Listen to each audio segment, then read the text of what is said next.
بسم الله الرحمن الرحیم. الحمد لله رب العالمین و صلاة و السلام علی اشرف الانبیاء والمرسلین سیدنا و حبیبنا محمد و علی آله و صحبه اجمعین. و با درود و سلام بر تک تک شما بینندگان عزیز و گرامی شبکه جهانی وصال حق، به قسمت دیگری از برنامه آن روی سکه خوش آمدید تا با آن روی سکه آخوندهای دجال و دین فروش قم بیشتر آشنا بشید و ببینید که چگونه این بیخردان و این آخوندهای رافضی به ملت دروغ میگن، تلبیس میکنن، خیانت میکنن و حقیقت دین عبدالله ابن سبع یهودی رو برملا میسازن. ما در قسمت هایی که گذشت در دو سه مورد در مورد کلیپی صحبت کردیم که آیت الله دکتر حسینی قزوینی مدیر شبکه ولایت تهمت میزنه و دروغ میبنده به شیخ الاسلام ابن تیمیه رحمت الله علیه و میگه که ایشون در کتاب منهاج السنه گفته که سران مذاهب اهل سنت کافر و زندیق هستند. ما کلیپی در این مورد تهیه کردیم و بارها پخش شد و چندین تن از طرفداران ایشون شاید هم از خود شبکه ولایت تماس گرفتن، خواستن که ماسمالی بکنن و از این دروغ آیت الله قزوینی که جایی برای دفاع نداره دفاع بکنن، اما نتونستن. از آنجایی که ایشون خودش ادعا کرده که در شبکه ولایت بیش از 200 تا کارشناس و نمیدونم مرجع و از این آخوندهای مفتخور در اونجا هستن و 13 گروه علمی دارن و مطالب تهیه میکنن برای برنامه این شبکه، متاسفانه این 200 نفر غیر از دروغ و تلبیس و خیانت چیز دیگه تحویل ملت نمیدن و چون بیش از 180 کلیپ ما پخش کردیم از دروغ‌های قزوینی و به یکی از این دروغ هم تا حالا پاسخ ندادن، گرچه سعی تلاش کردن که به یکی از این دروغ‌ها پاسخ بدن که همون شبهه‌ای بود که مطرح کرده بود که در کتاب سیر اعلام نبلا امام ذهبی گفته که محمد ابن اسماعیل بخاری ثقه نیست و ضعیف است، منتها نتونستن، نماینده تعیین کردن، تماس گرفتن، بحث کردن، برنامه گذاشتن، اما نتونستن از این دروغ دفاع بکنن. ما از این هفته به بعد در شروع هر برنامه آن روی سکه این کلیپ قزوینی رو پخش میکنیم و هر کسی که از طرف ایشون تماس میگیره باید به این دروغ ایشون پاسخ بده و بگه که چرا قزوینی دروغ میگه و مخاطب ما هم بینندگان فهیمی هستن که در طی این سالها آشنا هستن با روش دروغ و تلبیس و خیانت این آخوندهای دین فروش و این آخوندهایی که تجارت میکنن به نام اهل بیت و به نام علی و به نام فاطمه و حسن و حسین. مخاطب ما اون 200 به اصطلاح کارشناس و مرجع تقلیدی هستن که تو این شبکه کار میکنن در گروه علمی. درخواست ما از اونها اینه که یک کمی رو وجدان خودشون اگر وجدان دارن فشار بیارن و به این آقا بگن که حداقل وقتی میری جلو دوربین ایشون و شاگردانش دروغ نگید به بینندگان، تلبیس نکنید، خیانت نکنید. فکر نکنم که سیدنا علی رضی الله تعالی عنه در نزد ما اهل سنت که همچین روایتی وجود نداره و یقین دارم که در نزد شیعه هم فکر نکنم همچین روایتی وجود داشته باشه که سیدنا علی رضی الله تعالی عنه پیروان خودش رو و شیعیان خودش رو گفته باشه که شما دروغ ببندید به مخالفین. و قضیه 200 تا کارشناس هم که بارها این کلیپ رو نشون دادیم، آقای قزوینی ادعا میکنه که 200 نفر کارشناس و محقق و مرجع و دکتر استاد حوزه و دانشگاه در این شبکه کار میکنن. این کلیپ رو با هم ببینیم. ما الان خود شبکه ولایت هر کسی بیاد یه حداقل 6 ماه بیشتر نه، شما به قول 4 سال 6 سال 8 سال دانشگاه بودید، شما بیایید یک 6 ماه هم پای برنامه شبکه ولایت که بنشینید، انواع برنامه هایی که ما داریم، ما 13 تا گروه علمی داریم. بله. من بینید امروز با یکی از این مسئولین بزرگوار صحبت داشتم، من لیست کارشناسای شبکه ولایت رو ایشون نشان دادم، شورای عالی سیاستگذاری، گفتم در کره زمین چه شبکه های دولتی مال جمهوری اسلامی چه شبکه های شیعی کی همچه سرمایه‌ای داره؟ گفت هیچ شبکه‌ای نداره. ما اینجا الان عزیزم نزدیک 200 تا کارشناس داریم از حوزه و دانشگاه، یا مجتهد مسلماً یا مجتهد متجزیاً یا دکترای حوزوی دارن یا دکترای دانشگاهی دارن. یعنی الان این سرمایه‌ای که ما هستیم، ما یکی از این بزرگواران تلفنی با من صحبت میکرد.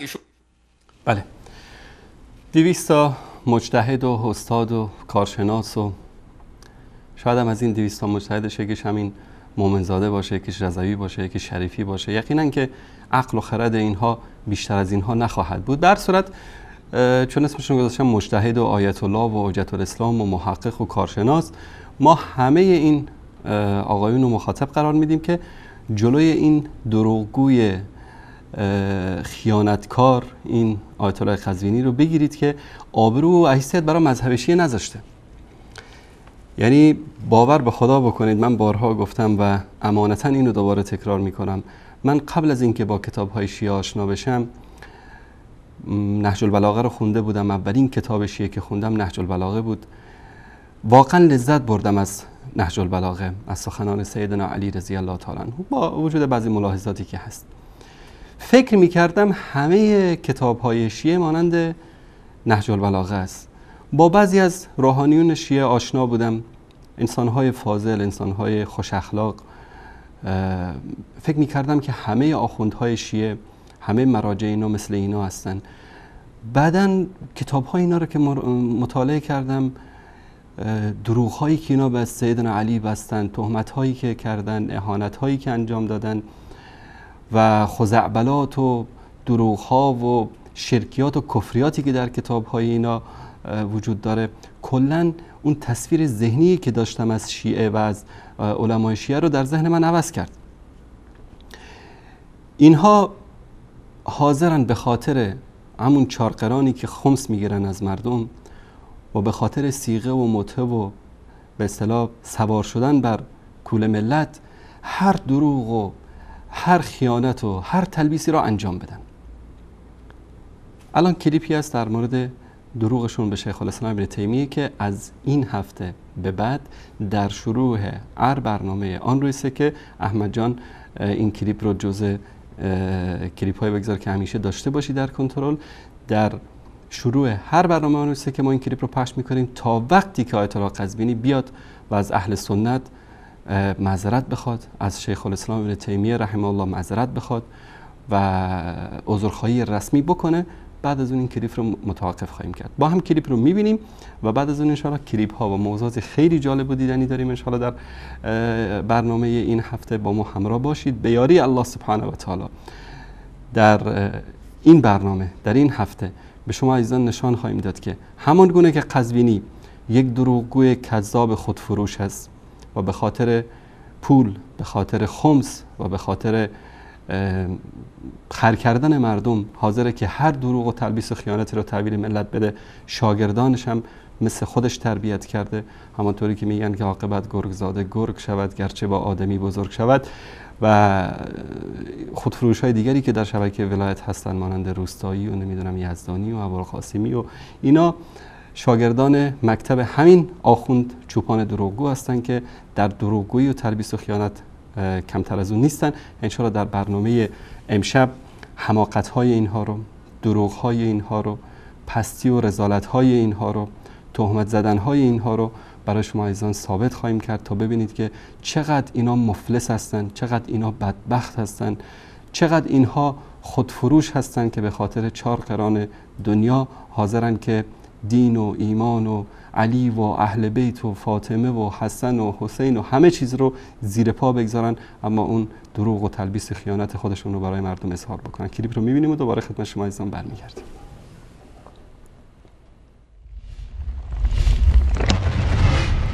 قزوینی مکار و دروغگو و تهمت به شیخ الاسلام ابن تیمیه. شیخ الاسلام ابن تیمیه رحمه الله در کتاب منهاج السنه می‌فرماید اصل مذهب شیعه را منافقین و زنادقه بنیان نهادند، برخلاف دیگر مذاهب اهل بدعت مانند خوارج و مرجعه و وعیدیه و قدریه و غیره. اما این آخوند مکار و حیله‌گر سخنان ایشان را قیچی نموده و چنان وانمود می‌کند که مراد شیخ الاسلام اصل کل مذاهب است، حتی مذاهب اربعه اهل سنت یعنی حنفی و مالکی و شافعی و حنبلی. و این در حالی است که شیخ الاسلام ابن تیمیه چند سطر قبل از جمله‌ای که این آخوند می‌خواند رهبران و سران نه تنها مذاهب اربعه بلکه مذاهب اهل بدعت را نیز زندیق و منافق نمی‌خواند به استثنای رافضیان. با هم این کلیپ را ببینیم. الجزء السادس. آقا تصور کردی جوان عزیز سنی تشریف بردید شما کتابخانه، خلاصه قفسه ها را گشتی، این کتاب را پیدا کردی، جلد ششم پیدا کردی. ببینید اینجا در صفحه 303 ببینید عبارت ابن تیمیه چی عزیز دل من. ما که این دیگه ما که ننوشتیم، ما هم که چاپ نکردیم، تحقیقا ما نکردیم. این کتاب برای شما عرض کنم در عربستان سعودی چاپ شده، در 9 جلدم هست. دکتر محمد رشاد سالمم تحقیق کرده از علمای بزرگ اهل سنت. ایشون میاد میگه آقا و اصل المذهب، ریشه مذهب کاری به شیعه هم نداره. نمیگه مذهب شیعه، مذهب اباضی، کل مذهب. انما ابتدعه زنادقة منافقون. اصلا اصل مذهب را بنیانگذارش ملحدین، زندیق ها و منافقین بودن. مرادشون هم فاسد کردن دین اسلام بوده. بابا اصلا شما مذهب شیعه رو استثناء کنید، زیدی را استثناء کنید، اسماعیلی رو استثناء کنید. آقا بفرمایید آقای جوان حنفی، بفرمایید این حرف آقای ابن تیمیه است نسبت به شما، نسبت به امام اعظم ابو حنیفه. جوان عزیز شافعی، این حرف ابن تیمیه است نسبت به امام شافعی. جوان مالکی، این حرف ابن تیمیه است نسبت به امام مالک. جوان حنبلی، این حرف ابن تیمیه است نسبت به احمد ابن حنبل. میگه اصل المذهب انما ابتدعه زنادقة منافقون. خب حکم منافق چیه؟ و قاتل الکفار و المنافقین. حکم زندیق چیه؟ و قاتل ائمة الکفر یا و قاتل الکفار برای شما عرض کنم کافتن.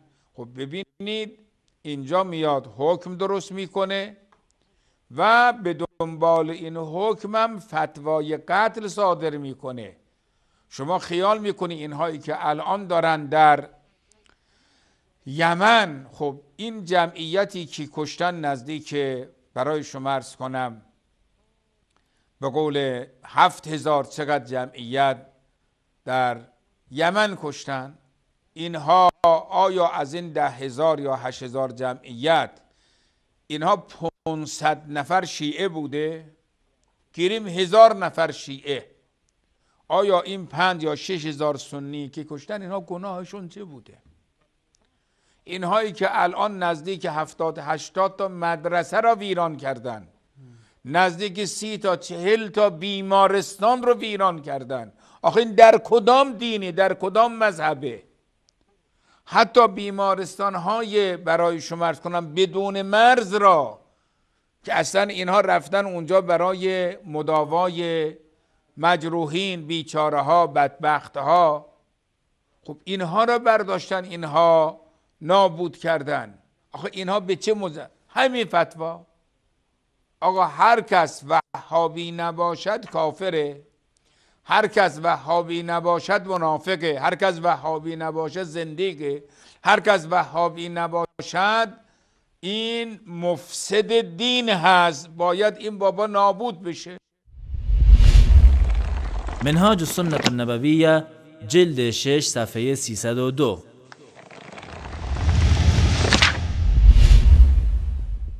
وليس في الطوائف أكثر تكذيبا بالصدق وتصديقا بالكذب من الرافضة، فإن رؤوس مذهبهم وأئمته الذين ابتدعوه وأسسوه كانوا منافقين زنادقة، كما ذكر ذلك عن غير واحد من أهل العلم، وهذا ظاهر لمن تأمله، بخلاف قول الخوارج، فإنه كان عن جهل بالتأول القرآن وغلو في تعظيم الذنوب، وكذلك قول الوعيدية والقدرية كان عن تعظيم الذنوب، وكذلك قول المرجئة كان أصل مقصودهم نفي التكفير عن من صدق الرسل. ولهذا رؤوس المذاهب التي ابتدعوها لم يقل أحد أنهم زنادقة منافقون، بخلاف الرافضة، فإن رؤوسهم كانوا كذلك، مع أن كثيرا منهم ليسوا منافقين ولا كفارا، بل بعضهم له إيمان وعمل صالح، ومنهم من هو مخطئ يغفر له خطاياه، ومنهم من هو صاحب ذنب يرجى له مغفرة الله. لكن الجهل بمعنى القرآن والحديث شامل لهم كلهم، فليس فيهم إمام من أئمة المسلمين في العلم والدين، وأصل المذهب إنما ابتدعه زنادقة منافقون مرادهم افساد دین الاسلام. در میان فرقه ها هیچ فرقه‌ای مانند روافض راستی را تکذیب و دروغ را تصدیق نمی کنند، چرا که سران و رهبرانی که این مذهب را درست کردند همان گونه که بسیاری از اهل علم گفتند عده‌ای منافق زندیق بودند و این مسئله برای کسی که بیندیشد واضح و آشکار است.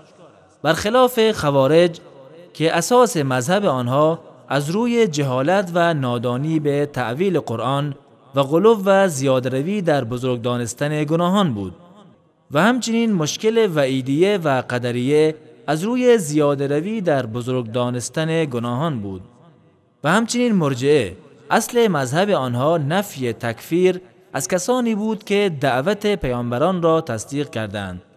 به همین علت کسی رهبرانی که این مذهب را اختراع کردند زندیق و منافق نخوانده است، برخلاف رافضه که رهبرانشان چنین بودند. با وجود این که بسیاری از آنان منافق و کافر نیستند، بلکه برخی از آنان ایمان و عمل صالح دارند و برخی دیگر اشتباهاتی انجام می‌دهند که بخشیده می‌شود و برخی دیگر لغزش‌هایی دارند که امید از خداوند آنان را ببخشاید. اما جهل و نادانی به قرآن و حدیث شامل همه آنان می شود و آنان هیچ امامی در میان مسلمانان ندارند و اصل مذهب را عده‌ای زندیق منافق به قصد فاسد کردن دین اسلام ساختند. بینندگان عزیز، آنچه از سخنان شیخ الاسلام ابن تیمیه رحمه الله مشخص است این است که ایشان پایه‌گذاران مذاهب مبتدعی چون خوارج و قدریه و وعیدیه و مرجعه را منافق و زندیق نمی‌داند تا چه برسد به مذاهب چهارگانه اهل سنت، بلکه پایه‌گذاران مذهب رافضه را جزو منافقین و زنادقه می‌داند. اما آخوند قزوینی طبق عادت دیرینه خود سخنان ایشان را قیچی نموده و چنان وانمود می‌کند که ابن تیمیه ائمه اربعه را منافق و زندیق دانسته و عجیبتر این که بر پایه این اصل دروغی که بنا نهاده نتیجه گیری می کند ابن تیمیه فتوای قتل اهل سنت را داده است. به راستی ابلیس بایستی نزد این آخوند تعلیم ببیند. اما دیدگاه شیخ الاسلام ابن تیمیه رحمه الله در مورد ائمه اربعه چیست؟ ایشان در فتاوای خود بیش از 400 مورد اتفاق ائمه چهارگانه اهل سنت ابو حنیفه، مالک و شافعی و احمد را نقل می کند و در صدها مورد فتاوای آنان را به صورت انفرادی ذکر می کند و بسیاری از اقوال را به علت مخالفت با ائمه مسلمین و از جمله ائمه اربعه مردود می داند. برای مثال در مجموع الفتاوا جلد 7 صفحه 402 می گوید: من رحمة الله بعباده المسلمين أن الأئمة الذين لهم في الأمة لسان صدق مثل الأئمة الأربعة وغيرهم كمالك والثوري والأوزاعي والليث بن سعد وكالشافعي وأحمد وإسحاق وأبي عبيد وأبي حنيفة وأبي يوسف ومحمد كانوا ينكرون على أهل الكلام من الجهمية قولهم في القرآن والإيمان وصفات الرب. از رحمت الله به بندگان مسلمانش این است که امامانی که نام نیک در میان امت دارند مانند ائمه اربعه و دیگران مانند مالک و ثوری و اوزاعی و لیث بن سعد و شافعی و احمد و اسحاق و ابو عبید و ابو حنیفه و ابو یوسف و محمد مخالف اقوال جهمیه در مسئله قرآن و ایمان و صفات پروردگار بودند. فلانی روایات ما را صدرش میخوانه، ذیلش نمیخوانه، چنین و چنان و سر صدا ایجاد کردن، ما دروغگوی ماهر و مکار. حالا بفرمایید مردم قضاوت کنن، ما هیچی نمیگیم. ما نمیگیم اینها دروغگو هستن، مکار هستن، ماهر هستن، چی هستن. خود دوستان بیننده شیعه و سنی ما روایت را آوردیم رو آنتن، آقایان دیدن.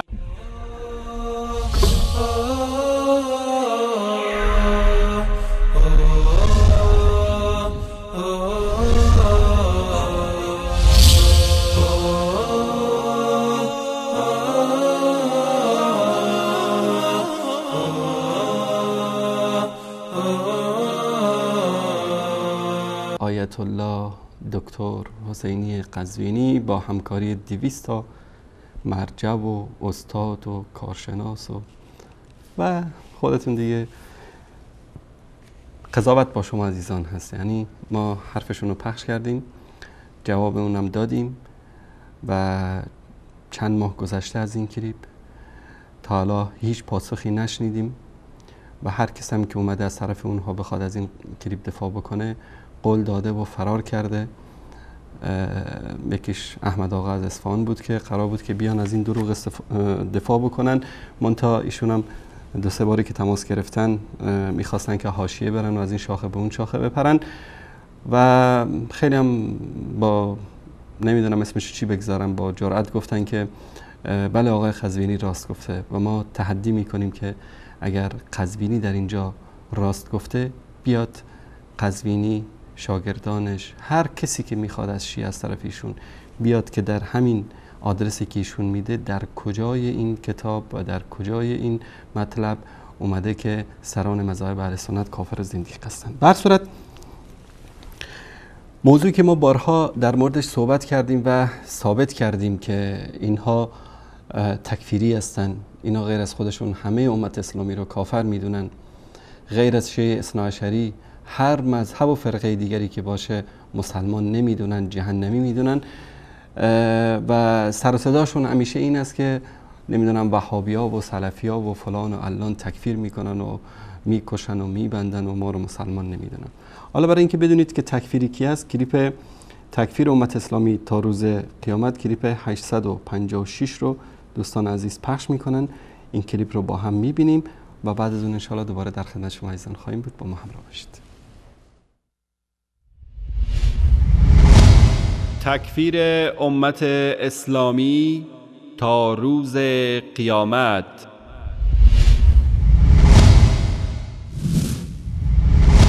لذا ما عقیدمون اینه، در این مسئله هم با کسی تعارف نداریم. دین ما اینه که اگر یه جایی یه چیزی به عنوان اصل به ما عرضه میشه، اونجا اگر یه جایی این اصل خدشه دار شد دین نیست. نه اینکه هست و فرقه است و نمیدونم گروه و نه، اصل دین نیست. امیرالمؤمنین پایه دینه، اصل دینه. صدیقه طاهره اصل دینه برای ما. لذا ما در این مسئله عقیدمون اینه که این ارتدادیه که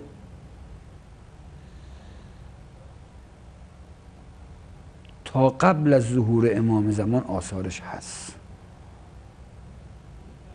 یعنی تا به امروز و بله تا قبل از ظهور امام بله هست.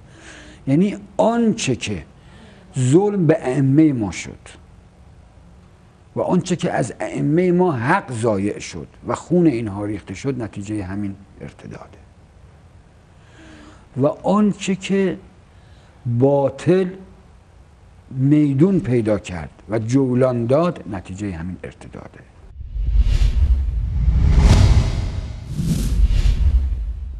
بینندگان گرامی، یکی از پایه‌های اعتقادی شیعه تکفیر غیر شیعیان است، چرا که رافضیان از پیش خود امامت را به اصول دین اضافه کرده و مخالفان آن را از دایره اسلام خارج می کنند و به همین دلیل است که روایاتی جعلی را به امامان اهل بیت نسبت می دهند تا همه صحابه را به جز 3 نفر کافر بدانند.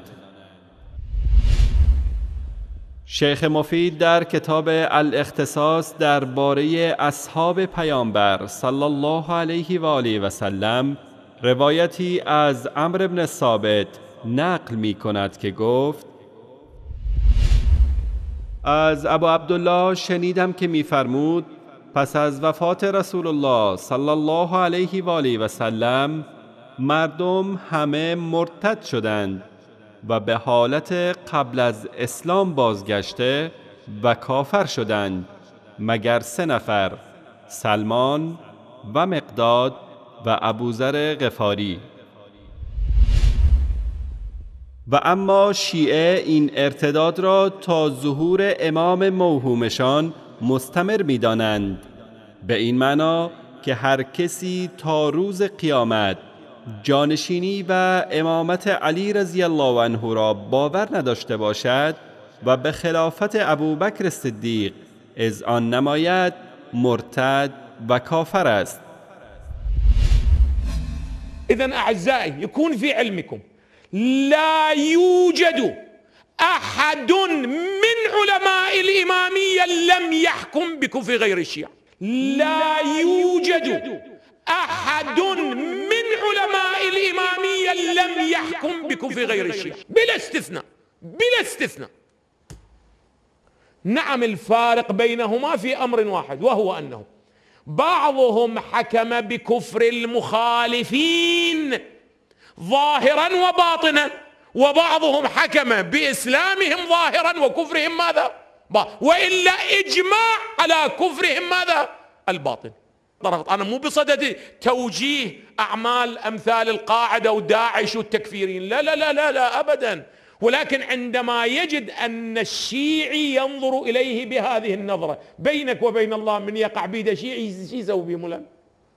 هذول يحكمون بكفرنا ونجاستنا وأننا أخبث من اليهود والنصارى. احنا أمات مولانا فاعتدوا عليهم بمثل ما اعتدوا، واحنا بنحكم بكفرهم ونجاستهم ولعنهم وأنهم أخبث من اليهود والنصارى. آیا بهتر نیست جناب آخوند مکارم شیرازی و دیگر مدعیان وحدت اسلامی که هر ساله در قم کنگره بررسی اندیشه های تکفیری برگزار می کنند، بخشی از این کنگره ها را به بررسی چنین روایت های تکفیری در دایره الخرافات شیعه اختصاص دهند و یا اندیشه های آخوندهای تکفیری مورد حمایت ولایت فقیرا به چالش بکشند. آخوندهایی که 1.5 میلیارد مسلمان را نامسلمان و اقلیت ناچیز خود را مسلمان می‌دانند. آیا گروهک‌های تروریستی شیعه که شبانه روز در عراق و سوریه و دیگر کشورهای اسلامی به نسل کشی اهل سنت مشغولند، دستاویزی به غیر از این روایات جعلی و فتواهای امثال این آخوندها دارند؟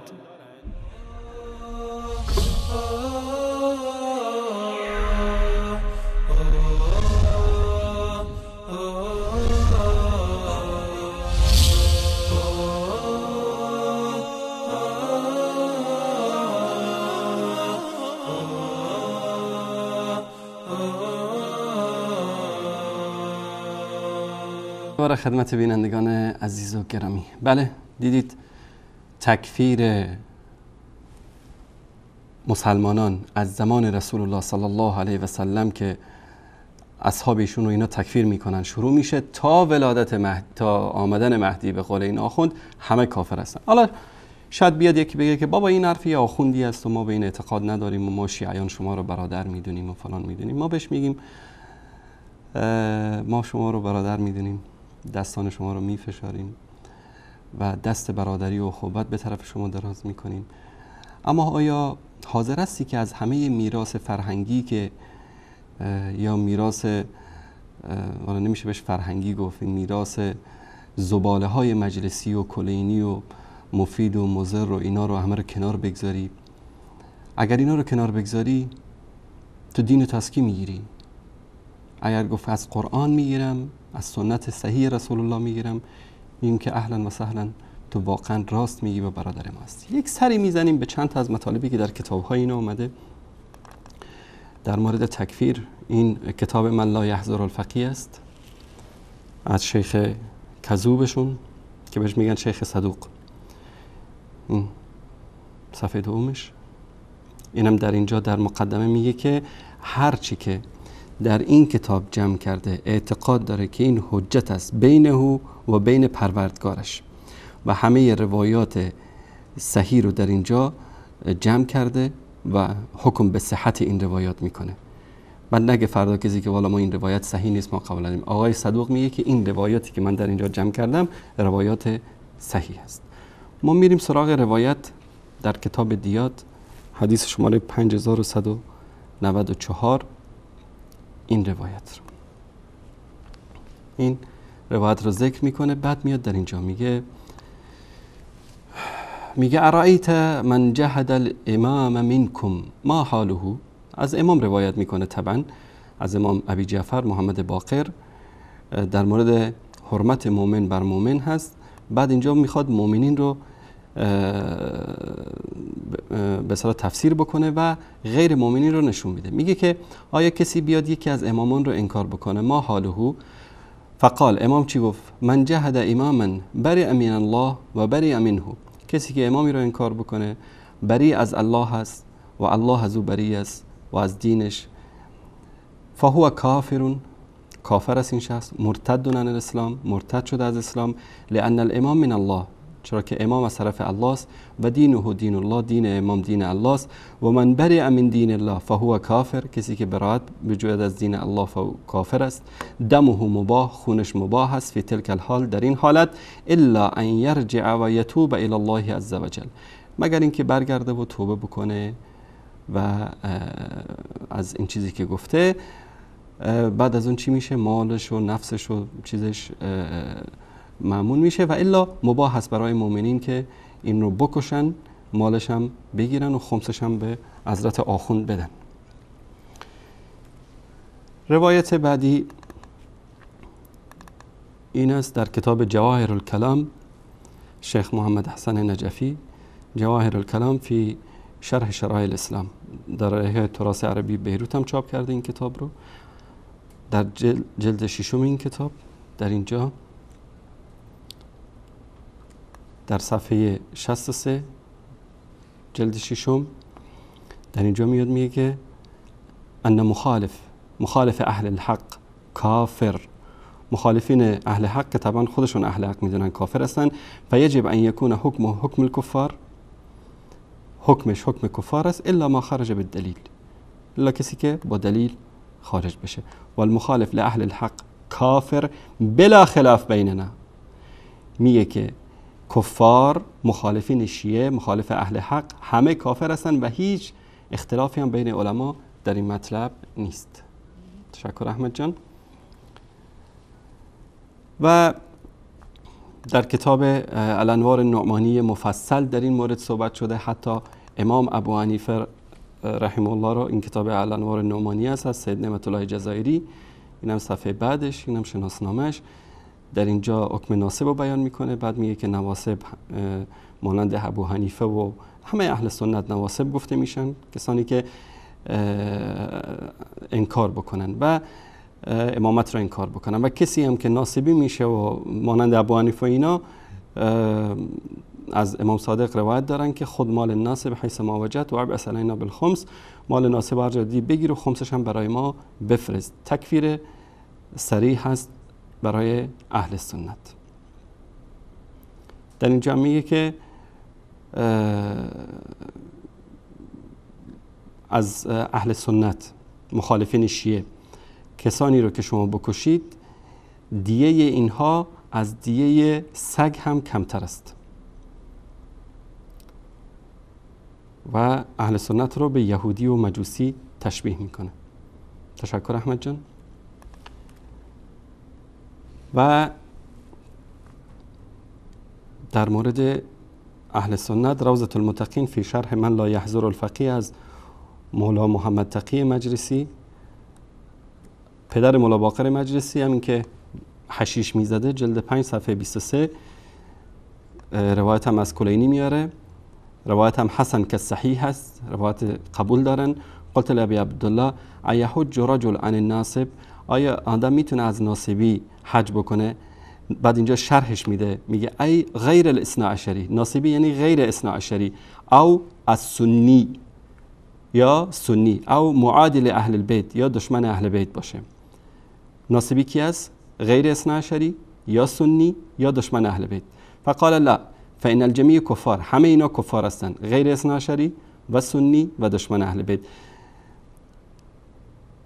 لا ينتفعون بعباده، عبادتشون برای اونا فایده نداره. ولا يجوز السعي في تخفيف العذاب عنهم ایضا، و جایز نیست که شما بخواید که عذاب را از اونها کم بکنید. بل یستحب اللعن علیهم، بلکه باید اونها رو لعن بکنید. این ادب شیعیان اثنا عشری است که در کتاب‌های علمای بزرگشون مانند محمد تقی مجلسی، پدر مولا باقر مجلسی آورده. روایت هم الحسن که صحیح، بعد نگن که روایت های ضعیف ما رو میرن پیدا میکنن، میارن نشون میدن.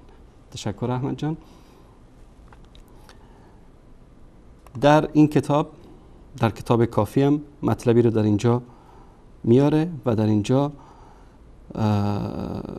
غیر شیعیان رو کافر میدونه. در روایت 5 از کتاب اصول کافی جلد 2 صفحه 222. تشکر احمد جان. روایت دیگر در کتاب حق الیقین هست فی معرفت اصول الدین. در اینجا میگه که مخالفین کافر هستند فی الدنیا و الاخره، و اونها مخلدون فی الاخره، یعنی جاویدان در آتش دوزخ هستند. این هم مخالفین. تشکر احمد جان. کتاب حق الیقین بود.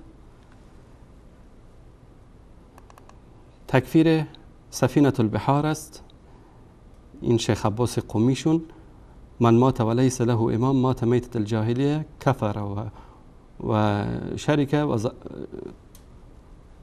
و ضلاله. این کسی که باب کفر مخالفین من نصاب، کسی که امامت رو قبول نداشته باشه، این شخص مرگ جاهلیت مرده، کافر و مشرک و گمراه. تشکر میکنم. در کتاب الاعتقادات شیخ صدوق هم در اینجا کسی که انکار بکنه، این انسان مانند کسی است که انکار نبوت کرده باشه و این انسان کافر است. تشکر میکنم. در اینجا که مطلب جالب میگه قال صادق من شک فی کفر اعدائنا و الظالمین فهو کافر، کسی که در کفر دشمنان ما و ظالمین به ما شک بکنه او کافر است. و طبعا میدونید که منظورشون اهل سنت هست و در این روایت میگه که و انکر واحدا من بعدی من الائمه انه بمنزله من انکر جمیع الانبیاء، من اقر جمیع الانبیاء و انکر نبوت محمد صلی الله علیه و سلم. کسی که امام انکار بکنه مانند کسی است که همه انبیا رو قبول داره اما نبوت محمد صلی الله علیه و سلم رو قبول نداره. اینم از اعتقادات شیخ کذوبشون. تشکر میکنم. در اینجا الاعمالی صدوق، در اینجا هم روایتی رو میاره که کسی که یکی از اصحاب رو بر علی فضیلت بده کافر میشه. و در اینجا روایتی دیگه من انکر امامت علی بعدی کان که من انکر نبوت فی حیاتی و من انکر نبوتی کأنه که من انکر ربوبیت ربی عزوجل. کسی که علی رو بعد امامت علی رو بعد از من انکار بکنه مانند کسی است که نبوت رو انکار کرده باشه در زندگی من، و کسی که نبوت رو انکار کنه مانند کسی است که وجود الله سبحانه و تعالی رو انکار کرده باشه. این از اعمالی شیخ صدوقشون. و از این بالاتر رفتن و گفتن که در بهار الانوار گفتن کسی که بگه فقط که امامی رو انکار بکنه کافر است، روز قیامت خدا بهش نگاه نمیکنه و به بهشت نمیره و به جهنم میره. و حتی اگر کسی بگه من قال ان لفلان و فلان فی الاسلام نصیب، اگر کسی فقط به مجرد اینکه بگه که ابوبکر و عمر 1% هم ایمان داشتن، اینها چیان؟ کافرن. تشکر احمد جان. در اینجا هم در کتاب قصص الانبیا از نعمت الله جزایری در اینجا میگه که کسی که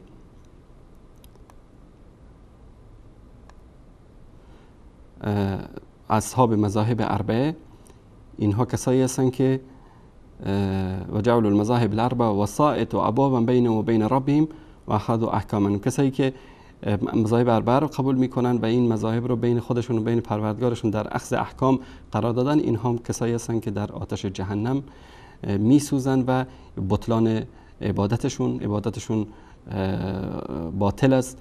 و این صاموا و صلوا و حجوا و زکوا و آتوا من العبادات، ولو اینکه روزه بگیرن، نماز بخونن، حج بکنن، زکات بدن و عبادت ها انجام بدن و اگر از این بیشتر هم انجام بدن. و دلیل چی است که انهم آتوا الی الله تعالی من غیر ابواب التي امر بالدخول منها، زیرا آنها طریق ابوابی به سوی الله داخل شدن که غیر از ابوابی است که الله تعالی امر کرده، چرا که به نظر اینها باب چی است؟ حضرت علی فرموده که انا مدینه العلم و علی بابها، و کسی که شیعه اثناعشری نباشه و ائمه را قبول نداشته باشه ولو اینکه همه این عبادات را انجام بده، این انسان کافر و مخلد در آتش جهنم است. تشکر احمد جان. و همین مطلب رو هم در کتاب دیگرشون آورده. تشکر میکنم احمد جان. و منکر امام کافر است در اینجا در کتاب من لا یحضر الفقیه مطلب رو آورده. اگر کسی امام پیشوایی که از شما خواندن است منکر شود، آلش چگونه است؟ فرمود هر کس امام حق را منکر شود او از خداوند بیزاری جسته و همینطور او و از دین او و او کافر است و از اسلام بازگشته و مرتد شده است، زیرا امام از جانب خداوند است و دین او دین خداست و هر کس از دین خدا براءت جوید پس او کافر است و خونش در چنین حال مباح است. روایت هم صحیح است، سندش بنابر ذکری که کردن در کتاب من لا یحضر الفقیه، ترجمه خود امین آخوندها در قم. تشکر میکنم. این مرور کوتاهی بود بر این روایت. حالا یکی مثلا مهران مدیری، این دلقک رافضی، میاد در یک برنامه در صدا و سیمایی که در دست همین آخونداست و تقصیر مهران مدیری هم نیست و امثال مهران مدیری، اینها کسانی هستند، زبالایی هستند که همین مدرسه آخوندی تحویل ملت داده. اینا کسانی هستند که در مدرسه خمینی بزرگ شدن، در مدرسه کلینی و مجلسی و قزوینی و مکارم شیرازی و گلپایگانی و سیستانی و خویی و اینا بزرگ شدن. اینها شاگردانی هستند که همین چیزها رو از روز اولی که دست چپ و راستشون شناختن در صدا و سیما و در سینما و در فیلم و در سریال و در سرود و در کتاب‌های درسی و در کتاب‌های اعتقادی این چیزها رو خوندن. من دیروز داشتم صحبت می‌کردم با دوستان، ما نمیخوایم عذر بتراشیم برای مهران مدیری، منتها توهینی که ایشون به حضرات طلحه و زبیر کرده، اینا اصلا طلحه و زبیر رو نمیشناسن، عایشه رضی الله تعالی عنها رو هم نمیشناسن، اصحاب پیامبر رو نمیشناسن، چون مصدر تلقی اینها در مورد دین، در مورد صحابه، در مورد اسلام آخوند دروغگویی مثل قزوینی است که کلیپش رو پخش کردیم. و کسی که معلمش شیطانی مثل قزوینی باشه، کسی که مرجع تقلیدش زندیق مثل مکارم شیرازی باشه، تقصیر این نیست. این بیچاره مثل کامپیوتری که شما هر ویندوزی خواستید بندازید توش. اینا مصدر این اطلاعاتی که میگیرن در مورد اصحاب و در مورد دین اسلام همین آخوندهای زندیق و مشرک هستند. خمینی رهبر این نظام فاسد، رهبر این زنادقه‌ای که امروز در ایران حکومت میکنن، آخوندی که همسال قزوینی و مکارم شیرازی و غیره پیروانش هستن، کسی که این نظام رو تأسیس کرده، میدونید که نظرش در مورد طلحه و زبیر و عایشه رضی الله تعالی عنهم اجمعین چی است؟ مشکل مهران مدیری نیست، مشکل اعتقاد است، مشکل دین و مذهب است، مشکل سران زندیق این مذهب است، مشکل خمینی مرتد زندیق است که این عقیده رو داشته. مهران مدیری آنچه که از بادارانش، آنچه که از علمای این دین ساخته و پرداخته عبدالله ابن سبع یهودی شنیده رو داره بازگو میکنه. همون چیزی رو داره نشخوار میکنه که قبلا خمینی نشخوار کرده بود، قبلا مجلسی نشخوار کرده بود، قبلا کلینی نشخوار کرده بود، قبلا صدوق نشخوار کرده بود، قبلا مفید نشخوار کرده بود. من خدمت شما عزیزان از کتاب خود خمینی خدمتتون نشون میدم تا بدونید که مشکل مهران مدیری نیست. بعد دوستان پیام فرستن آقا شما در مورد مهران مدیری صحبت بکنید، رد بکنید اینشون رو. یقینا ما رد میکنیم. هر سنی معتقد رد میکنه، هر سنی عادی رد میکنه، حتی یک انسان آزاده و با شرف و با وجدان رد میکنه که کسانی رو که 1200 سال قبل 400 سال قبل از دنیا رفتن در خدمت رسول الله صلی الله علیه و آله و سلم بودن، اینها رو بیاد در یک برنامه تلویزیونی، اونم از صدا و سیمایی که هر ساله از به مدت یک هفته از 12 ربیع الاول به بعد هفته وحدتشون شروع میشه تا 17 ربیع الاول گلوها پاره میشه که آهای ما وحدت بین امت اسلامی میخوایم.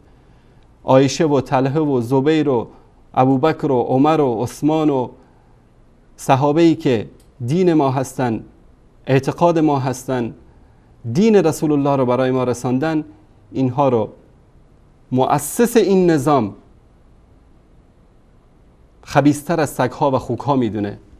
بعد میان هفته وحدت میزنن، کنفرانس و کنگره میزنن که آهای مسلمان ها ما وحدت میخوایم. کدوم وحدت؟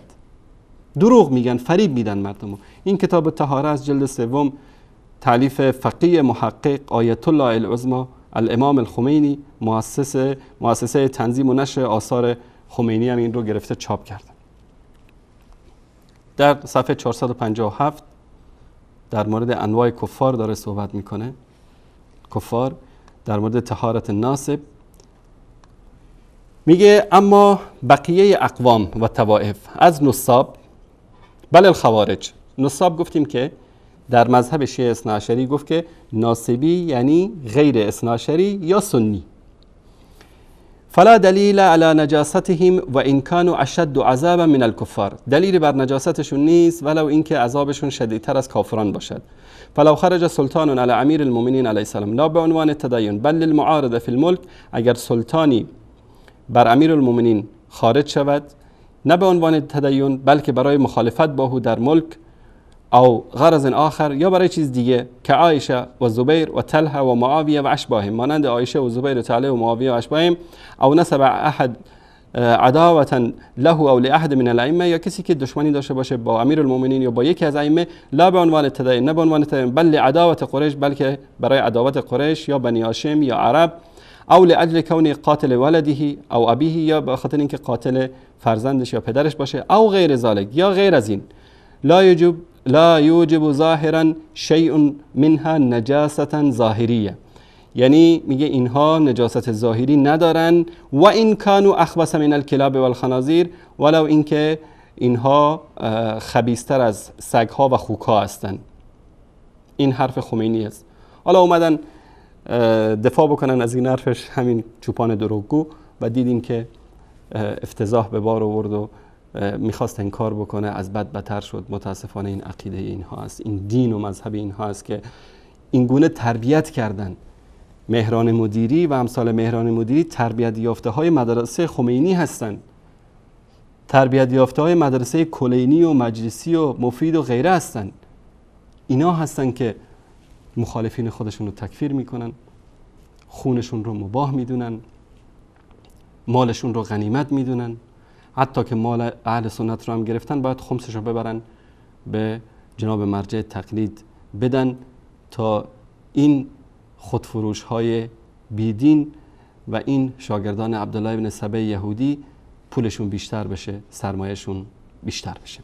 این بود در مورد تکفیر اهل سنت و مخالفین شیعه و جریانی که در هفته گذشته رخ داد و دلقکی به نام مهران مدیری توهین کرد به صحابه و همونطوری که ذکر کردم این نتیجه تربیت آخوند است که متاسفانه میبینیم. از همین لحظه به بعد شما عزیزان میتونید تماس بگیرید. کارگردان عزیز برنامه شماره تلفن های برنامه رو زیرنویس میکنه و شما عزیزان میتونید زنگ بزنید و در مورد مطالبی که صحبت شده اظهار نظر بکنید. تا برقراری تماس های شما عزیزان،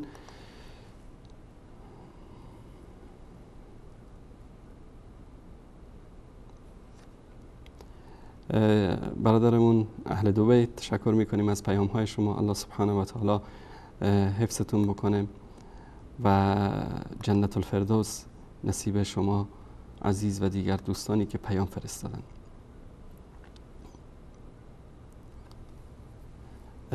امین عزیزمون نوشتن که با معذرت از شما ولی خودتان مکر و حیله این آخوندهای دجال جنایتکار و منافق را بهتر از ما میدانید. اگر این آخوند احمد اعظمیان آخر وقت آمدن بهشون اجازه ندید. ایشان اگر مرد هستن بیاد نفر اول یا دوم از متصلین باشد. ایشان قول داده که 2 هفته پیش بیاید و از دروغ‌های دجال قزوینی دفاع کنند. ما منتظرشون هستیم، خدا کنه که بیان دفاع بکنن، این جرأت و شهامت رو داشته باشن. برادر عزیزمون نوشتن که شما هم کار زشت مهران مدیری رو در برنامه‌تون مورد انتقاد شدید قرار بدین. آقا در برنامه دوره همی به صحابه پیامبر توهین کرده و در این مورد صحبت کردم. تشکر میکنم از شما برادر عزیز و گرامی. دین محمد برادر عزیزمون از تاجیکستان گفتن که اسکایپ زنگ میزنن. انشالله احمد جان اسکایپ برنامه رو زیرنویس بکنن و دوستانی که میخوان از طریق اسکایپ تماس بگیرن میتونن که زنگ بزنن. عزیز دیگری هم درخواست کردن که اسکایپ برنامه رو زیرنویس بکنیم. چشم، اسکایپ برنامه رو زیرنویس میکنیم. برادر عزیزمون نوشتن که جناب استاد بارک الله فیک و جزاک الله خیر، خداوند متعال شما را عزت بده. خوشحالم که شبکه بسیار الان دارم میبینم و مشاهده میکنم، این فضل الهی است. تشکر از شما برادر عزیز و بزرگوار. سلیمان برادر عزیز نوشتن آیت الله ابو جهل و آیت الله ابو لهب. بله، این آیت الله ها باور کنید که قزوینی و مکارم شیرازی و سیستانی و خویی و گلپایگانی و همدانی و وحید خراسانی و اینها بدتر از ابو جهل و ابو لهب هستند. برادر دیگری نوشتن خدا خیرتون بده با جوابهای دندان شکنتون به این خائنین. انشاءالله برنامه امشب رو نگاه بکنید، جوابهای دندان شکنتری انشاءالله خواهیم داد به اینها. تشکر میکنیم از غفور جان برادر عزیز، از اکبر قاسم زاده، از امین جان، از دین محمد، از مصطفی، از عبدالقیوم، از جمشید برادر عزیز و از آقا محمد، از یاسر، از ماجد، از عبدالله کیانی، از همه عزیزانی که پیام فرستادن، از ادریس. همه پیام های شما رو من دریافت کردم. انشالله عزیزانی که شبهه فرستادن و استفسار کردن و کلیپ فرستادن، سر فرصت انشالله به این مسائل خواهیم پرداخت به اذن الله تعالی. سلام علیکم بیننده گرامی، از طریق تلفن بفرمایید. السلام علیکم. علیکم السلام و رحمت الله و برکاته. می‌خواستم با آقای انصاری صحبت کنم. دارید با من صحبت میکنید برادر عزیز، بفرمایید. السلام علیکم. علیکم السلام و رحمت الله و برکاته. آقای انصاری عاش و خوبه؟ سلامت باشید برادر عزیز. آقای انصاری ما خیلی سلامت باشید برادر عزیز، الله مطالب ستون کنه. خیلی زحمت میکشید. فقط خواستم یه تشکر بکنم از ارادت خدمت. تشکر از شما، الله مطالب ستون کنه. زنده باشید. تشکر از شما برادر عزیز. تشکر از شما. الله عرض دیگه نداشتم. زنده باشید، خدا نگهدارتون. بله، سلام علیکم، بفرمایید. سلام علیکم. علیکم السلام و رحمت الله. انصاری جون خوب هستی؟ اول خوبم. سلامت باشید برادر عزیز. دیر بود صدای شما نفهمیدیم، از رمضان هم بی‌درک مونده. ما در خدمت شما هستیم برادر عزیز بزرگوار. مدتی انصاری جون، ما مامورودم، مدینه‌تون مامورود و مدینه‌تون. بله. شما خوبه؟ اولتون خوبن؟ زنده باشید. سلامت باشید برادر عزیز بزرگوار. برادرای ما خوب هستن؟ الحمدلله همه خوب هستن. شما چه خیلی تینجید سازید؟ موضوع داشتم که صدای شما فهمیم باور کنید یک هیجان. امروز متاسفانه ما نیز درد ما هم هست که میبینیم طریق وسایط من شبکه وصال حق رفتار کردار ناشایسته این آخوندهایی که با نام همچنین یعنی که اسلام پیش میبرن باعث نگرانی تمام جامعه کل جهان شده. سلامت باشید برادر عزیز. الله مطلع. افسوس میخورم که متاسفانه من میخواستم در همین دنیایی که ما زندگی میکنیم با شیطان روبرو نشویم، لیکن متاسفانه اینو از شیطان هم بدتر بودن. شیطان دیدیم روی روز دیدیم شیطان مرحمت من بخونده. زنده باشید برادر عزیز. الله مطلع ستون. شما خوب است برادر، یکی شاید ما به زنگ داده است، ما تنها نگذاری برادر. زنده باشید. الله مطلع ستون کنه برادر بزرگوار. سلامت. تشکر از تماستون. بله سلام علیکم بفرمایید.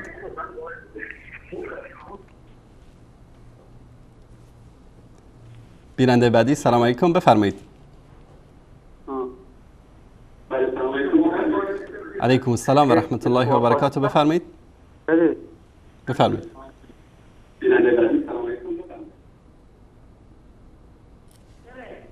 عزیزانی که تماسشون برقرار میشه، یعنی به مجرد اینکه صدای ما رو شنیدید از طریق گوشی تلفن، لطفاً صدای تلویزیون رو ببندید، چون صدا رو از طریق تلویزیون شما با حدود 4-5 ثانیه تأخیر میشنوید و این سبب میشه که نتونیم به گفتگو ادامه بدیم. بیننده بعدی سلام علیکم بفرمایید. سلام علیکم. علیکم السلام و رحمت الله. سلامت باشید. آقای انصاری، در رابطه با آقای مهران مدیری فرمودید که همچه اعانت کرده به حضرات طلحه و زبیر، ایشون یه مدتی به اصطلاح ممنوع تصویر بود که برنامه اجرا نمی‌کرد، یعنی نمی‌ذاشتنش که برنامه اجرا کنه توی تلویزیون. درست. و حالا این که آمده این برنامه را اجرا کرده برای خوشخدمتی خودش به صدا و سیما این کار کرده، و الا مهران مدیری نمیدونه طلحه رو با چه چای می‌نویسن. درست. یکی هم که این مطلبی که آقای قزوینی هم خوبه بشنوه، توی قزوین یه میدونی هست به نام سبز میدان. درست. از سبز میدان یه خیابونیه میره به سمت خیابون سپه، اسم خیابون پیغمبری هست. اونجا یه امامزاده هست، یک جایی داره که به اصطلاح مردم وای میستن اونجا سرپا ادرار میکنن. خواستم ببینم آقای قزوینی هم گذرش شده اونجا حتما دید. الله المستعان. الله المستعان. تشکر شما برادر عزیز. خیلی ممنون. زنده باشید. خدا نگهدارتون. اتفاقا یکی از بینندگانی که بارها با تماس میگرفتن و با ما صحبت میکردن، گفتگو میکردن، گاهی اوقات تند گاهی اوقات نرم، ایشون در یک از برنامه تماس گرفت، توهین کرد. بعد از اون وقتی که ما استفسار کردیم معلوم شد که ایشونو مجبور کردن، اذیتش کرده، اطلاعات که شما به خاطر اینکه تماس میگیری با این شبکه و با اخلاق با اینا برخورد میکنی، بعد زنگ بزنی و توهین بکنی. اینها متاسفانه این روششون است.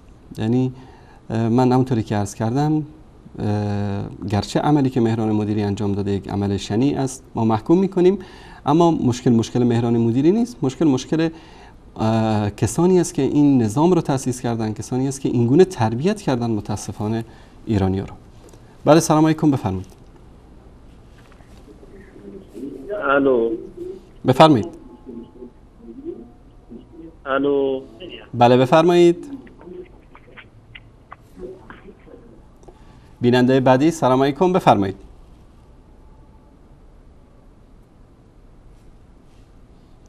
دوست عزیز لطفاً صدای تلویزیون رو ببندید. بفرمایید. تماس بعدی سلام علیکم بفرمایید.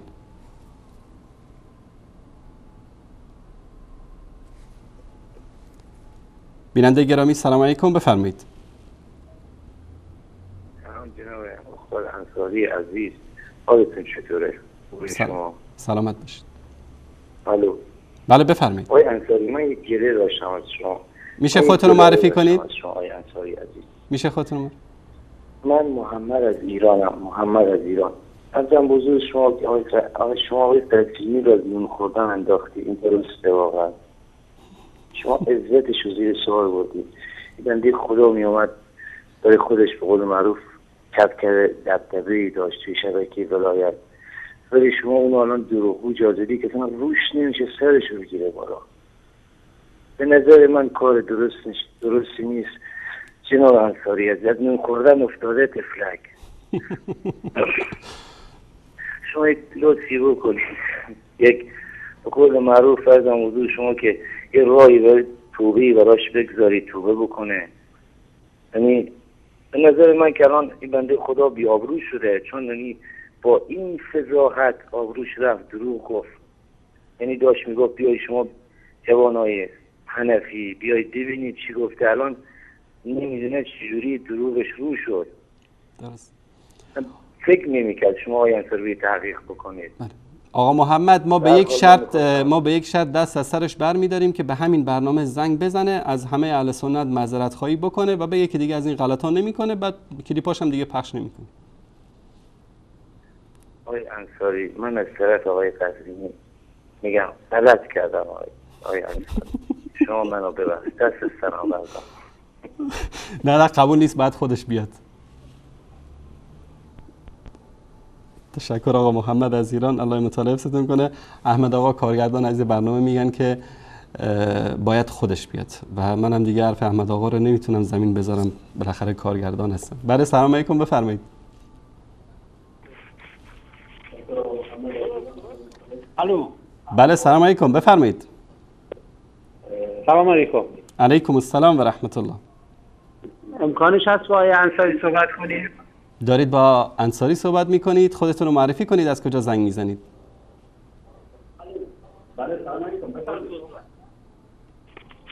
بیننده محترم اگر که صدای تلویزیونتون رو ببندید و با گوشی تلفن صحبت کنید، بفرمایید.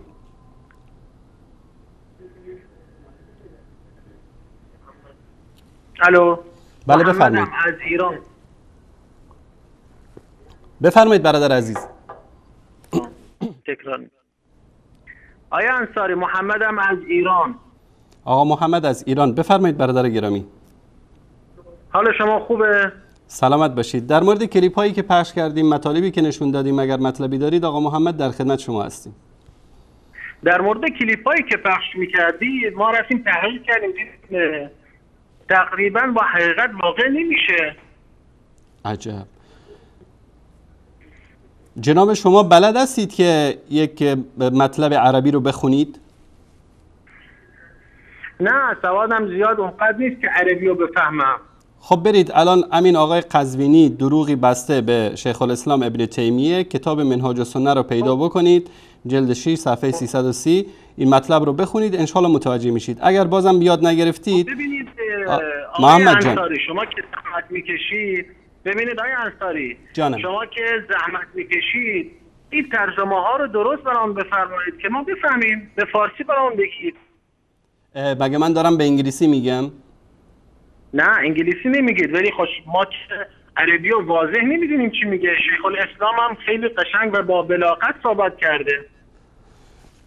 تشکر آقا محمد. شما مثل که چیزی زدید، حالتون خوب نیست، یه لیوان آب سرد نوش جان بکنید. آقای محترم آقای محترم پاسخمو نگرفتم، بعد کلی من تماس گرفتم، اجازه که نمیدید، بعد ما چطور هدایت بشیم؟ شما الان کلی آقا محمد بله. اولین بارت زنگ میزنید شما؟ حقیقتش چندین بار من تماس گرفتم، خواستم صداتو بشنوم ولی نمیشه. الان هم شما که دارید قطع میکنید. آقای محترم محمد جان ما کسی رو تا وقتی که توهین نکنه قطع نمیکنیم. این اولا. ثانیاً من الان توهین کردم؟ نه من قطع کردم. الان من از شما یک سوال میپرسم آقا محمد. شما روزانه نماز میخونید درسته؟ خدا خیرت بده. بله نماز مسلمانم. همین ایاک نعبد و ایاک نستعین رو برای من ترجمه و تفسیر بکنید. یعنی فقط به سوی تو. بله بفرمایید. ببینید آقای انصاری من یه سوال دارم. جواب من رو بدید برادر محترم. شما فرمودید که میخواید هدایت بشید، ما هم قدم به قدم قدم به قدم دست شما رو میگیریم، شما رو به جاده هدایت راهنمایی میکنیم. بقیه هدایت به دست الله سبحانه و تعالی است. میگه انک لا تهدی من احببت ولکن الله یهدی من یشاء. تو نمیتونی کسی رو که دوست داری هدایت بکنی، این الله هست کسی رو که بخواد هدایت میکنه. و الله کی رو میخواد هدایت میکنه؟ کسی که خودش بخواد طلب هدایت بکنه. ان الله لا یغیر بقوم حتی یغیروا ما بانفسهم. الله سبحانه و تعالی وضعیت هیچ قومی رو گوش کن پسر خوب، گوش کن وقتی که من دارم حرف میزنم گوش کن. وقتی که شما از الله طلب هدایت بکنید، الله سبحانه و تعالی شما رو هدایت میکنه.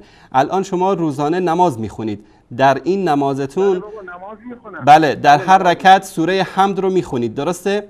این ایاک نعبد و ایاک نستعین رو برای من ترجمه و تفسیر کن. بفرمایید. ایاک نعبد و ایاک نستعین. چی آیه انصاری؟ یه بار دیگه بگید صداتون واضح‌تر بشه. ایاک نعبد و ایاک نستعین. خب من گفتم عربی زیاد به سوی تو چی آیه انصاری؟ عبادت میکنم. الان گوش کن پسر خوب. الان من صداتو قطع میکنم، تو فقط پای تلویزیون بشین قشنگ مثل بچه آدم دست به سینه، همونطوری که کلاس اول ابتدایی جلوی معلمشون میشینن میگه دست به سینه، همینطور دست به سینه جلوی من بشین یاد بگیر. ایاک نعبد یعنی تنها تو را عبادت میکنیم و ایاک نستعین یعنی تنها از تو یاری و مدد میجوییم. وقتی که در هر نمازتون این دو آیه رو میخونید باید به این عمل بکنید. عمل کردن به این چی است؟ فقط الله رو عبادت بکنید، برای الله نماز بخونید، برای الله قربانی بکنید، برای الله روزه بگیرید، برای الله حج بکنید، برای الله هر عملی که انجام. قل ان صلاتی و نسکی و محیای و مماتی لله رب العالمین. بگو نماز من، مناسکی که انجام میدم، زندگی و مرگ من همه برای کی است؟ برای الله سبحانه و تعالی. این است عبادت. یاری و مدد جستن فقط از الله است. تنها از تو یاری و مدد میجوییم. دیگه بعد از این پسر خوب گلم یاد بگیر که نگی یا علی، نگی یا عمر، نگی یا فاطمه، نگی یا مهدی، چون این آخوندای شکم گنده که به شما این چیزا رو یاد دادن به خاطر این است که پولتو بگیره به نام خمس، ناموستو بگیره به اسم صیغه، لذت ببره و اینها هدفشون فریب شماست، هدفش خالی کردن جیب شماست، هدفشون لذت بردن از نوامیس شماست. پس شما بچه خوب باید یاد بگیری که مثل اون بابا آبداد که بهتون یاد دادن در کلاس اول، بعد یاد بگیری که ایاک نعبد و ایاک نستعین یعنی تنها الله رو میپرستی و تنها از الله یاری و مدد میجویی. انشالله اینو یاد بگیر، تکرار بکن، هفته بعد دوباره زنگ بزن، من انشالله درس بعدی رو بهت خواهم داد. بله سلام علیکم، بفرمایید. سلام علیکم. علیکم السلام و رحمت الله. خسته نباشید انصاری. سلامت باشید برادر عزیز. شرمنده هستم مزاحم میشم. سلام میرسونم خدمت دوستان بهترم پشت صحنه و خواستم یه مطلبی از کنم. شما میشه خودتون رو معرفی کنید؟ از کجا زنگ میزنید؟ من سیامک هستم از ایران. سیامک برادر عزیز بفرمایید. بله آقای انصاری، این کتابی من لا یحصل الفقیه بودم که بسیم دارید. بله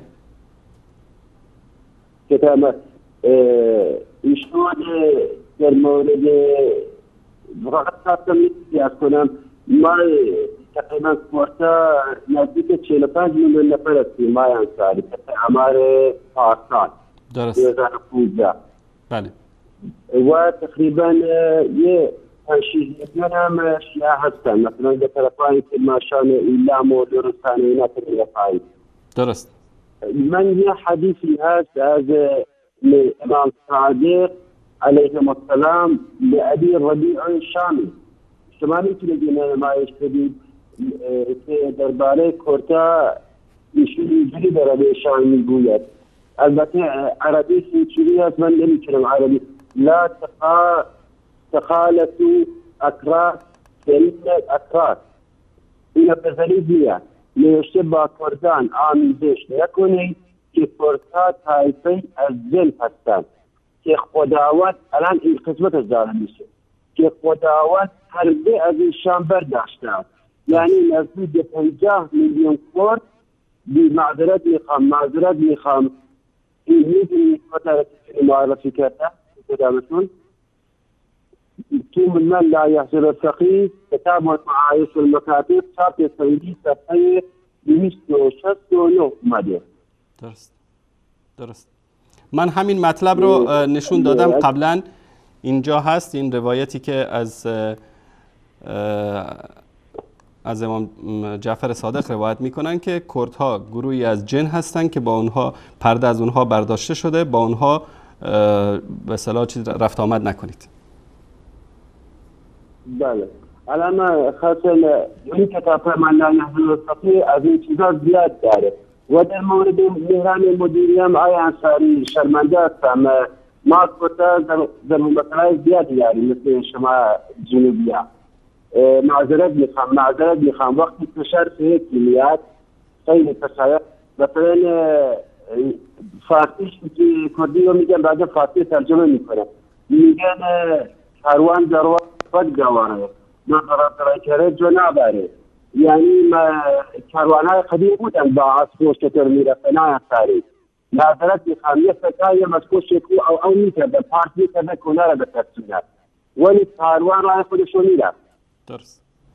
درست. اما مهران مدیری و جارجستین هم اینجوری هستن فشار اومده براشون از راه دید دارن پارت میکنن و خوشبختانه کاروان شما هم به سلامت داره پیدا میکنه. باور کن فشار براشون اومد. اگه فشار اومده بود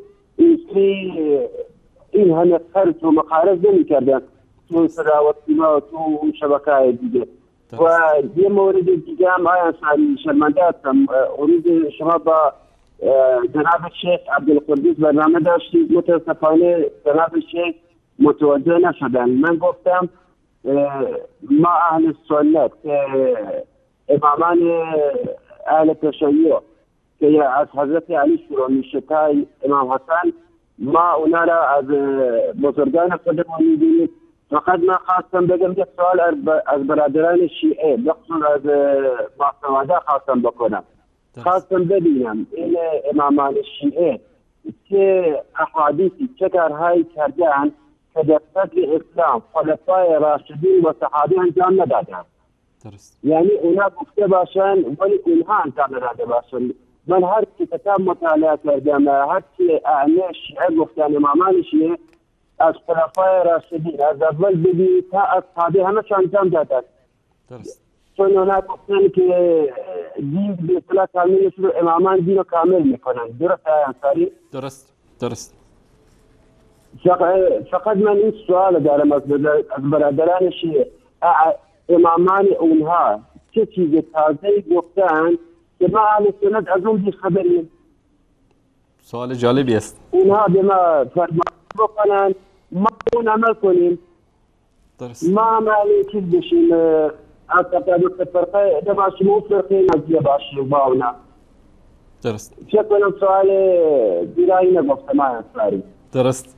کاملا تشکر از شما برادر عزیز کرد. الله متعالستان کنید. من شما نمیشم و السلام علیکم و رحمت الله و برکاته. علیکم السلام و رحمت الله و برکاته. تشکر از شما.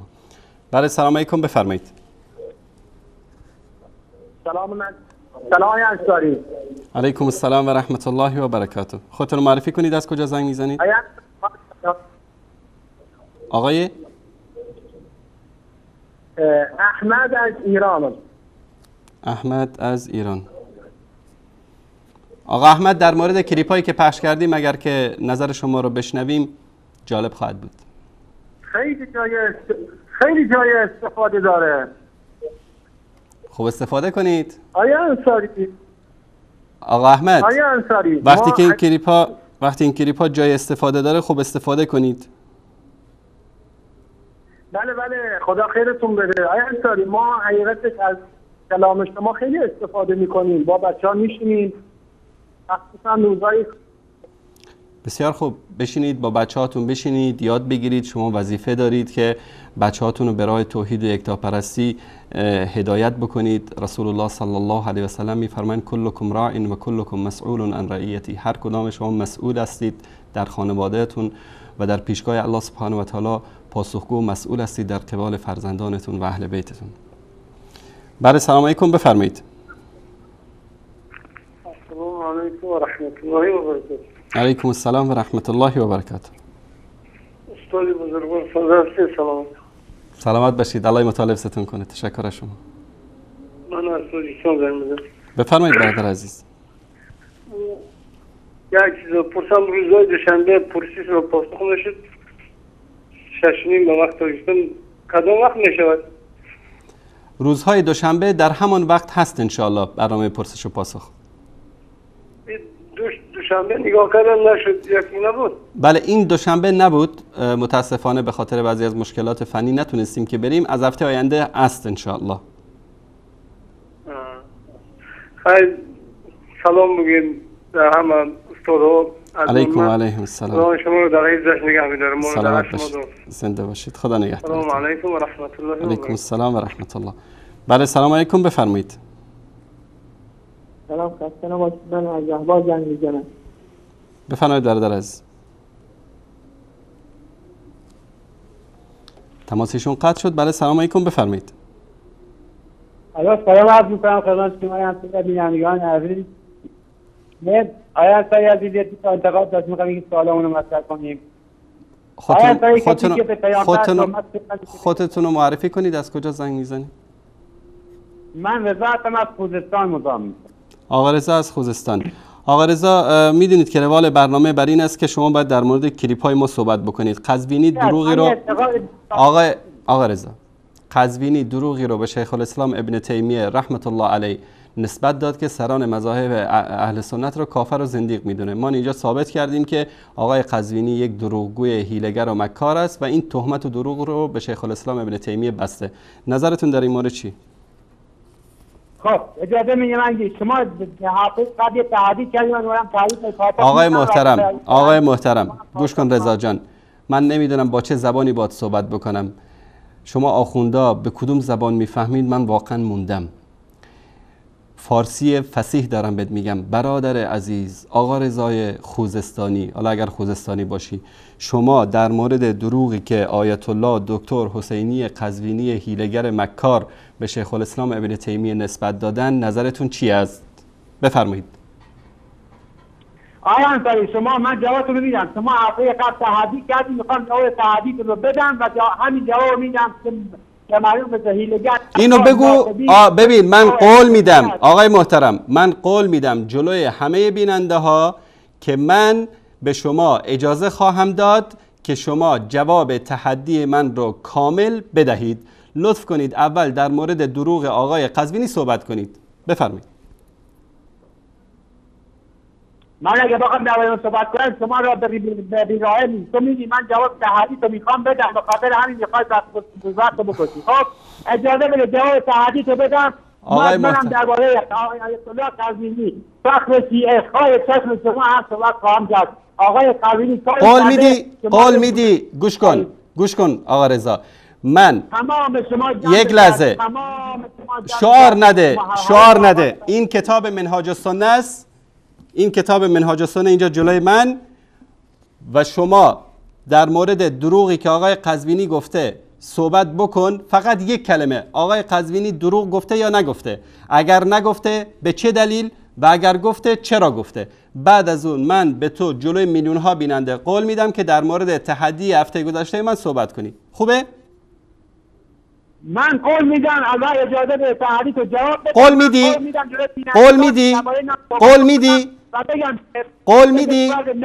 قول میدی شعار نده آقا رضا. قول میدی؟ بله قول میدم. باش بینندگان شاهد باشید، یک آخوند رافضی آقا رضا قول میده که در مورد دروغ قزوینی صحبت کنه. بسم الله. اولا من آخوند بودن افتخار میکردم، ولی همین که میتونم آخوند نه یک شیعه. شما مردان هزار چهره هستید، هر روز چهرهتون عوض میشه. بر صورت الان شما خواستی در مورد تحدی هفته گذشته من صحبت بکنی. بسم الله. چی گفتم من؟ چه تحدی کردم؟ آقا رضا حاشیه نرو، خواهش میکنم وقت بینندگان رو ضایع نکن. گفتی که در مورد تحدی من صحبت میکنی و بعدش هم قول میدی که در مورد قزوینی صحبت کنی، درسته؟ چشم.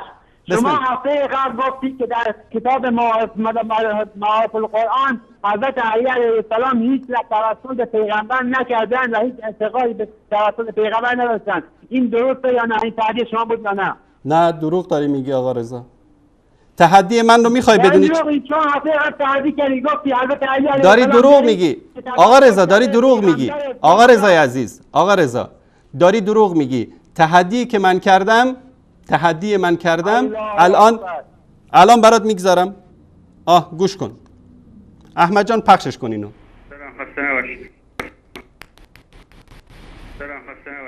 سلامت باشید. همین احمد آقایی که لحظات پیش هی داشت سیانمایی میکرد، برادر گرامی یک لحظه تشریف داشته باشید رو خط.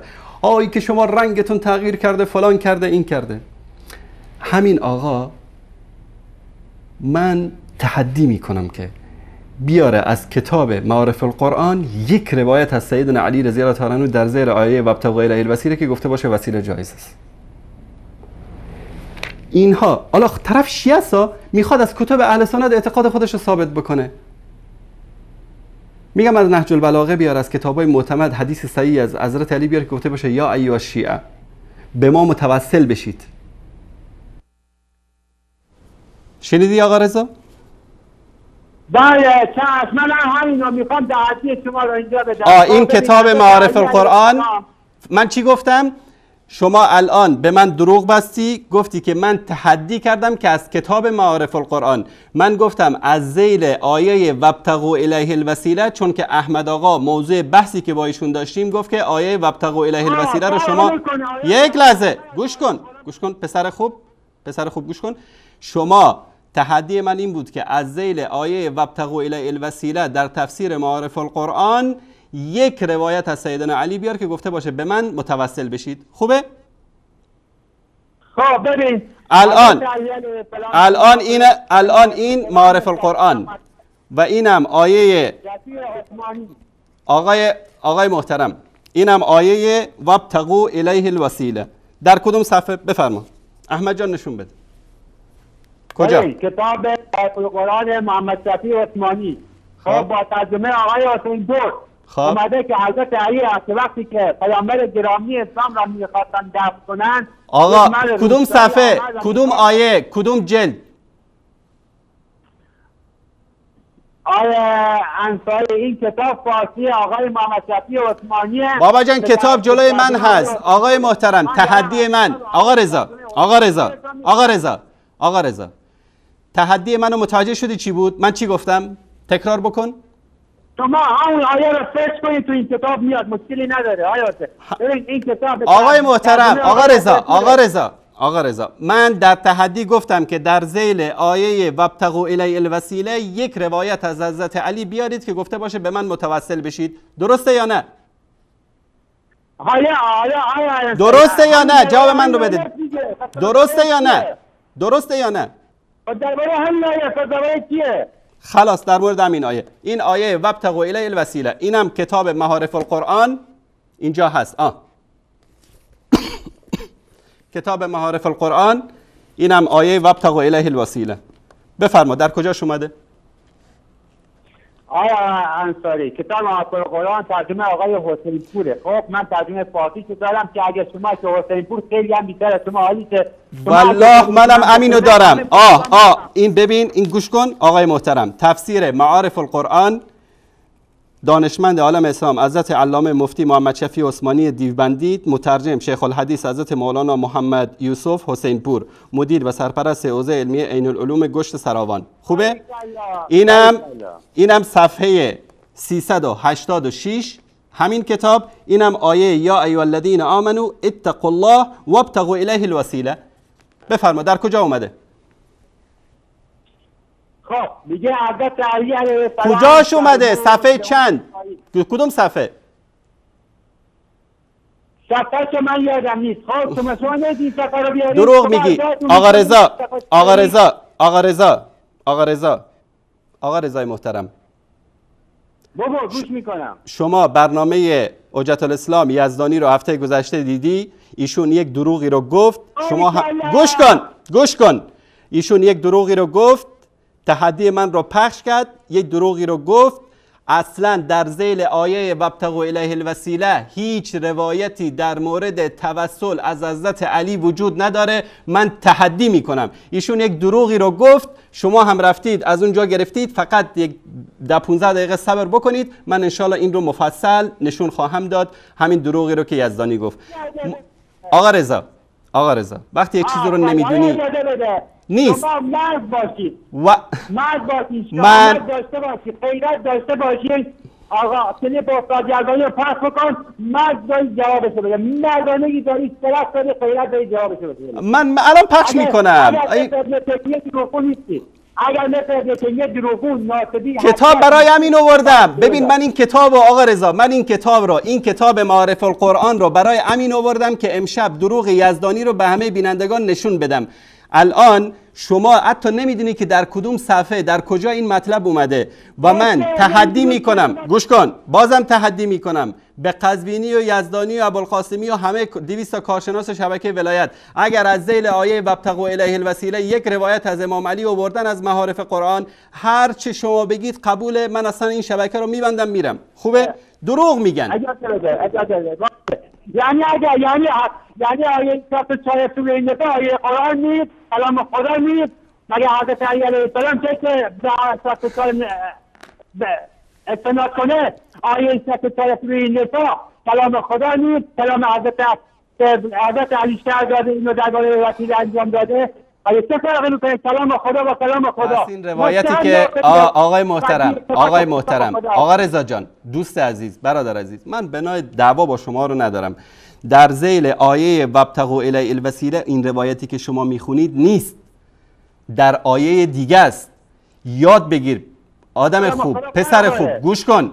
وقتی که میری شبکه ولایت نگاه میکنی، کلیپ من رو که پخش میکنن دقت بکن، اون بیشورا همینقدر عقل نداشتن که همون قسمتش رو حذف کنن که من میگم ذیل آیه وابتغوا الیه الوسیله.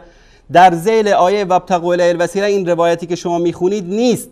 در ذیل، الان بهت بگم، در صفحه 44 تفسیر معارف القرآن در ذیل آیه 64 سوره نساء هست، در قضیه استغفار است. در قضیه توسل ذیل آیه توسل نیست. متوجه شدی؟ آیا انصاری کلام خدا، شما از کلام خدا فراری میکنید، چه فرقی میکنه؟ من کلام الان آقای محترم، الان ثابت شد که در ذیل آیه وابتغوا الیه الوسیله این مطلب وجود نداره، درسته؟ الان شما مردانگی، غیرت و شهامت داشته باش، در مورد دروغ قزوینی صحبت بکن. قول دادی به بیننده. بسم الله. من نه صحبت میکنم، ولی مگر آیه 44 سوره النساء کلام خدا نیست؟ اونو قبول دارم، مفصل در موردش صحبت میکنم. آیا شما از قدامه نظفی بیشتر میفهمی؟ اونو قبول دارم. بابا جان تو نمیدونم به چه زبانی میفهمی. آقا رضا گوش کن، اونو قبول دارم، حدیث هم هست، از حضرت علی هم هست روایت، اینجا نشون خواهم داد. اما در ذیل آیه وابتغوا الیه الوسیله نیست، آنطوری که بیننده احمد آقا ادعا کرده بود و یزدانی سیانمایی کرد برای مردم. شما الان شهامت و غیرت و مردانگی داشت. مرد باش آقا رضا، مرد باش، نشون بده به من قزوینی رو در مورد صحبت کن. قول دادی به بیننده. مرد باش، صحبت کن در مورد قزوینی. فقط اینجا شما خلقت و روسیات شدی که حضرت علی علیه السلام آقا رضا خواهش میکنم مرد باش، 1 کیلو باش، مرد باش، در مورد قزوینی صحبت کن. بسم الله. قول دادی به بیننده. نه به خدا صحبت میکنم، فقط بگو صحبت کن. صحبت کن. بسم الله. محکوم شدی حضرت علی علیه السلام دستور را قبول داشتی یا نه؟ به پیامبر توسل کرده یا نه؟ نه توسل نکرد. در کجا گفته؟ توسل نیست. اصلا تو روایت رو نمیدونی که چی است. من تشکر میکنم آقا رضا 1 کیلو باش، مرد باش. اگر میخوای که در بلک لیست شبکه نندازمت، تلفنتو سطل آشغال نندازم، الان قول دادی به بیننده که در مورد دروغ قزوینی صحبت میکنی، صحبت کن. این همه مردانگی و شجاعتی که ادعا میکردی کجاست؟ 1 کیلو غیرت که داشته باش در وجودت. ما مردانه داریم، غیرت داریم، شرف داریم. بسم الله. 1 2 3 در مورد دروغ قزوینی. بسم الله. در مورد دروغ قزوینی. فقط همین یک کلمه حرف این ور اون ور بکنی دست من رو دکمه تلفن است. یک کلمه حرف خارج از قزوینی بزنی صدا تا قطع میکنم. در مورد قزوینی من درباره استاد قزوینی چه اجازه بده درباره استاد قزوینی هم صحبت کنم. شما فرض نیستی بیا همون دروغ ببین در کتاب اون آقای ناصبی ابن تیمیه اومده اول سران مذاهب کم کم داره اشاره میکنه. در کجا؟ این کتاب منهاج السنه است. در کدوم صفحه؟ در کدوم جلد؟ در کدوم جلد؟ میگم در کتاب منهاج السنه یادداشت کن. کدوم صفحه؟ کدوم جلد؟ بگو. همینجا جلوی من است. انا شافعی شهر میگم یادداشت کن. انا شافعی شهر شما سرچ بکن ببین تمام همه را تشکر. بینندگان ببینید این غیرت یک رافضی است. ببینید قرار بود که در مورد دروغ قزوینی صحبت بکنه.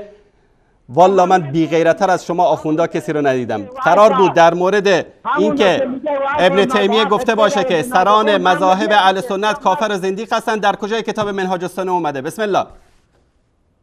همون اصل مذهب رو بیار شما همون کتابی که شما استدلال کردی همون چیزی که گفت اصل مذهب انتقاد کن بیا همون رو بیار تو قدر درباره مذهب شهر آقای صدستانی رو صحبت میکنه دروغ میگی. بخون در کجا گفته؟ بخون. تو که ادعا میکنی که گفته در کجا گفته؟ بخون. بسم الله. همون صفحه‌ای که شما استدلال کردید بیا تو کتاب رو که من تو کتاب کدوم صفحه‌شو باز کنم؟ کدوم صفحه‌شو باز کنم؟ بسم الله بگو. این جلوی من کتاب کدوم صفحه‌شو باز کنم؟ گفت یا اصطلاح مذهب زنادقه هستن همون که ولی اصل مذهب اون سرچ دادن میاد دیگه. بسیار میگفتم تو سه هفته برای ویرایز میدن رو اون حالا میگه کجاست من کردم همون رو بیا دیگه. بخون. این آوردم. احمد جان نشون بده. بده مردم نگاه بکنن. بخون. این اصل انصاری ببین داره گفتگو ابن تیمیه که میخواد بیاره جا آفرین باری کلا بیاره کلا بخون. از پاراگراف اول که میاد درباره آقای صدستانی صحبت میکنه در کتاب الملل والنحل داره صحبت میکنه درباره ایام هری خارج پس داره صحبت میکنه. خب وقتی که توضیحات رو میده بعد میگه و اصل مذهب. خب اصل مذهب یعنی اون که مذهب و بنا نهاده های آقای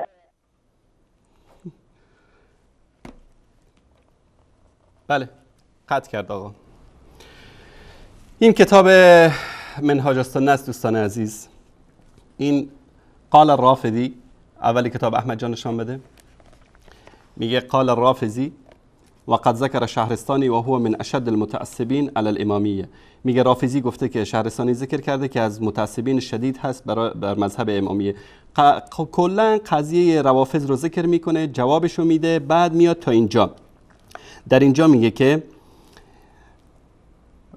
میگه که ولیس فی الطوائف اکثر تکذیبا بالصدق و تصدیقا بالکذب من الرافضه. از در بین همه طوائف کسانی که دروغ میپندارن صدق را و تصدیق میکنن دروغ را مثل رافضه پیدا نمیشه. فان رؤوس مذهب و ائمه الذين ابتدعوا و اسسوا كانوا منافقین زنادقه. رؤوس مذهب روافض و ائمه‌ای که اینها را تأسیس کردند و این بدعت رو آوردن منافقین و زنادقه بودن. کما ذکر ذلک من غیر واحد من اهل العلم. چنانچه که تعداد زیادی از اهل علم این مطلب رو ذکر کرده و خلاف خوارج و غیره است. و همچنین لهذا رؤوس المذاهب الذي ابتدعوا لم يقل احد انهم زنادقه و المنافقین. میگه که رؤوس مذهب مرجئه و خوارج و غیره رو کسی نگفته که زنادقه و منافقین هستن بخلاف رافضه بخلاف روافض. فإن رؤوسهم كانوا كذلك که رؤوسشون اینطوری بودن. و اصل المذهب و اصل این مذهب رافضی انما ابتدعوا زنادقه و المنافقون مرادهم افساد الدین. اصل مذهب رافضی رو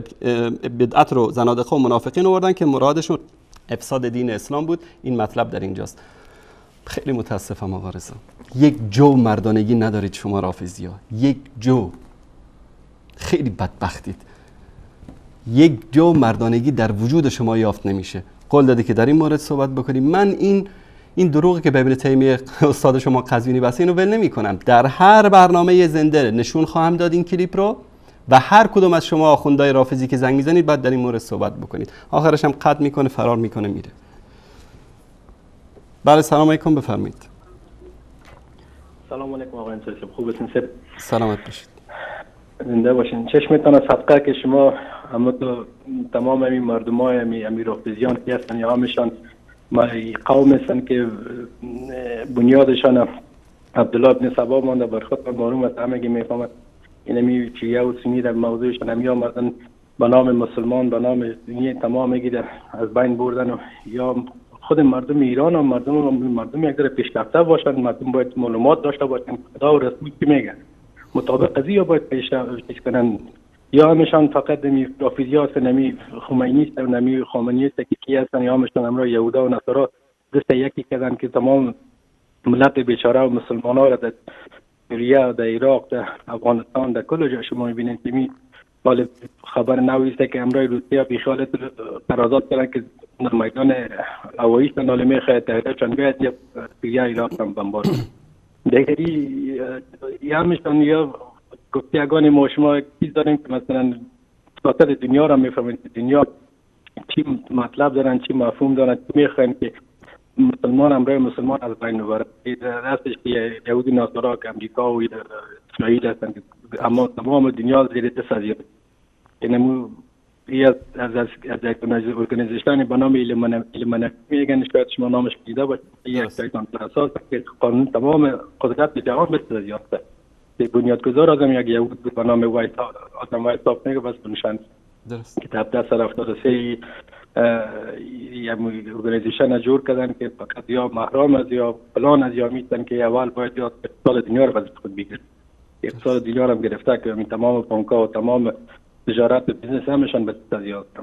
بعدن بعد از دیگه یا از اون قدرت ساینس و کامپیوتر و تکنیکشان تمام ماشینا را میال ماشینام که صحبت میکنیم در ماشینا را میشنوند، تمام معلومات همه گیره دارن که میگن نمیکنن، حالی که مثلا یا قدم طیاره بی پیلوت دارن یا کامپیوترشان نمیتونن که مثلا برن امو تورستاره که میگن وارا پیدا کنن بندو برن خودشون دورم کردن نمیخواین بکنن، به خاطر که میخواین که اما به نام داعش و به نام طالب و به نام چی در حق مردمای بیچارام در اینجا کلشان گم است که کی راستی واقعیت جهاد میکنه، عوام بیچاره در تاپای القاعده و طالب در جانشان خورده فقط برادر کشی است و اون طرف هم مال اکبر میگه این طرف مال اکبر میگه، آدم رنج میبره، آدم بیخی تا کی کدام ایالت روز به روز بدتر شده بره دیگه. من فکر میکنم که گناه خود ماست که خداوند تعالی رحم نمیکنه، تا که ما سر خود رحم نکنیم خداوند هم رحم نمیکنه.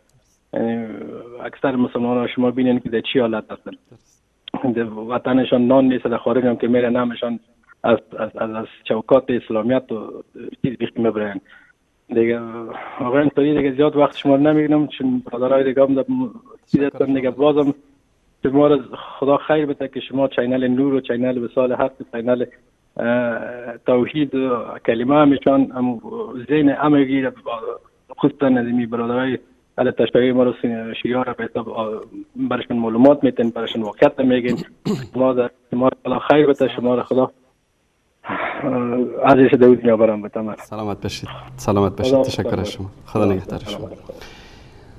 خب بینندگان عزیز گرامی، یک میان برنامه کوتاه میبینیم، بعد از اون میخوام در مورد یک تماسی که یکی از کارمندان شبکه ولایت گرفته بود مدتی قبل، تقریبا قبل از رمضان بود و در اونجا صحبت کردن در مورد این که حدیثی از در صحیح مسلم که خلفایی بعد از پیامبر میآیند که به سنت پیامبر عمل نمی کنن، به هدایت پیامبر پابند نیستن و اینها از هدفشون از طرح این روایات تن وارد کردن بر خلفای راشدین است، همونطوری که گفتیم، و الا مرض دیگری غیر از این ندارن. میان برنامه خیلی کوتاه میبینیم و بعد از اون برمیگردیم. ان شاء الله من مفصل میخوام در این مورد باز دوباره صحبت بکنم، گرچه قبلا هم صحبت شده. با ما همراه باشید. اشهد ان محمد رسول الله. الله اکبر. الله اکبر. اشهد ان لا اله الا الله. اشهد ان محمد رسول الله. ما شاء الله. الله اکبر. اشهد ان لا اله الا الله. اشهد ان محمد رسول الله. اشهد ان علی عبد الله. الله اکبر. الله اکبر. لقد رضي الله عن المؤمنين إذ يبايعونك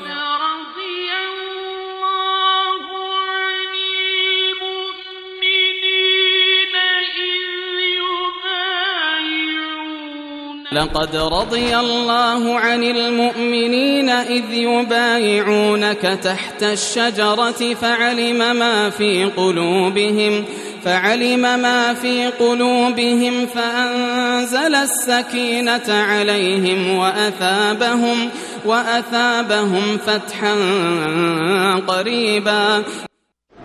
به یقین الله از مؤمنان که در زیر درخت با تو بیعت کردند راضی شده است. او از آنچه در دلهایشان می‌گذشت آگاه بود. پس آرامش را بر آنان نازل کرد و پیروزی نزدیکی به آنان پاداش داد.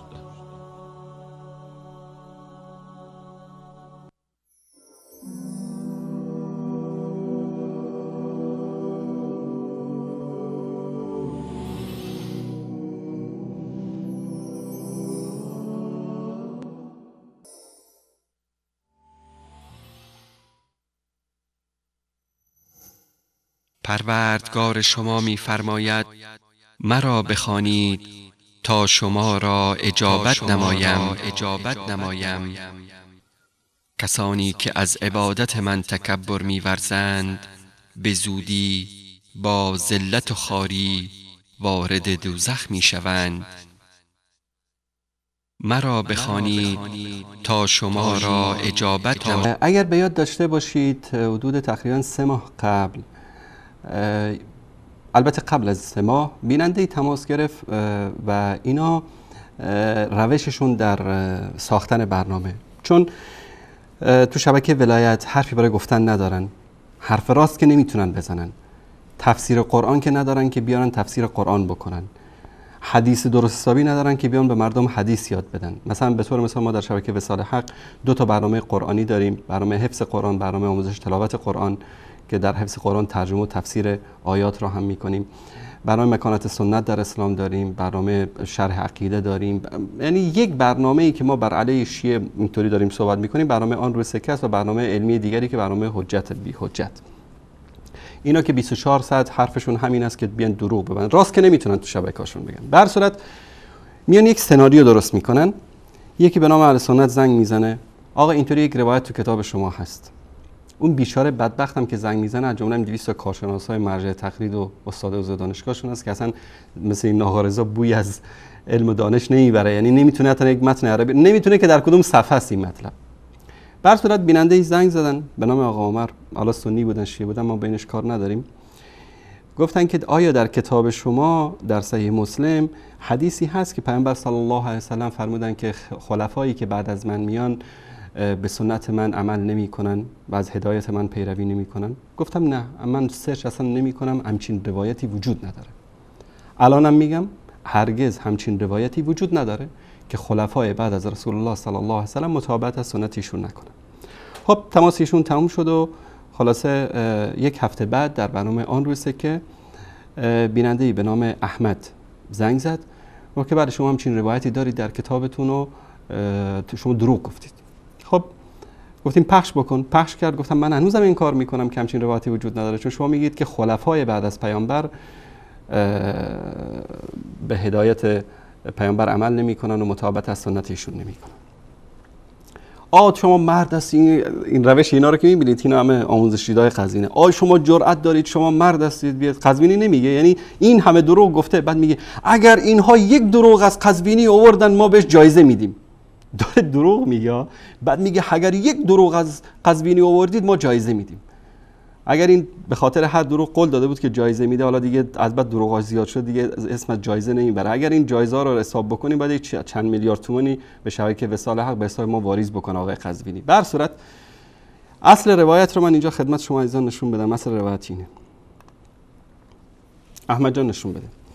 روایتی از رسول الله صلی الله علیه و آله و سلم که حذیفه ابن یمان صاحب سر رسول الله صلی الله علیه و سلم این رو روایت کرده و این روایت در صحیح مسلم است و در باقی کتب حدیث هم بعضا ذکر شده. یا رسول الله انا كنا بشر فجاء الله بخیر. یا رسول الله ما در شر بودیم. شر چی است؟ زمان جاهلیت. خوب دقت بکنید به این مسائلی که من میگم، چون وقتی زمان جاهلیت، زمان شر باشه، رسول الله صلی الله علیه و سلم در زمان جاهلیت بودن، به پیامبری مبعوث نشده بودن. رسول الله شر نبودن. اون دوران جاهلیت دوران شر بود. اون جاهلیتی که وجود داشت در مکه دوران شر بود. این حرفا رو به خاطر چی تاکید میکنم؟ چون بالای کلیپی نشون میدم که یک آخوند 7 سال گسیخته به اسم روستایی حرفای خیلی جالبی میزنه، خیلی هم خنده دار. در موردش من مفصل صحبت خواهم کرد. بر صورت یا رسول الله ما در خیر بودیم، در شر بودیم.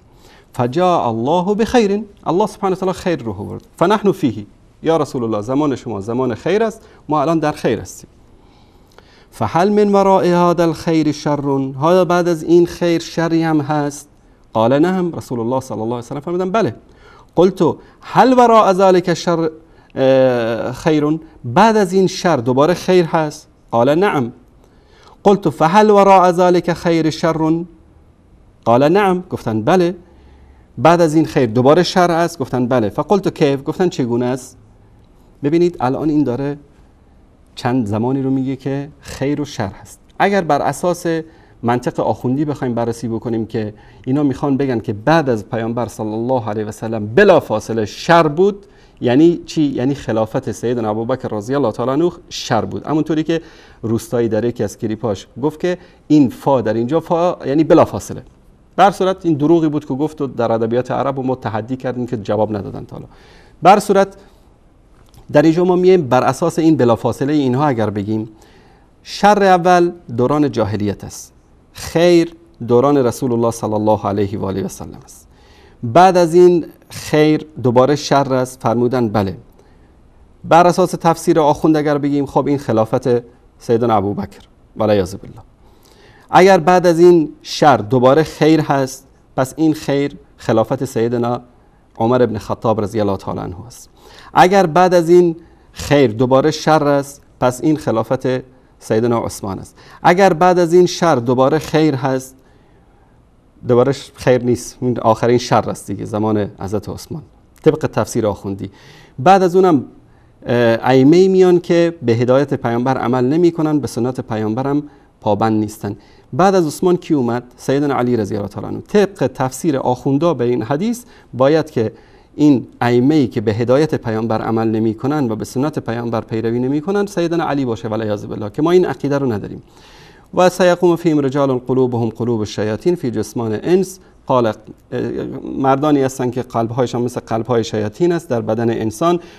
قلت کیف اصنع یا رسول، چیکار بکنم یا رسول الله؟ این ادرکت ذلک، اگر که من این زمان رو دریافتم چیکار بکنم؟ قال تسمع و تطیع الامیر، بشنو و اطاعت بکن از امیر، و ان ضرب ظهرک و اخذ مالک فاسمع و اطیع، اگر که تو رو شلاق زد یا که مالت رو گرفت تو بشنو و اطاعت بکن. این کل حدیث است. شاید برای بعضیا این شبهه ایجاد بشه که آیا رسول الله صلی الله علیه و سلم در مقابل ظلم و ظالم و اینها باید ما از ظالم اطاعت بکنیم؟ اینجا قضیه یک شخص است، نمیگه و این ضرب ظهرکم و این اخذ مالکم، نه، اینجا قضیه یک فرد است، یک فرد با حاکم یا با خلیفه ای که ولو اینکه قلوبش قلوب شیاطین باشه، فلان باشه، علان باشه، که حالا مفصل در این مورد صحبت خواهیم کرد، اگر که اومد مالتو گرفت، اگر تو رو شلاق زد، بهت ظلم کرد، تو صبر بکن به خاطر مصلحت جامعه، که اگر کودتا بکنی، قیام بکنی، کشته میشی، در امت به هم میریزه. کل این روایت در باب اطاعت از ولات امر، ولو اینکه ظالم باشن، ولو اینکه به اصطلاح مال کسی رو غصب بکنن، به خاطر مصلحت عموم مردم، در اینجا قضیه اطاعت و شنیدن از امیر است. این کل روایت است. اینا بعد میاد میگن که ما وحدت میخوایم، فلان میخوایم. اگر اینا غرض و مرضی نداشته باشن دنبال این روایت ها نمیرن. ما با این روایت ها مشکل نداریم، الحمدلله اهل سنت شرح کردن این روایت ها، تو کتابمون هست، به این روایت ها افتخارم میکنیم. اما چون اینا مریضن دنبال این روایت ها میگردن، بعد چی میان میگن که خب بعد از رسول الله بلا فاصله طبق گفته روستایی شر بود و این شر هم خلافت بود و خلاصه تفسیر عجیب و غریب میکنن. در مورد تفاسیر اینام که دیگه بگو و بشنو دیگه، هر چی که دلت میخواد. ان عدت الشهور عند الله 12 شهرا، 12 امام است و نمیدونم ان الله لا یستحی ان یضرب مثلا ما بعوضة فما فوق بعوضة امیر المؤمنین، از پشه بالای پشه رسول الله هست. در روایت دیگری دارن که حضرت علی رو به الاغ تشبیه میکنن، در روایت دیگه به چارپا تشبیه میکنن. تفسیر اینا مملو از این تفاسیر عجیب و غریب باطنی است که ان شاء الله یک برنامه را اختصاص خواهم داد هفته آینده باذن الله در مورد توهین هایی که اینا به سیدنا علی در کتاب های خودشون داره. این روایت با این وضعیت در کتاب های ما هست و این که من بهشون گفتم که بعد از پیامبر خلفا میان انکار کردم، هنوزم انکار میکنم که نه، منظور اینجا ائمه خلفای راشدین رضی الله عنهم اجمعین نیست، آنطوری که اینها میخوان به مردم نشون بدن. میریم رو کلیپ ها تا کمی مفصل تر صحبت بکنیم در این مورد. اینها اومدن در یکی از برنامه ها شخصی به نام احمد تماس گرفت که من کلیپشون رو پخش میکنم اینجا. آقا محمد از ایران از طریق اسکایپ. سلام علیکم، بفرمایید. سلام علیکم آقای انصاری. علیکم السلام و سلامت. حال شما خوب آقای انصاری؟ بفرمایید آقا محمد. چه عجب شما گیر نمیدید تصویر نشون بده مثل های منتظر. خب مطلبی که میخواستم بگم آقای انصاری، آقا محمد خب. در مورد کلیپ هایی که پخش کردیم، اول در مورد کلیپ هایی که پخش کردیم شما صحبت بکنید. بپرسم چرا فرار میکنی از سوال من آقای انصاری؟ بله. این روش این هاست من. چرا فرار میکنی از سوال من؟ شما اگر جرأت داری جواب بده فلان. همین آقا بعد تو همین تماس به غلط کردن میفته بعد از اینکه دروغ میگه. بر صورت ما میریم در دقیقه سوم که ایشون به جای اینکه جواب سوال من رو بده در مورد کلیپ صحبت بکنه میاد میگه که بله شما یک دروغ گفتید. این دروغی که میخواد از من پخش بکنه خواهم داد. آقای انصاری اولا آنچه که در مورد میگه که بعد از من خلفای میان که سنت منو اجرا نمیکنن، من اصلا سرچ نمیکنم در این مورد، داره دروغ میگه. میخواد اینو بچسبانه به حضرت ابوبکر و به حضرت عمر و عثمان. همچین نصی وجود نداره که بعد از رسول الله صلی الله علیه و آله و سلم خلفای میان که سنت ایشون رو مراعات نمیکنن. بلکه دروغ گفته. همچین نصی وجود نداره که بعد از حضرت پیامبر خلفای میان که سنت رو منظور شما ابوبکر و عمر و عثمان است. من تحدی میکنم که شما نصی بیارید که خلفای راشدین. بله اینجا بینندگان عزیز گفت که شما دروغ گفتید که بعد از پیامبر خلفای میان که به سنت. اینم روایت احمد جان دوباره نشان بده. یکون بعدی ائمتون، نگفته خلفا. اگر میگفت خلفا میشد که شما بچسبونید به خلفای راشدین. در صورت این دروغی است که این آقا گفت. برمیگردیم به کلیپ. بعد از یک گفتگوی طولانی و اخذ و عطایی که در اینجا بود، من از ایشون خواستم که آقا تو این روایت رو بخون. تو جرأت داری این روایت رو بیار و مردانگی داری این روایت رو بیار. گفتم خب آقا بفرمایید شما بخونید. در دقیقه 17 این گفتگویی که من با ایشون داشتم که من سریع رد میشم از این چون وقت گیر هست، در دقیقه 17 ایشون اومد که این روایت رو بخونه. اولا که تو انکار کردی روایت رو میخونم. من هنوزم انکار میکنم.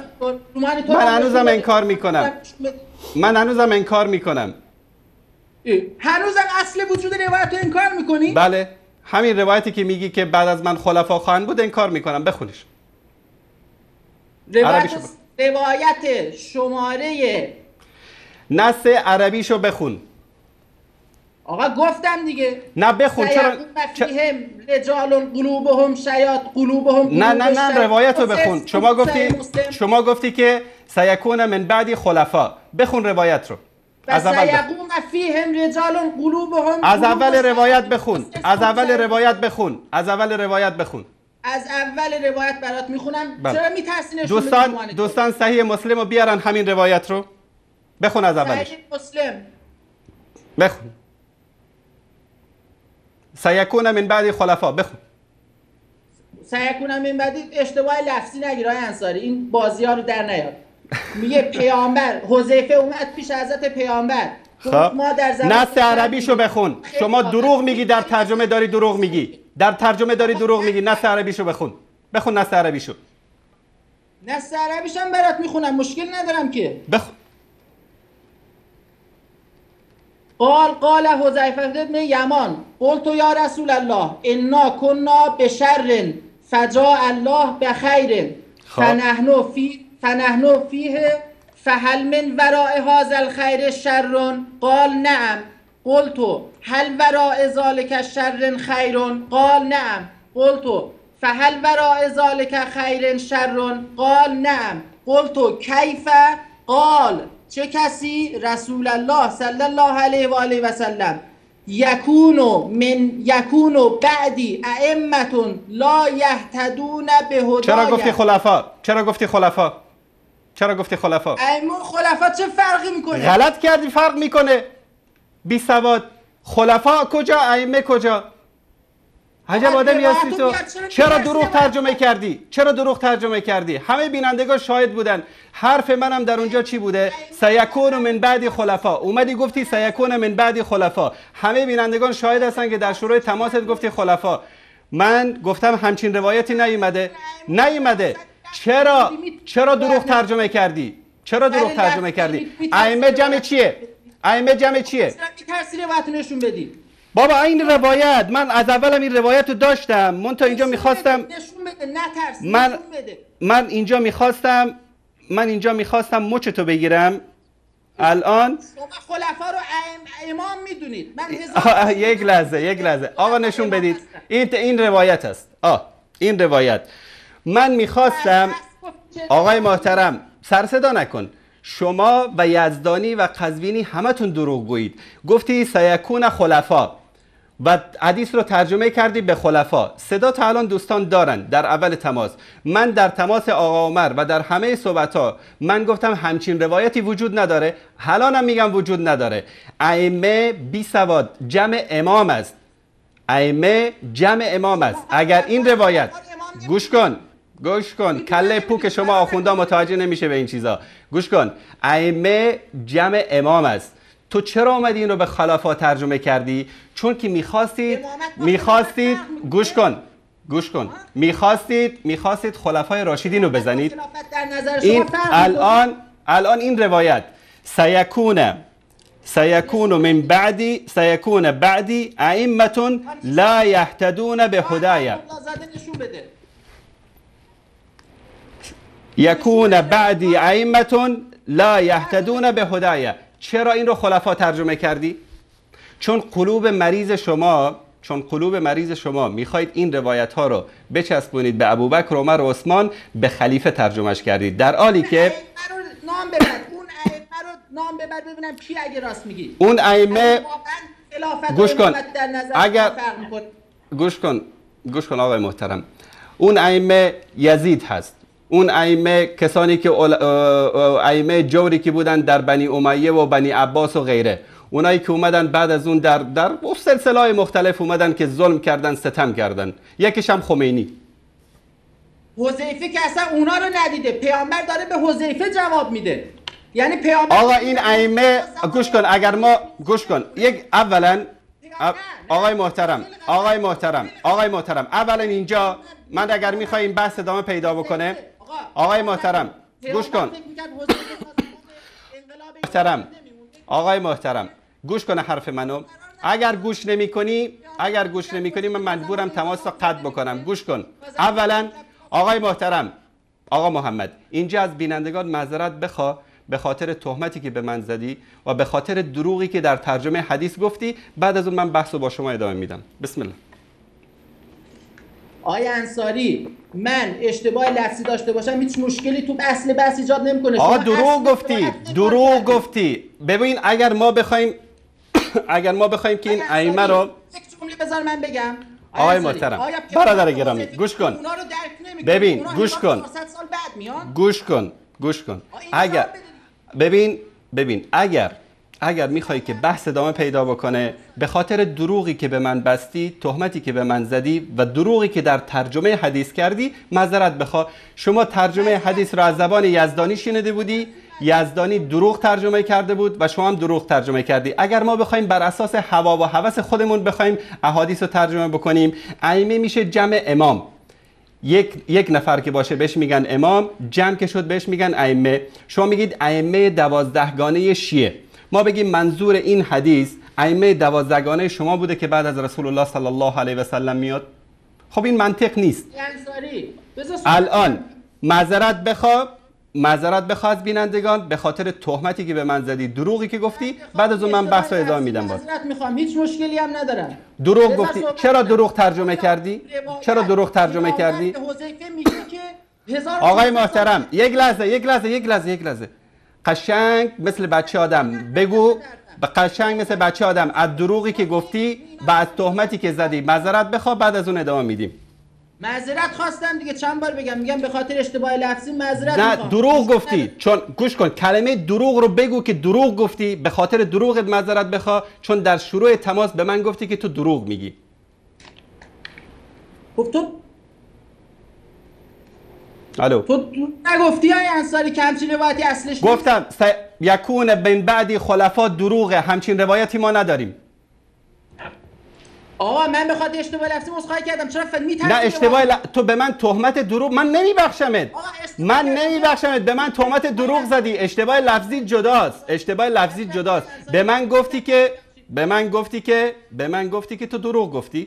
به خاطر این که بگو که اشتباه کردی و این تهمت دروغ به من زدی. حضرت آقای انصاری من اشتباه کردم، این روایت رو اشتباه خوندم و به من تهمت زدی. گفتی یزدانی و به من تهمت زدی. و به من تهمت زدی. دروغ میگه، تهمت زدی بهش یا نه؟ دروغ میگه.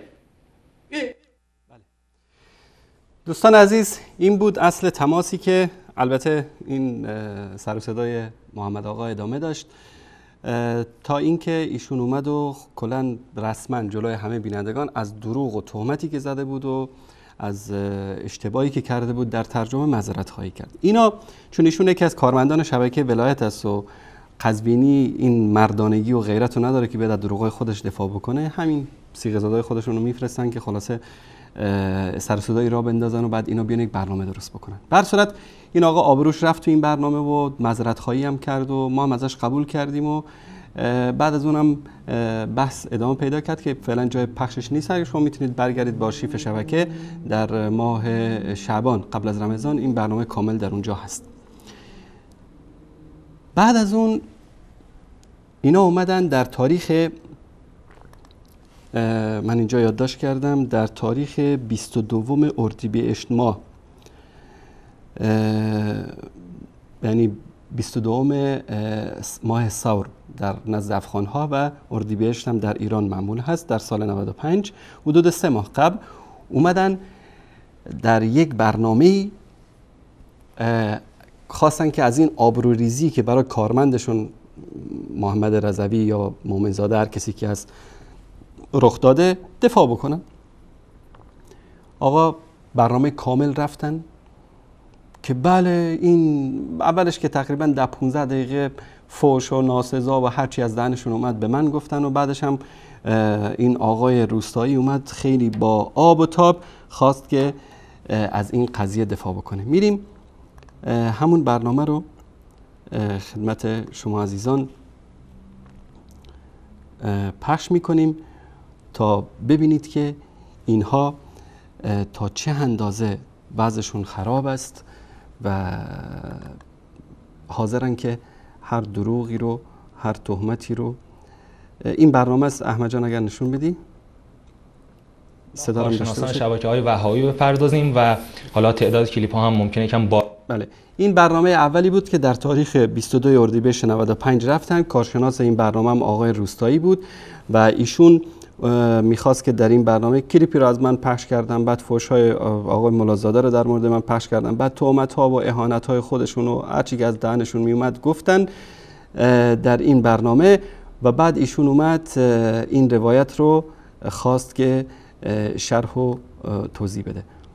ما همین قسمتش رو پخش میکنیم. بینندگان عزیز روی صفحه مانیتور من هست کتاب صحیح مسلم جلد 3 صفحه 1476.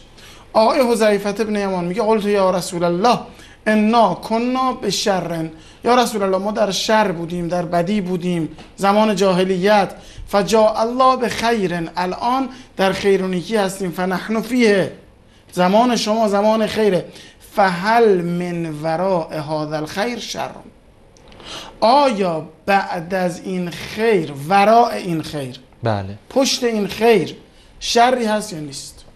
یعنی شما ببینید قرینه رو در نظر بگیرید. آقا داره میگه قبل از شما ما در شر بودیم. این قبل از شما زمان حضرت آدم رو که نمیگه، که 1000 سال قبل رو که نمیگه، 10 قرن قبل رو که نمیگه، داره میگه آقا ما قبل از شما در شر بودیم. کنا به شر بلا فاصله فجاء. فا در ادبیات عرب یعنی چی؟ یعنی بلا فاصله. بله. این قبل از شما زمان حضرت آدم رو که نمیگه، که 1000 سال قبل رو که نمیگه، 10 قرن قبل رو که نمیگه، داره میگه آقا ما قبل از شما در شر بودیم. کنا به شر بلا فاصله فجاء. فا در ادبیات عرب یعنی چی؟ یعنی بلا فاصله. بله. بعد فا در ادبیات عربی یعنی بلا فاصله. با وقاحت تمام این خودفروش زندیق رافضی داره دروغ میگه، به خاطر اینکه 4 دختر بیچاره بدبخت مردم رو زیر پای مرجع تقلیدش و مکارم شیرازی و دم دستگاش بندازه و 20% مال مردم هم خمس بگیرن برای جیب مکارم شیرازی تا تجارت شکر بکنه. این یهودی زاده ولد زنا طبق فرموده آخونده خودشون، شاگرد حوزه علمی قم در شبکه اهل بیت، که میگه که این یهودی زاده ولد زنا. به خاطر این میاد اینجا میگه فا در ادبیات عربی یعنی بلا فاصله. چرا؟ چون میخواد که اینو بچسبونه به خلفای راشدین. ما این برنامه رو ضبط کردن دوستان، به منم یک نسخه ای دادن. اینو که دیدم واقعا خندیدم، یعنی به بیسوادی، به حماقت، به جهالت روستایی و یزدانی و ابوالقاسمی و این 200 کارشناس و مرجع تقلید و به حماقت و جهالت قزوینی، به ذلت و خفت و خاری اینا خندیدم. خب چیزی نگفتیم، ما اینو گاهی اوقات ما بعضی چیزها رو نگه می‌داریم اینجا تو لپتاپ، مثل این آقایی که زنگ زد که شما تحدی شما رو من جواب میدم، تحدی هفته گذشته رو اینم دارم، تحدی و جواب تحدی و همه چیز رو. به هر صورت ما این رو همینطوری گذاشتیم، بهش تعلیقی هم ندادیم، گفتیم که حالا اینا صیغه زداشون حتما تماس میگیرن برای این موضوع که بگن بله ما برنامه گذاشتیم 2 ساعت و پاسخ دادیم به چیز. کل این برنامهش همین دروغگویی، تلبیس و خیانت. فا در هیچ جا در ادبیات عربی نگفتن که اینجا فا به معنی بلا فاصله است. این دروغ میگه. دروغ. اگر فا بلا فاصله رو ما تفسیر بکنیم، ترجمه بکنیم، همونطوری که گفتیم از خیر اول پیامبر بوده، شر بعد از اون ابوبکر رضی الله تعالی عنه بوده، خیر بعد از اون عمر بوده، شر بعد از اون عثمان بوده. آیا این تفسیر رو قبول میکنن شیعه؟ و شر آخری هم که خلفایی هم که قلوبشون قلوب شیاطین بود و علیه بالله سیدنا علی و بقیه اهل بیت باشن، که این تفسیر هیچ انسان عاقل قبول نمیکنه. اینا انقدر احمق و جاهلن که میگه فا در ادبیات عرب یعنی بلا فاصله. اینو که دیدم دیگه لازم نیست که ما بیشتر در مورد این برنامه اینا صحبت بکنیم، به همین قدر اکتفا میکنیم تا جهالت این آخوندهای صیغه‌ای رو ما خدمت شما عزیزان نشون بدیم. بعد از این آقای محمد رضوی یا مومنزاده یا هر کسی که هست قسطنطنیه رو فتح کردن، همون هفته برنامه آن روی سکه تماس گرفت که بله آقای چیز جواب داد، شما اگر جرأت داری، مردانگی داری، کلیپ ایشون رو پخش بکن. بعد منم در همون برنامه تماس دوم آقا محمد است که اومدیم و صحبت کردیم. بله اینم تماس. احمد جان نشون. طریق اسکایپ آقا محمد. سلام علیکم آقای انصاری. علیکم السلام و رحمت الله. آقای انصاری شما قرار بود کلیپایی که از شما پخش میشه رو ادعا کرده بودی کامل پخش میکنید، جواب میدی، چرا جواب ندادی؟ میشه خودتون رو معرفی کنید؟ میشه خودتون رو کامل معرفی کنید؟ 3 تا کلیپ پخش شده از شما تو آقای محترم. بله ما میریم رو دقیقه. بله رضوی نیستی، مومنزاده هستی، چه دروغ میگی؟ خجالت میکشی؟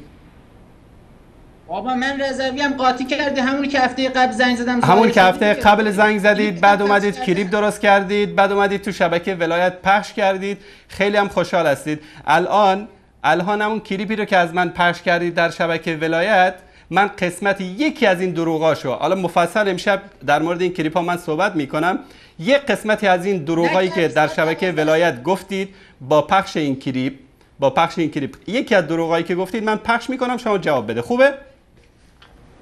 همین کلیپ تکفیر پسر الان اینو گوش کن. کلیپ ببین، بحث عوض نکن. بحث هفته گذشته که بحث هفته گذشته که در مورد حدیث مسلم بود که بعد از پیامبر صلی الله علیه و موضوعی که دوست داشتی باید صحبت میکنم. آقای مومنزاده یا رضوی، شما 1000 تا اسم داری. الان من مقطع یکی از دروغاشو خوبه؟ قبوله؟ شما کلیپ خوبه؟ الان پخش بکنم اجازه است؟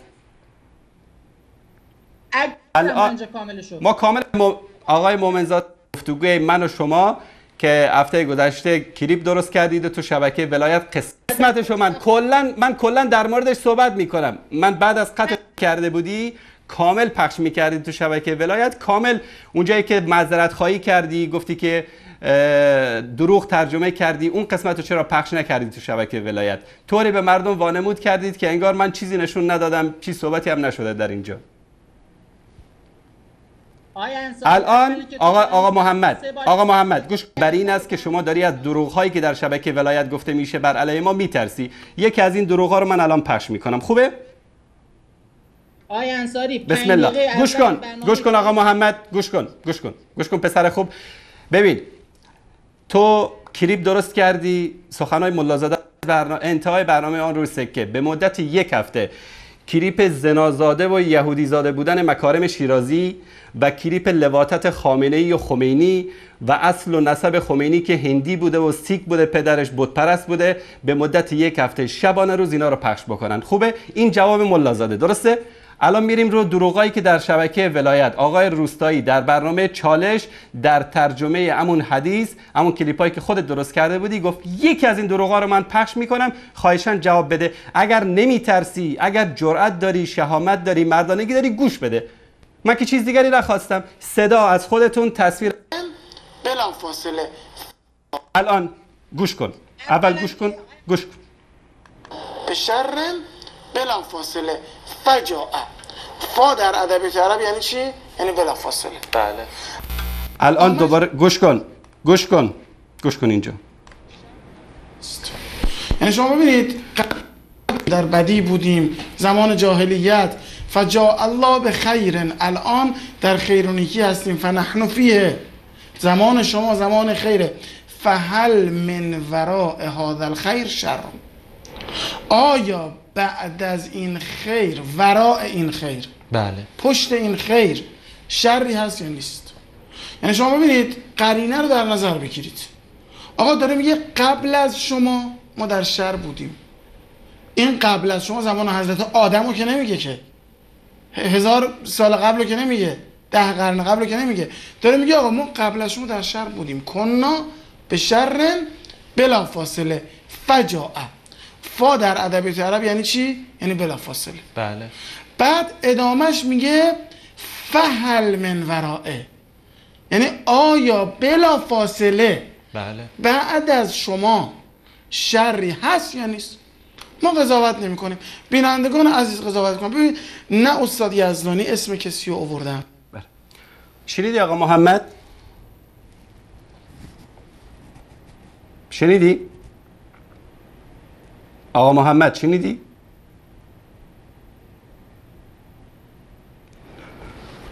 احمد جانشون رو خط هست؟ بله. من انصاری چرا از اول کاملش رو پخش نکردی؟ من همین قسمت را از اول کامل پخش میکنم، جواب میدم. این جزء برنامه امشب من هست. از اول پخش میکنم، جواب میدم. همینجا ایشون میگه که فا در ادبیات عربی یعنی بلا فاصله.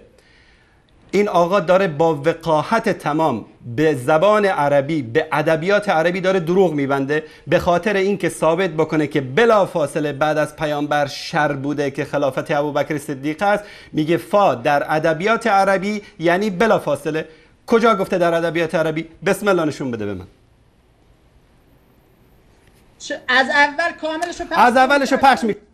بله بینندگان عزیز، خلاصه دست و پا زدین محمد آقا این بیچاره حقوق بگیر شبکه ولایت که جواب بده، تا امروز جواب ندادن. این بود آبروریزی بزرگ این دجالای شبکه ولایت و این آخونده احمق بی سواد.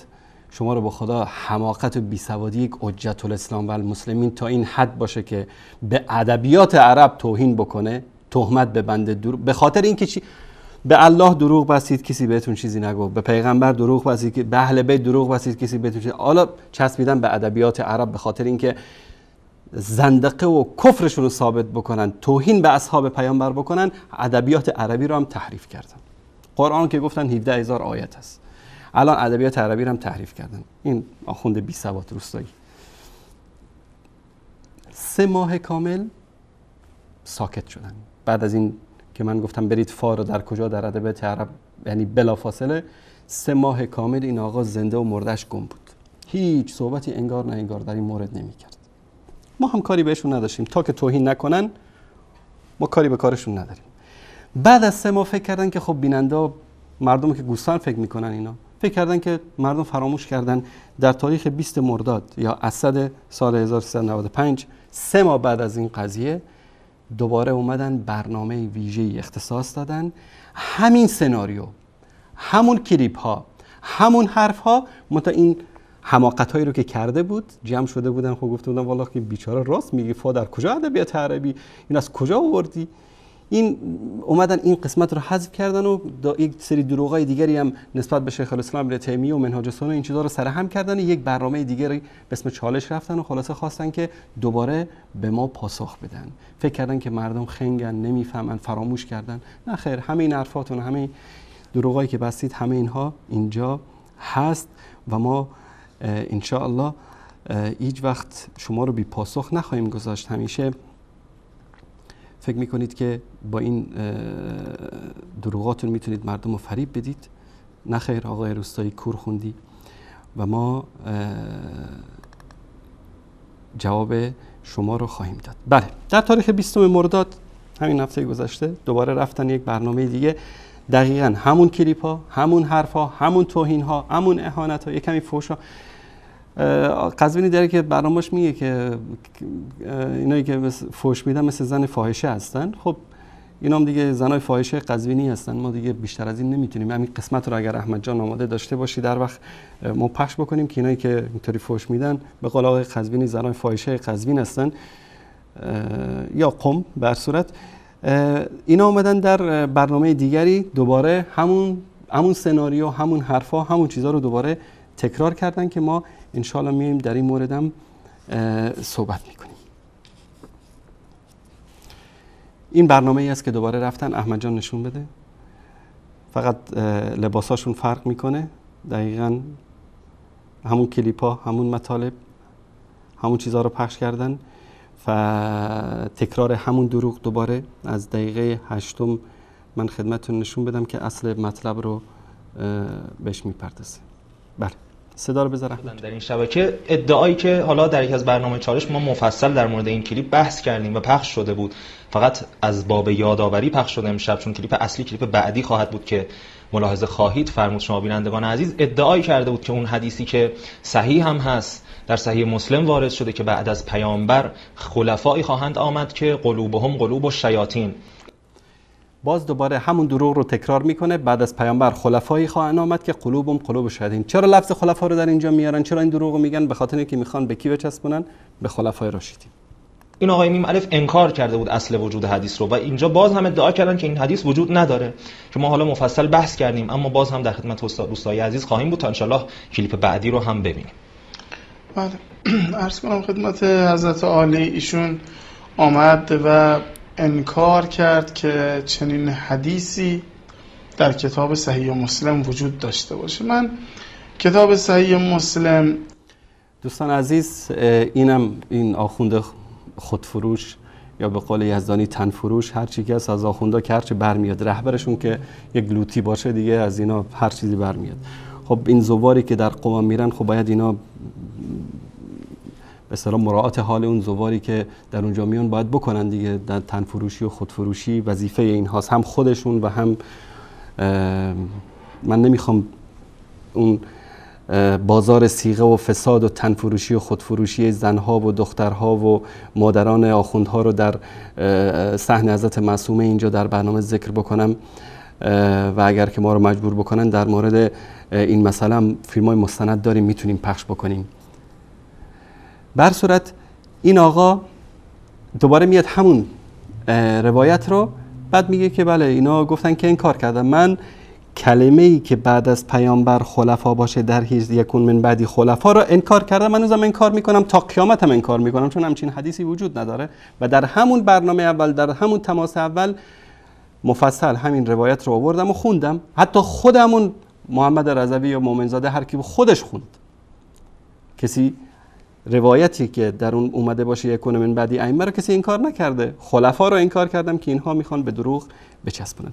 بعد آقا یک کمی احساساتی میشه، این روایت رو میخونه. احمد جان این تصاویرش رو داشته باشه، این روایت رو میخونه. بعد از اون در آخر روایت که میرسه میگه بله این مطلب رو که در اینجا اهل سنت آوردن. من سریع رد میشم چون تکراره، سناریو همون سناریوست، فقط داره تکرار میکنه این آقا همون حرفا رو. بله یا رسول الله ان ادرکت ذلک، من اگر اون زمان رو درک کردم چه کنم؟ حضرت میفهمند تسمع و تطیع الامیر، تو باید اطاعت کنی و ان ضرب ظهرک و اخذ مالک فاسمع و اطع، حتی اگر که به پشت تو تازیانه بزنن و مال تو رو بگیرن باید گوش بدی و اطاعت کنی. خب این روایتی است که این آقا انکار میکنه. البته ببینید من به عنوان یک شیعه چنین روایتی رو نمیپذیرم.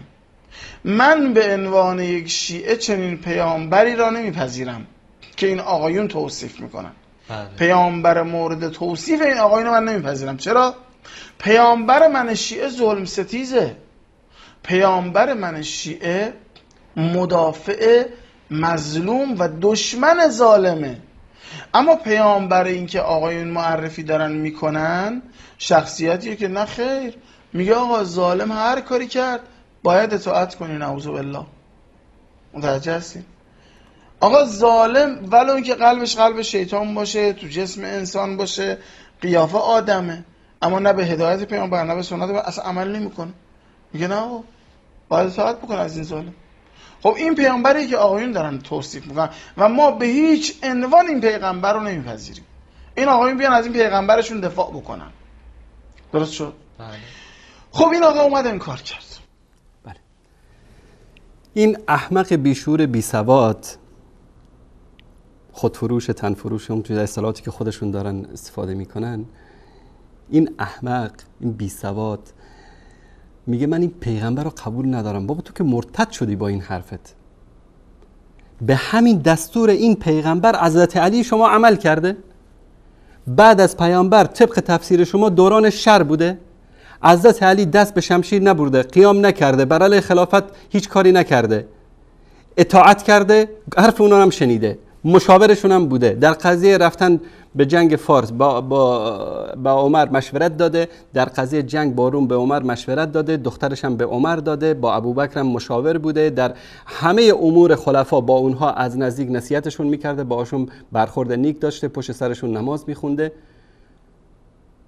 به همین حدیث حضرت علی عمل کرده طبق اعتقاد شما. البته اون علی بی غیرتی که شما بهش اعتقاد دارین، علی با غیرت ما، علی ابن ابی طالب شیر خدا، حاشا و کلا که سر پیش ظلم فرود بیاره. علی با غیرت ما علی بود که اگر سرش هم از تنش جدا میشد در مقابل ظلم سکوت نمیکرد. اما علی که شما برای شیعیان معرفی کردید به همین حدیث عمل کرد. در دوران شر بنابر تفسیر خودت اومد و سر اطاعت بر آستان خلافت ابوبکر و عمر فرود آورد، از اونها پیروی کرد، حرف شنوی داشت و مشاورشون هم بود. خب حضرت علی شما به همین حدیث عمل کرد دیگه.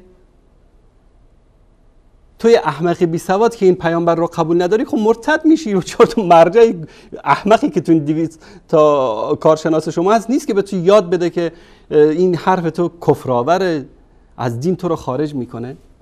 ثانیاً این همه گیر دادید که آیا تو صحیح مسلم این حدیث های پیامبر ظلم ستیز است. در اینجا من عرض کردم یک شخص اگر در یک جامعه اسلامی مورد ظلم قرار میگیره و بر اساس بغاوتش در مقابل حاکم، در مقابل ظلم سبب ایجاد حرج و مرج و از همگسختگی جماعت میشه، در اون صورت این انسان باید صبر بکنه به خاطر مصلحت جامعه. این از اصول حکومت اسلامی است که این احمق بی سواد از این چیزا اصلا خبر نیست. ثانیاً حماقت و جهالت اینها، بیسوادی این آخوندا به حدی است که از کتابای خودشون هم خبر ندارن. حالا من همین موضوع رو، چون اینا خیلی دوست دارن که این مسائل هی کش داده بشه، هی روی این مسائل، چون به وحدت اسلامی به قول خودشون دارن عمل میکنن، ما میریم همین مطلب رو از کتاب خودشون میاریم که آیا سیدنا علی رضی الله تعالی عنه به این روایات عمل میکردن یا نمیکردن؟ آیا این مسئله اطاعت از ولات امر اگر که ظالم باشن، حق تو بخورن، فلان بکنن، واجب هست یا نیست؟ سری میزنیم به کتاب خودشون. از همین پسر همون چرسی چیه حشیشی، آقای ملا باقر مجلسی، پسر ملا تقی مجلسی، این کتاب بهارالانوار، اینم صفحه دومش، اینم شناسنامش، اینم همین مطلب در صفحه 42 در جلد 28 در اینجا مطلب رو میگه که خلاصه من وارد مسجد شدم، در اونجا دیدم که کسی داشت در مسجد کوفه داشت صحبت میکرد. گفتم که این طرف کی است؟ گفت که این یکی از یاران رسول الله، صاحب رسول الله است، حذیفه ابن یمان، صاحب رسول الله صلی الله علیه و آله. قال فقط نشستم و داشت صحبت میکرد و اون گفت که مردم از پیامبر در مورد خیر میپرسیدن، من در مورد شر میپرسیدم. مردم کوفه انکار کردن که حذیفه چرا این چیزو میپرسی. بعد گفت که دلیلش رو بهتون میگم. بعد در اینجا میگه که در اینجا اومدم دلیلش هم گفت، میگه که جاء الاسلام حین جاء فجاء امر لیس که امر الجاهلیه. در زمانی که اسلام آمد مانند جاهلیت نبود، قرآن بود. مردم می اومدن از خیر میپرسیدن رسول الله و من از شر میپرسیدم. گفتم یا رسول الله ایکون بعد عاد الخیر شر، آیا بعد از این خیر شر میاد؟ کما کان قبله شر، چنانکه که قبل از این خیر شر بود. قال نعم، گفت که بله. قلت فما الاسم یا رسول الله، گفتم که چطور میتونیم که پناه ببریم از این شر یا رسول الله؟ فرمود قال صلی الله علیه و سلم السیف، باید شمشیر کشید. اگر زمان خلافت طبق تفسیر این آخوند زندیق بی سواد احمق، اگر که بعد از رسول الله شر بود، حضرت علی به این فرموده‌ای که در کتاب‌های خودتون هم هست، روایت خودتون هست، عمل نکرد. چون در زمان شر چطور انسان باید پناه ببره از شر؟ گفت باید شمشیر بکشه. حضرت علی شمشیر کشید در مقابل ابوبکر و عمر و عثمان؟ نکشید. پس حضرت علی به فرموده پیامبر عمل نکرد. پس حضرت علی نافرمانی پیامبر صلی الله علیه و سلم که طبق منطق شما. الان من فکر کردم که این فایل بسته شد دیگه، داریم مورد صحبت نمی کنیم. آقا کم آورد و معذرت خواهی کرد رفت. همشون دوست دارید که باز بشه، از این به بعد سر از هفته آینده فایل هایی رو از حضرت علی باز بکنم در کتاب های شما که بگیری و زاری بیافتید تو شبکه بلد. مثل قزوینی یک بار بگیری انداختیمش که به ناموس امام زمان اهانت شده. چیزایی رو از کتاباتون نشون بدم تو این برنامه که روستایی و یزدانی و ابوالقاسم به غلط کردن بیفتن. در اینجا یا رسول الله گفت چطور ما از این چیز پناه ببریم؟ گفت به شمشیر پناه، یعنی شمشیر بگیرید بجنگید. قلت به حل بعد السیف بقیه، گفتم بعد از این شمشیر کشیدن و جنگ کردن آیا بقیه دیگه هم هست؟ یعنی خیری وجود داره؟ چه کار باید بکنیم؟ قال نعم امارتون علی اقضا، امارتی که بر اساس کینه ها و بغض ها باشه. یک کسی امیر میشه، بقیه بهش کینه و بغض و عداوت دارن. و حدنتون علی دخن، آتش بستی که هنوز هم بوی به اصطلاح همون دخن از دخان گرفته شده، یعنی دود جنگ هنوز هم در دماغها هست. قال قلت ثم ماذا؟ قال ثم ينشأ رعاة الزلاله، بعد از این صلح و بعد از این مسائل حکمرانان، امرای گمراهی به وجود خواهند آمد. فإن كان لله في الارض، اگر که در زمین در آن زمان، تشکر احمد جان، در آن زمان ادامه روایت رو، اگر که در آن زمان، در زمانی که خلفای زلالت، حالا اونجا گفت قلوبهم که قلوب الشیاطین لا یهتدون به سنتی لا یهتدون به هدای ولا یتسنون به سنتی، در اینجا میگه که امراء زلالت، گمراهی، اگر این آمدن چیکار بکنم؟ خلیفتون جلد زهرک، خلیفه بیاد که بهت شلاق بزنه، و اخذ مالک، و مالت هم بستانه بگیره، فلزم هو، در نزدش باش، ازش پیروی بکن. و الا فمت و انت عاض علی جذر شجره، و الا برو بمیر در حالی که چسبیدی به یک درخت. یعنی چی؟ یعنی عزلت بجو، یعنی برو تو خونه بشین، تو فتنه ها دخالت نداشته باش. ثم ماذا، بعد از این گفت ثم بعد از این چی میشه؟ قال ثم یخرج الدجال، بعد از اون دجال میاد. در اینجا ببینید که خود آقای مجلسی اینجا مثل که این حشیش مشیش نزده بوده، اومده اینو ترجمه هم کرده، تفسیر هم کرده. و قولی هدنه علی دخن یعنی معنا الصلح علی بقایا من الزغن، این صلحی که حضرت علی کرده بود و با معاویه و که بقایای اون کینه های سابق بود. و ذلك ان الدخان اثر النار يدل على بقیه منها، که دخان به اصطلاح دود آتش دلیلی هست بر وجود آتش که هنوز وجود داره. اینم تفسیر آقای مجلسی که اینجا مفصل آورده. همین روایت رو در ذیل در پاورقی از کتب اهل سنت از مشکال مصابی هم آقای مجلسی ذکر کرده و دقیقاً همون روایت رو تسمع و تطیع الامیر و این ضرب زهرک و اخذ مالک، همه اینا رو در اینجا آورده و گفته که این روایت در مسلم و بخاری هم هست. اما اون روایتی که خدمتتون خوندم این روایتی است که در مجلسی آورده و اینجا ردش نکرده.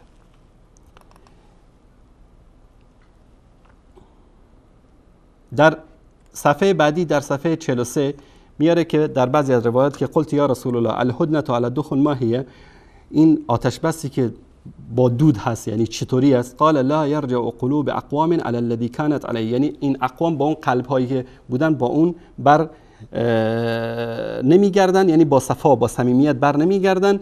و یروی در روایت دیگر اومده جماعت علی اقوا یقول یکون اجتماعهم علی فساد من القلوب شبهتون به اقضاء العین، مانند این خاکستری که به چشم زده میشه، یعنی یک صلحی میشه که مستمالی میکنن و میرن اما اون کینه هایی که در دلها هست اون برطرف نمیشه.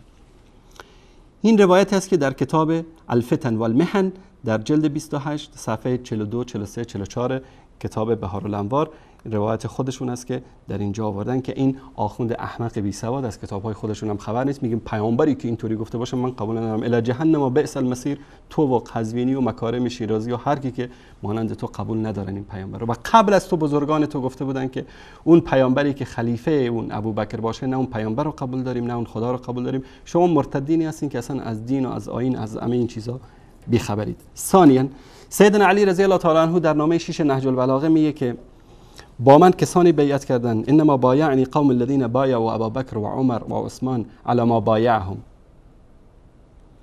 و انما شورى للمهاجرین والانصار فان اجتمعوا على رجل وسموه اماما كان في ذلك لله رضا. اگر که مهاجرین و انصار جمع بشن کسی رو به عنوان خلیفه تعیین بکنن رضای خدا در اینجاست. و حضرت علی بر اساس همین عقیده و منهجی که داشت با خلفا بیعت کرد، باهاشون زندگی کرد و در زمان اونها دست به شمشیر نبرد و مشاورشون بود و زندگی مسالمت آمیز داشت و در زمانی هم که خلیفه شد دیدیم که چه کار کردن. و اگر که طبق این فرموده این روستایی آخوند روستایی بی سواد باشه، پس حضرت علی هم در اینجا اون پیغمبر رو قبول نداشت که به امرش به قول این آخوند عمل نکرد و باید قیام میکرد. من در تماسی که دوباره داده بود زنگی زده بود محمد رضوی یا مومن زاده، من مفصل شرح دادم که در این برنامه اصلا به این قضیه اشاره نمی کنن، به شرحی که در مورد حدیث دادم. در دقیقه 22 من یک مطلب جالبی در این برنامه جدیدشون دیدم که خدمتتون پخش میکنم.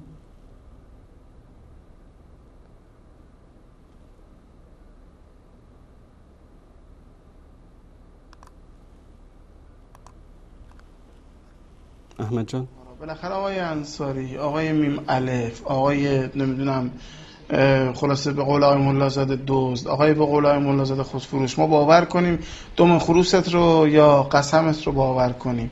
بالاخره این روایت وجود دارد یا ندارد؟ این رو برای مردم ما توضیح بده.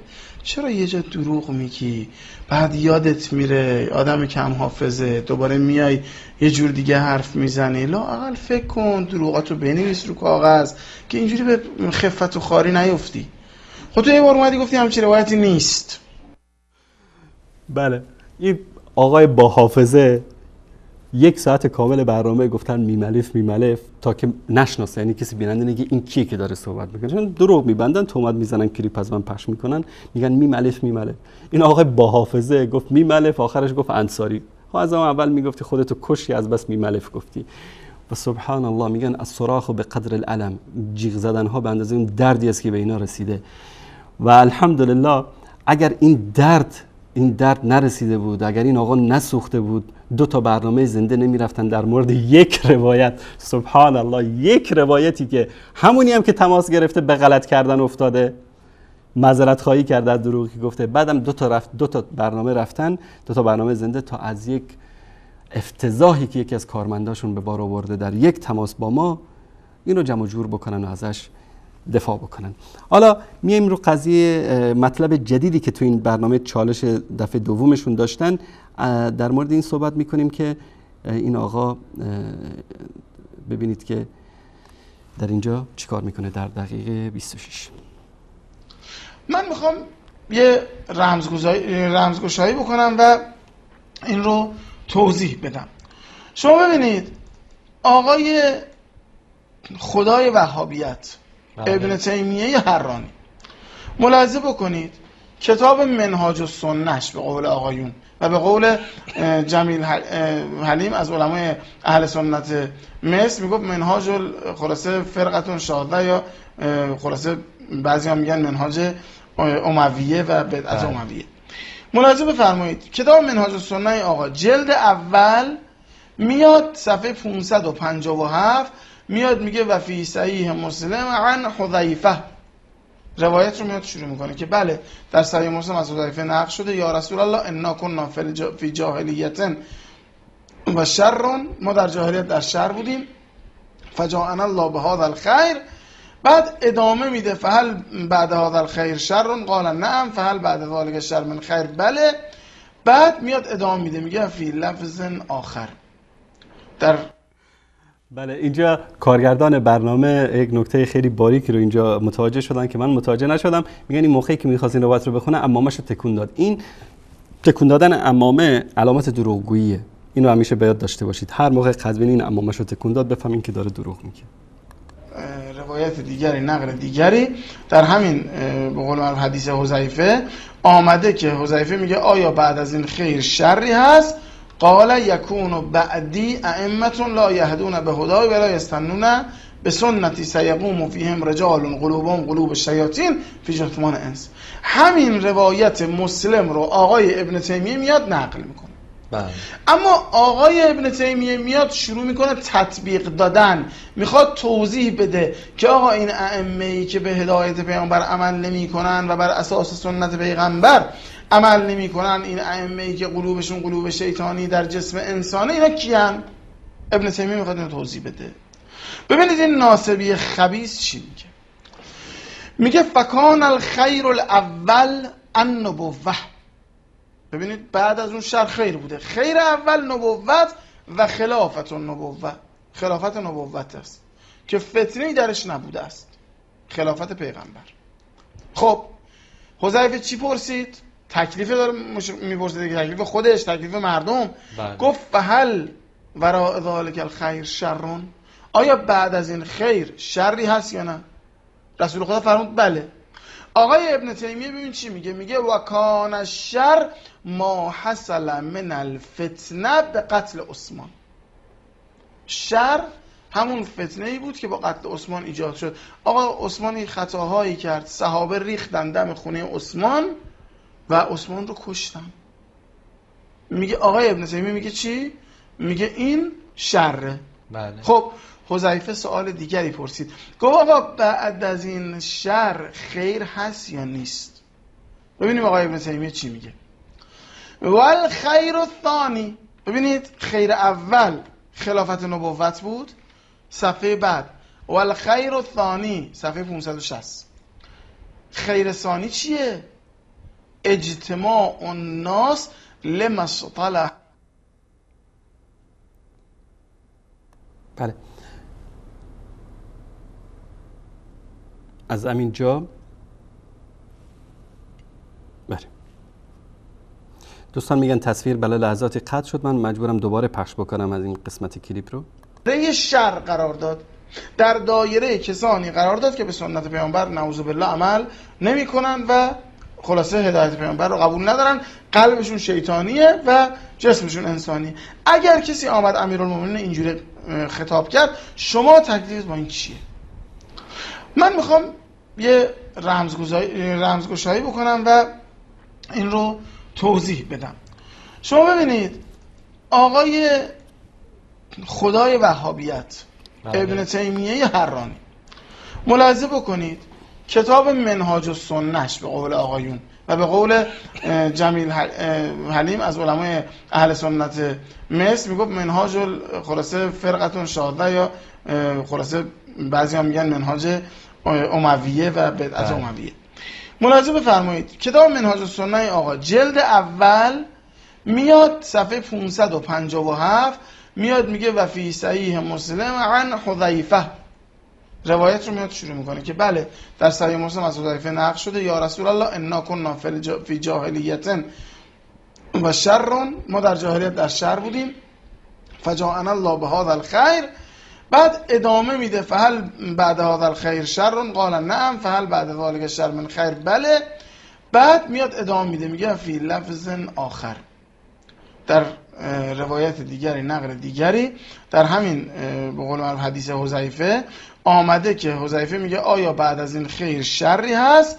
قال یکون بعدی ائمه لا یهدون به هدای ولا یستنون به سنتی سیقوم فیهم رجال قلوبهم قلوب الشیاطین فی جثمان انس.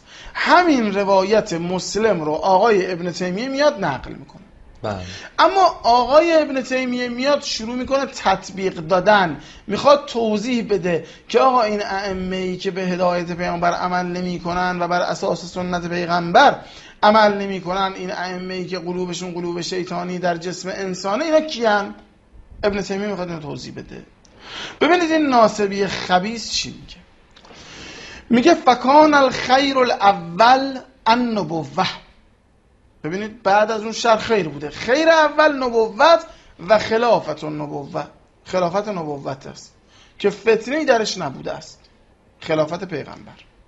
خب حذیفه چی پرسید؟ تکلیف داره میپرسه دیگه، تکلیف خودش، تکلیف مردم. گفت فهل وراء ذلک الخیر شرون، آیا بعد از این خیر شری هست یا نه؟ رسول خدا فرمود بله. آقای ابن تیمیه ببین چی میگه، میگه و کان الشر ما حصل من الفتنه به قتل عثمان. شر همون فتنه ای بود که با قتل عثمان ایجاد شد. آقا عثمانی خطاهایی کرد، صحابه ریختن دم خونه عثمان و عثمان رو کشتن. میگه آقای ابن تیمیه میگه چی؟ میگه این شره. بله. خب حذیفه سوال دیگری پرسید، گفت آقا بعد از این شر خیر هست یا نیست؟ ببینیم آقای ابن تیمیه چی میگه. والخیر الثانی، ببینید خیر اول خلافت نبوت بود، صفحه بعد والخیر الثانی صفحه 560. خیر ثانی چیه؟ اجتماع الناس لما اصطلح الحسن و معاویه، جمع شدن مردم برای صلح امام حسن و معاویه. ببینید خیر اول شد نبوت پیغمبر و خلافت پیغمبر. خب شر اول شد فتنه عثمان، این شر ادامه داره دیگه. بعد حذیفه گفت بعد از این شر خیر هست. آقای ابن تیمیه میخواد توضیح بده، میگه بله خیر ثانی که حذیفه پرسیده کیه؟ زمانی که مردم برای صلح امام حسن و معاویه جمع شدن. این احمق بی سواد خبیث اینجا میاد، اگر متوجه شده باشین، گفت که آیا این شر ادامه دارد. اینجا میخواست یک مطلبی رو بگه که الان میگه بعد از این میخواد در اینجا بهانه‌ای قرار بده برای توهین به شیخ الاسلام ابن تیمیه و تهمت زدن که ایشون منظورش از این شری که ادامه پیدا کرد بعد از مقتل عثمان رضی الله تعالی عنه خلافت حضرت علی است. ادامه‌شو گوش کنید. یعنی چی؟ یعنی از زمان قتل عثمان به بعد شر، یعنی نعوذ بالله به اعتراف این ناصبی خبیث زمان خلافت امیرالمؤمنین علیه السلام میشه شر، خلافت امام حسن هم شر میشه. کی میشه خیر؟ تازه زمان صلح، یعنی اون چند ماه خلافت امام حسن شر میشه، خلافت امیرالمؤمنین 4 سال اندی شر میشه. این حرفیه که آقای ابن تیمیه ناصبی میزنه و با این وجود این آدمهای خبیث‌تر از ابن تیمیه اینا این رو شیخ الاسلام بهش میگن. علمای اهل سنت قرنها داد زدن این منافقه، این داره مقابل امیرالمؤمنین میسته و به تعبیر دقیق ابن تیمیه کافره جناب آقای شرفی، همونجوری که یه سری علمای اهل سنت فتوا دادن. بله. این کل هدفش این بود از این تفسیر عجیبه. حالا میریم به طرف منهاج السنه که در منهاج السنه چی آورده. دوستان عزیز نشون بدن این کتاب منهاج السنه شیخ الاسلام ابن تیمیه جزء اول حدیث صحیح مسلم رو ذکر میکنه، بعد در اینجا میاره اینا رو شرح میده و این مطالب رو اصلا نمیخونه که مثلا حذیفه میگه یا رسول الله فما ترى این ادرکنی ذلک، اگر که من در این زمان بودم یا این زمان رو دیدم چیکار بکنم. رسول الله صلی الله علیه و سلم میفرمایند که تلزم جماعت المسلمین و امامهم، با جماعت مسلمین و امامشان با. جماعت مسلمین با کیا بودن؟ جماعت مسلمین در زمان ابوبکر صدیق با علی بودن یا با معاویه؟ با ابوبکر صدیق. جماعت مسلمین در زمان عمر با علی بودن یا با عمر؟ جماعت مسلمین در زمان عثمان با علی بودن یا با عثمان؟ در زمان معاویه که صلح شد جماعت مسلمین با معاویه شدن یا با حسن شدن؟ این عقل‌های کله گنجشکیتون کمی به کار بندازید. آخوند بی سواد، خودفروشی که به خاطر 4 درهم و دیناری که قزوینی داره بهت میده حاضری که همه چیز خودتو به حراج بگذاری. وقتی که می توهین میکنی خب برو یک کمی رو وجدانت فشار بیار اگر وجدانی داشته باشی. در صورت صفحه بعدی رو میریم. در اینجا ایشون میگه که فکان خیر الاول النبوه. در اینجا وقتی میگه خیر الاول کان نبوه، آیا شری که قبل از نبوت استمرار رسول الله صلی الله علیه و سلم در زمان شر بودن یا نبودن؟ بله بودن. قبل از نبوت شر بود یا نبود؟ بود. چه ربطی به رسول الله داره؟ این میخواد اینطوری تفسیر بکنه که ابن تیمیه گفته چون که شر بعد از مقتل عثمان ادامه پیدا کرد یا شر بود بعد از مقتل عثمان یا شر شروع شد بعد از مقتل عثمان، چه ربطی به شخص عثمان یا به شخص علی داره؟ ربطی به این دوتا انسان نداره. زمان شر است چون شر وجود داره. به زمان رسول الله صلی الله علیه وسلم قبل از بعثت شر بود یا نبود؟ در همین دوران شر علی و رسول الله و عمر و ابوبکر بودن یا نبودن؟ چه ربطی به شخصیت اینها داره؟ رسول الله صلی الله علیه وسلم به پیامبری مبعوث شدن زمان خیر شد، قرآن نازل شد، مسلمان‌ها در خیر بودن. فتنه شروع شد. طبق تفسیر ابن تیمیه رحمه الله گفت که اولین شر فتنه قتل حضرت عثمان بود. فتنه غالبا در یک شب که نیومد، تقریبا 1 سال بیشتر قبل از شهادت ایشون این شر شروع شده بود. مثلا که میگه صحابه جمع شدن کشتن، صحابه نبودن، از مصر و از کوفه و از بصره و اینجا از بصره و از مصر کسانی اومده بودن که در رأسشون عبدالله بن سبعی یهودی بود، همین مؤسس مذهب این آخوندهای زندیق بی همه چیز. اینا اومدن این شر رو به پا کردن و حضرت عثمان رو به شهادت رسوندن. حالا اگر طبق برداشت این آخوند خبیث بگیم که این شر ادامه داشت، بله ادامه داشت. شر اول مقتل عثمان، شر دوم جنگ جمل، شر سوم جنگ صفین، شر چهارم شهادت سیدنا علی رضی الله تعالی عنه. همه اینا شر بود یا نبود؟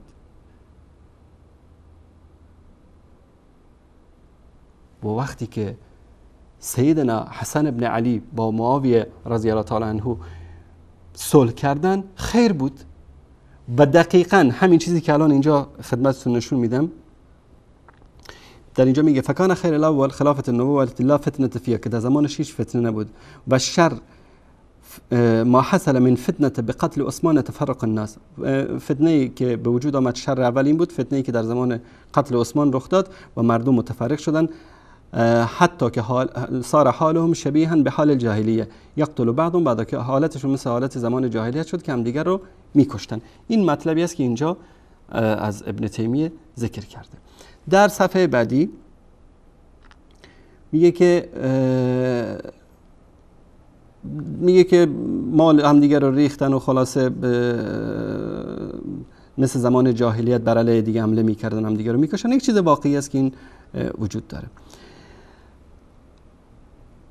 بعد از اون میگه والخیر الثانی اجتماع الناس لما اصطلح المعاویه و حسن و المعاویه، خیر دوم وقتی رخ داد که حسن و معاویه با هم دیگه صلح کردن. دقیقاً ببینید، لكن كان صلحا على دخن و جماعة على اقضاء فكان في النفوس ما فيها اخبر رسول الله صلی الله علیه وسلم بما هو واقع. پیامبر صلی الله علیه وسلم به اون چیزی که رخ میداد ذکر کردن. و حذیفه حدثت بهذا في خلافت عمر و عثمان قبل الفتنه. حذیفه این حدیث رو در زمان خلافت عمر و عثمان قبل از فتنه ذکر کرد. فانه لما بلغه مقتل عثمان، بعد از اینکه خبر شهادت حضرت عثمان به او رسید، علم ان الفتنه قد جاءت، فهمید که فتنه داره میاد. فماتت بعد ذلك ب40 یوما قبل الاقتتال، 40 روز بعد از این شهادت حضرت عثمان، قبل از اینکه جنگ درگیری شروع بشه، 40 روز قبل از اون به حضرت حق پیوست و دار فانی را ودا گفت. حالا همین روایت، همین حرفای ابن تیمیه رو که در اینجا این همه این آقا اعصابش خراب شده بود و فوش و ناسزا بهش داد، همین مطلب رو ما میایم از بهارالانوار خودشون نشون میدیم. احمد جان تصویر داشته باشه، این کتاب بهارالانوار، اینم شناسنامه‌اش، اینم این مطلب.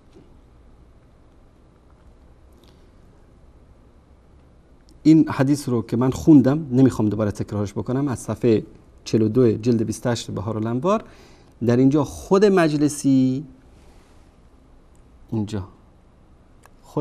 در اینجا جلد 28 در صفحه 43 میاد چی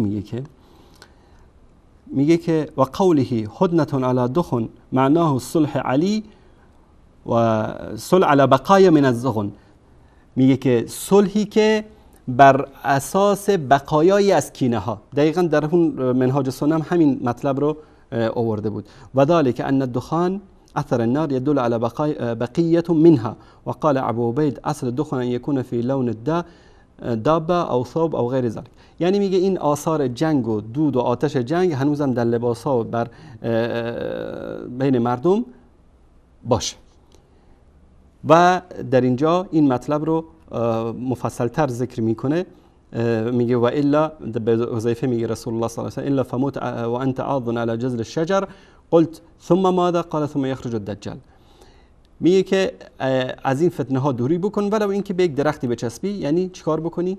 گوشه نشینی بکنی. اینم روایت در اینجا که خدمتتون نشون دادم، دقیقاً همون کلماتی رو که بقایا من الضغن و دخن که در منهاج السنن ذکر کرده، که اشاره است به همون مشکلاتی که بین سیدنا علی رضی الله تعالی عنه و معاویه وجود داشت.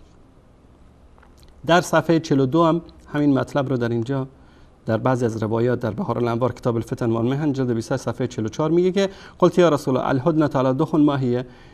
قال لا يرجع قلوب اقوام على الذي كانت عليه ويروي جماعة على اقضاء. در روایت اینطوری اومده يقول يكون اجتماعهم على فساد من القلوب شبعة باقضاء العين، که اینها صلح میکنن اما بعضی از آثار این به اصطلاح اون کینه ها و عداوت هایی که بوده در دلها میمونه. این روایت آقای مجلسی خودشون و اونم روایت شیخ الاسلام ابن تیمیه رحمت الله علیه. و اینم حماقت و جهالت این آخوند بی حیا که میاد میگه که این پیامبر رو ما قبول نداریم و فلان نداریم و از کتابهای خودشون هم بی خبرن. در دقیقه 45 این برنامه یک مطلب خیلی جالب است که من اینجا جا داره که خدمت شما عزیزان ببینیم وقاحت این مردم و این جماعت تا چه اندازه است.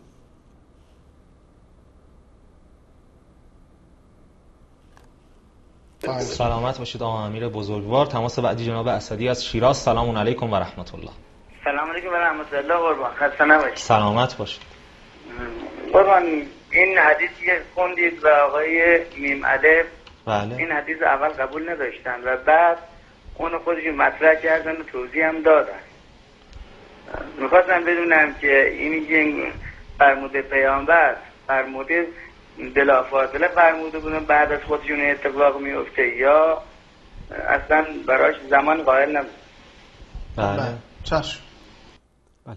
اینجا بیننده سوال میکنه، این بیننده من تشکر میکنم، واقعا نکته خیلی جالبی بود که این بیننده با زیرکی خواستیم وقاحت اینها رو نشون بده. یادتون هست که در اونجا گفته بود این فا یعنی بلافاصله. چند مرتبه پخش کردم در اول این مبحث. الان ببینید بعد از 3 ماه فکر میکنه که بیننده فراموش کردن اون حرفا رو. ببینید که چه جواب میده.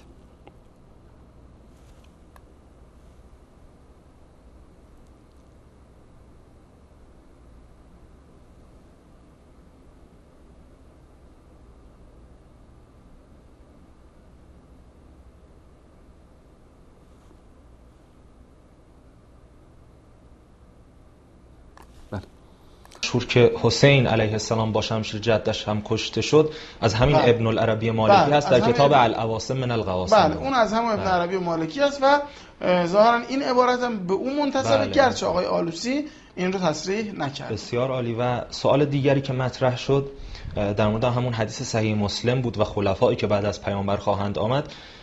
این سوال بود که حالا لفظی که اومده و فعلی که اومده آینده دور هست، آینده نزدیک هست؟ بله ببینید عبارتی که در صحیح مسلم آمده هیچ به قول معروف نیومده مشخص بوده یکون بعدی. بله. من نمیخوام تفسیر بکنم جناب آقای شرفی عزیز، من میگم آقا بعد از من فلان اتفاق میافتد. مردم چی میفهمن از این بعد؟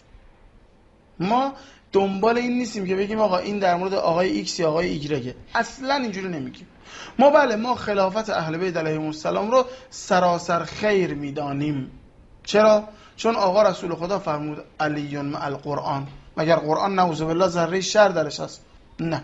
آقا امام حسن مجتبی پیامبر در موردش فرمود الحسن و الحسین امامان قام او قعد. کسی که پیامبر بگه این امامه، کسی که آیه تنزیل در موردش اومده باشه، این قطعاً خیره. ما خلافت اهل بیت رو خیر میدانیم. اما اینکه آیا در اون روایت صحیح مسلم که ما نمایش هم دادیم و الان هم در نرم افزار روی صفحه مانیتور بنده هست، آیا اومده آینده دور و نزدیکش؟ نه، میگه یکون بعدی. حالا این بعد رو کسی میتونه ببینه و خودش بفهمه. نه سوفه گفته، نه سیکونو گفته، نه سوف یکونو. چون سیکونو و سوف یکونو معمولا میگن برای ادبیات برای آینده دور هست. ولی خود فعل مضارع همچین چیزی ازش آینده به دست میاد و ما هم نمیخوایم تفسیر بکنیم. بسیار عالی. خب الان شما بخندید به حماقت این بیشعور بیسواد که در 3 ماه قبل گفته بود فا یعنی بلا فاصله، الان میگه که نه ما نمیخوایم تفسیر بکنیم و این آینده معنی میده، حالا معلوم نیست هر زمانی که باشه. چه فکر کردن اینها مردمو؟ این است برنامه علمی 200 تا کارشناسی که تو این شبکه به خاطر یک حدیث ما به دست و پا افتادن تا از دین بیریشه و بی اساسشون دفاع بکنن. در همین برنامه در دقیقه 1:07 در اینجا مطلبی رو این آقا ذکر میکنه، گرچه موضوع این بحث نیست، منتها من اینجا اینو پاسخ میدم تا شاید شبهی برای بعضی عزیزان ایجاد شده باشه که میگن اینا قائل هستن به علم غیب ابن تیمیه. میان علم غیب برای ابن تیمیه ثابت میکنن. میگیم آقا امیرالمومنین علم غیب داره، میگن آقا تو قالی مشرکی کافری، میگن اما ابن تیمیه علم غیب داره. ببینید مدارج السالکین آقای به قول من ابن قیم جوزی شاگرد بلاواسطه ابن تیمیه جلد 2 اینم سایر مشخصات چاپ صفحه 366 ملاحظه بفرمایید. میگه آقای ابن تیمیه اخبار غیبی میداد، حتی ابن تیمیه میگن از لوح محفوظ خدا خبر داشت. نگاه کنید کاملا دروغ میگه. در این روایت ابن قیم رحمت الله علیه میگه از فراست ابن تیمیه. فراست مؤمنی که متقی و پرهیزگار باشه الله سبحانه و تعالی این فراست رو میده. به طور مثال امروز در علم نفس هم این وجود داره که طرف میاد از وضعیت روز رو بررسی میکنه، میگه والا در جنگی که در عراق داره رخ میده ایران حتما بازنده است، چون ایران این مشکل رو داره، شیعه این مشکل رو دارن، اهل سنت این مشکل. در جنگ سوریه میگه وجود نیروهای سپاه پاسداران جنایتکار خمینی محکوم به شکست است. دلیلش هم چی است؟ چون که اهل سنت در سوریه بر علیه اینا قیام کردن فلان فلان. این اجوا علم غیب نیست. این طرف از فراست سیاسیش، از فراست دینیش، از فراست علم اجتماعی که داره میاد یک موضوع رو در موردش تحلیل میکنه و تحلیل ابن تیمیه رحمه الله رو که در قضیه پیروزی بر تاتار که ابن قیم در اینجا ذکر میکنه ربطی به علم غیب نداره. این احمق بیشور بی سواد اینجا میاد ادعا میکنه که علم تیمیه علم غیب داشته، که دروغ دیگری که این آخوند زندیق و بیشور احمق که این صفات واقعا زیبنده اینهاست که بعد از 3 ماه اومدن فکر کردن بیننده ها اینقدر خنگن که فراموش میکنن دروغایی رو که 3 ماه قبل گفتید دوباره همون چیزها رو تکرار میکنید و برش میافزایید. در این برنامه من وقت برنامه هم گذشته میدونم، منتها اگر امکان داشته باشه احمد جان ما نیم ساعت اضافه بریم، چون که من یکی دیگر از دروغگویای اینها رو باید در این برنامه بتونم پاسخ بدم. امکان داشته است؟ جانم؟ خب تشکر. من در برنامه چالش هفته گذشته که این آقای که از خوزستان زنگ زده بودنم بهش اشاره کردن که شما تحدی کرده بودید و من اومدم جواب بدم. این تحدی که ما کرده بودیم در رابطه با تماسی بود که بیننده‌ای گرفتن و در این مورد من گفتم که اگر ذیل آیه وابتغوا الیه الوسیله اگر حدیثی از سیدنا علی رضی الله تعالی عنه آوردید بیاید اینجا اینو مطرح بکنید و این تحدی بود که ما در هفته گذشته گفتیم. بیایم برگردیم به تماسی که احمد آقا گرفتن، بیننده به اسم احمد.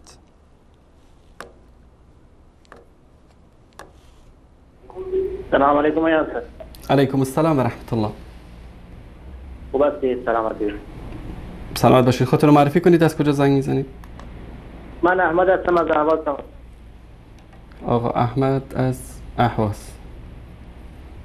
جناب آقای انصاری حضرت علی فرمودید که هر کسی که طبق آیه در واقع وابتغوا الیه الوسیله بخواد توسل انجام بده این خرپرست و مشرک هست.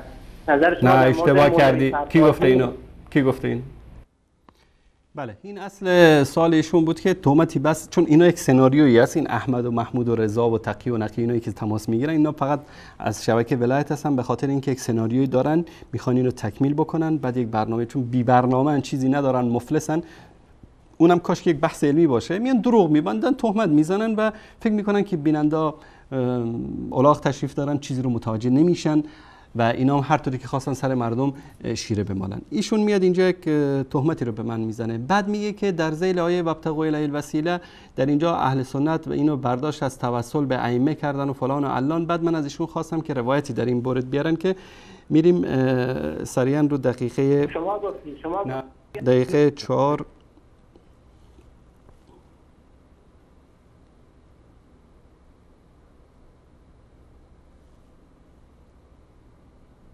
بله بیان میکنه. شما یک روایت از حضرت علی بیارید که گفته باشه آقا بیاید به من متوسل بشید، به امام زمان متوسل بشید، به حسن و حسین متوسل بشید. خب آقای انصاری الان مولوی کاندهلوی گفته که توسل کنید.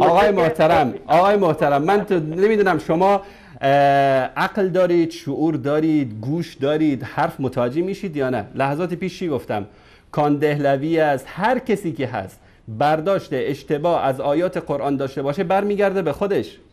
ما ببینید ما علمای ما چی میگن؟ هر کسی حرفشو میگیریم و رد میکنیم مگر رسول الله صلی الله علیه و آله و سلم که بله. خلاصه ایشون سعی میکرد که از آیه وابتغوا الیه الوسیله گفت در ذیل این آیه روایت است از امام علی که در توسل رو جایز میدونه و تا آخر این تماس هم طوری که بینندگان هفته گذشته بودن ایشون نتونست این مطلب رو بیاره. بعد این تحدی بود که ما داشتیم در برنامه گذشته. سلامت باشید. همین احمد آقایی که لحظات پیش هی داشت سیاه‌نمایی میکرد، برادر گرامی یک لحظه تشریف داشته باشید رو خط. آقایی که شما رنگتون تغییر کرده، فلان کرده، این کرده. همین آقا من تحدی میکنم که بیاره از کتاب معارف القرآن یک روایت از سیدنا علی رضی الله تعالی عنه در زیر آیه وابتغوا الیه الوسیله که گفته باشه وسیله جایز است. اینها حالا طرف شیعه ها میخواد از کتب اهل سنت اعتقاد خودش رو ثابت بکنه.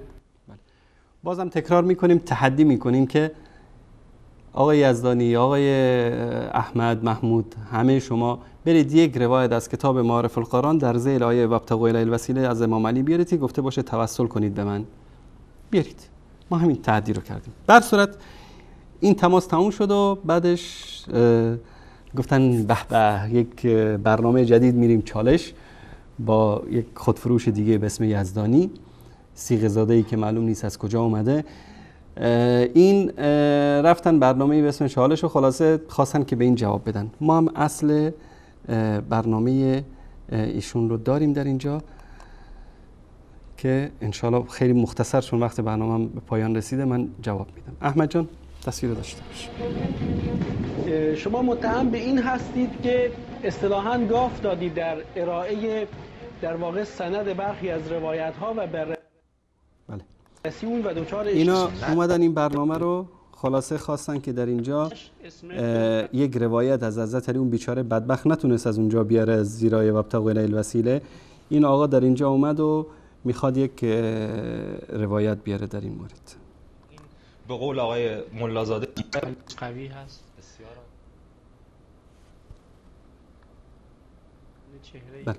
پلی دادم صدقه بده.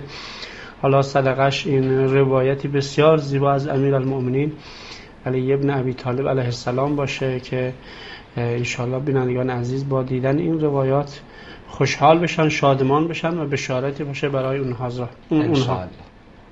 شیخ صدوق در 3 تا از کتابای خودش از امالی، عیون اخبار رضا و کتاب من لا یحضره الفقیه روایت رو با سند قوی که علامه محمد تقی مجلسی میفرمایند که سندش قوی هست از نعمان ابن سعد نقل میکنه که قال امیر المؤمنین علی بن ابی طالب علیه السلام، امیر المؤمنین علی بن ابی طالب علیه السلام فرمود سیقتل رجل من ولدی به ارض خراسان به سم ظلما، به زودی مردی از فرزندان من در سرزمین خراسان به وسیله سم و مظلومانه به شهادت میرسد. اسمه اسمی، اسم او اسم من است و اسم ابیه اسم ابن عمران موسی، اما اسم پدرش اسم پدر موسی ابن عمران هست، اسم پدر مرحال ابن عمران موسی هست. پدر ابن عمران اسمش موسی است، ابن عمران پدر موسی است. این بیچاره احمق بیشور خودش قاطی کرده، اصلا نمیدونه چی بگه. حالا ببینیم روایت فمن زاره فی غربته، آگاه باشید، فمن زاره فی غربته غفر الله ذنوبه ما تقدم منها و ما تأخر. آگاه باشید هر کسی اون حضرت رو در غربتش در حالی که غریب هست زیارت کنه، خداوند گناهان گذشته و گناهان به تأخیر افتاده او رو خواهد بخشید. چقدر روایت زیباست، چقدر روایت جالب هست. و ادامه میده امام امیرالمؤمنین علی ابن ابی طالب علیه السلام ولو کانت مثل عدد النجوم و قطر الامطار و ورق الاشجار، حتی اگر این گناه ها به اندازه ستارگان آسمان، به اندازه قطره های باران و به اندازه برگ های همه درختان باشه. هیچ انسان رو شاید ما در روی زمین پیدا نکنیم که اینقدر گناه کرده باشه.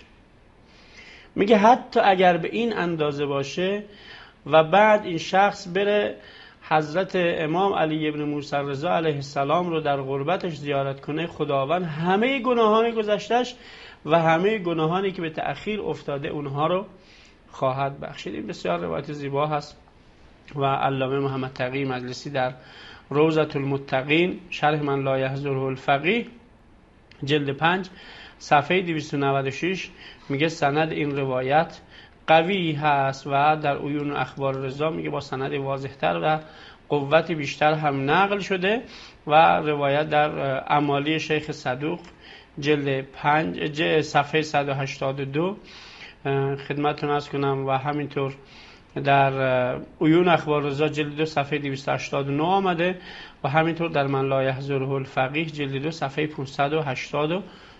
بالاخره روایت سند قوی هست و مژده است برای همه اونهایی که الان در حرم امام علی بن موسی رضا علیه السلام هستن. امیدوار هستیم که ما رو هم از دعای خیرشون فراموش نکنه و امیدوار هستیم که انشالله به زودی ما هم بریم انشالله به پابوسون حضرت.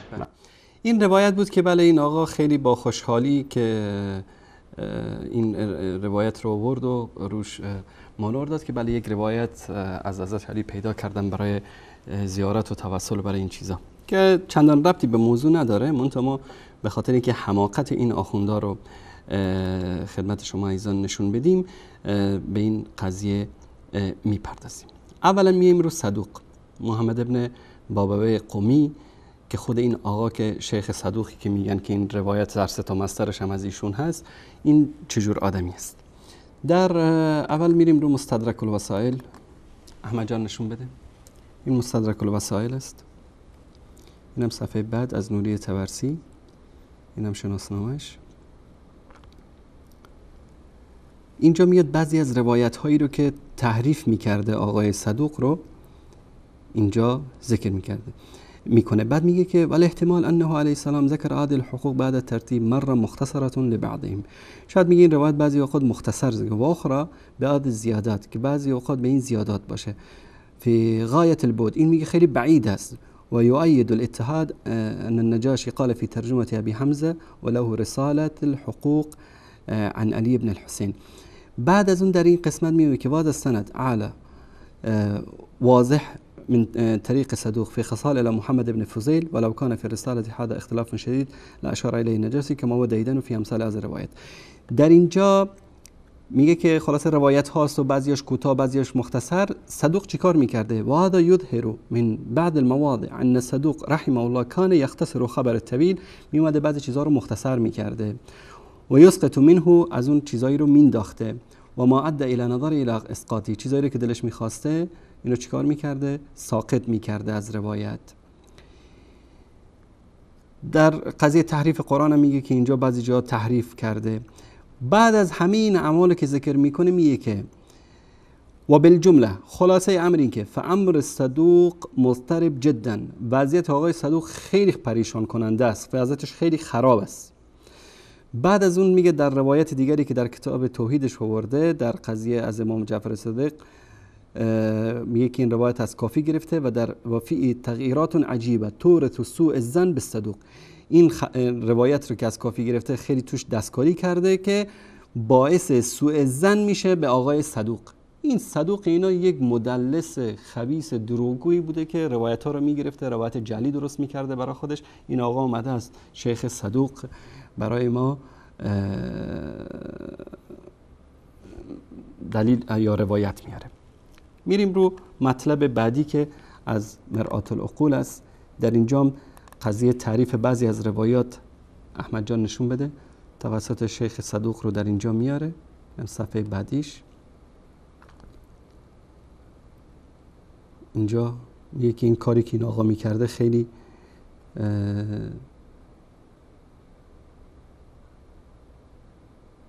در اینجا میگه که و بالجمله على ما في الكتاب لعل حمله على التقیه او التحریف الروات. این آقا یا چی کار میکرده؟ یا تحریف میکرده یا تقیه میکرده، یا رواتو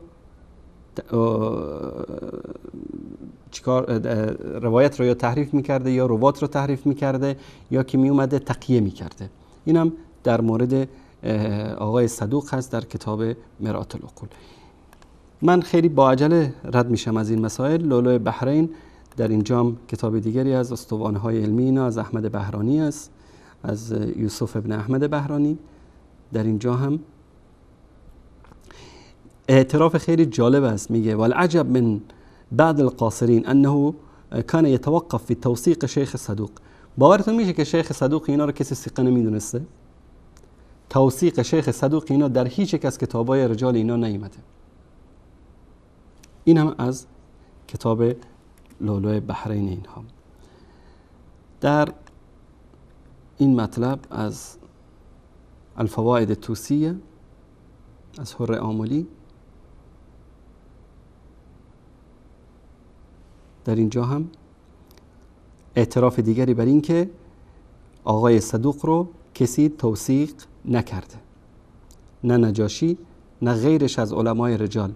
هیچ کس آقای صدوق رو، ابن بابویه رو توثیق نکرده. اعتراف خودشون در کتابشون. تشکر. این مطالبی بود که در مورد این آقا اومده. میایم در کتاب عیون اخبار رضا.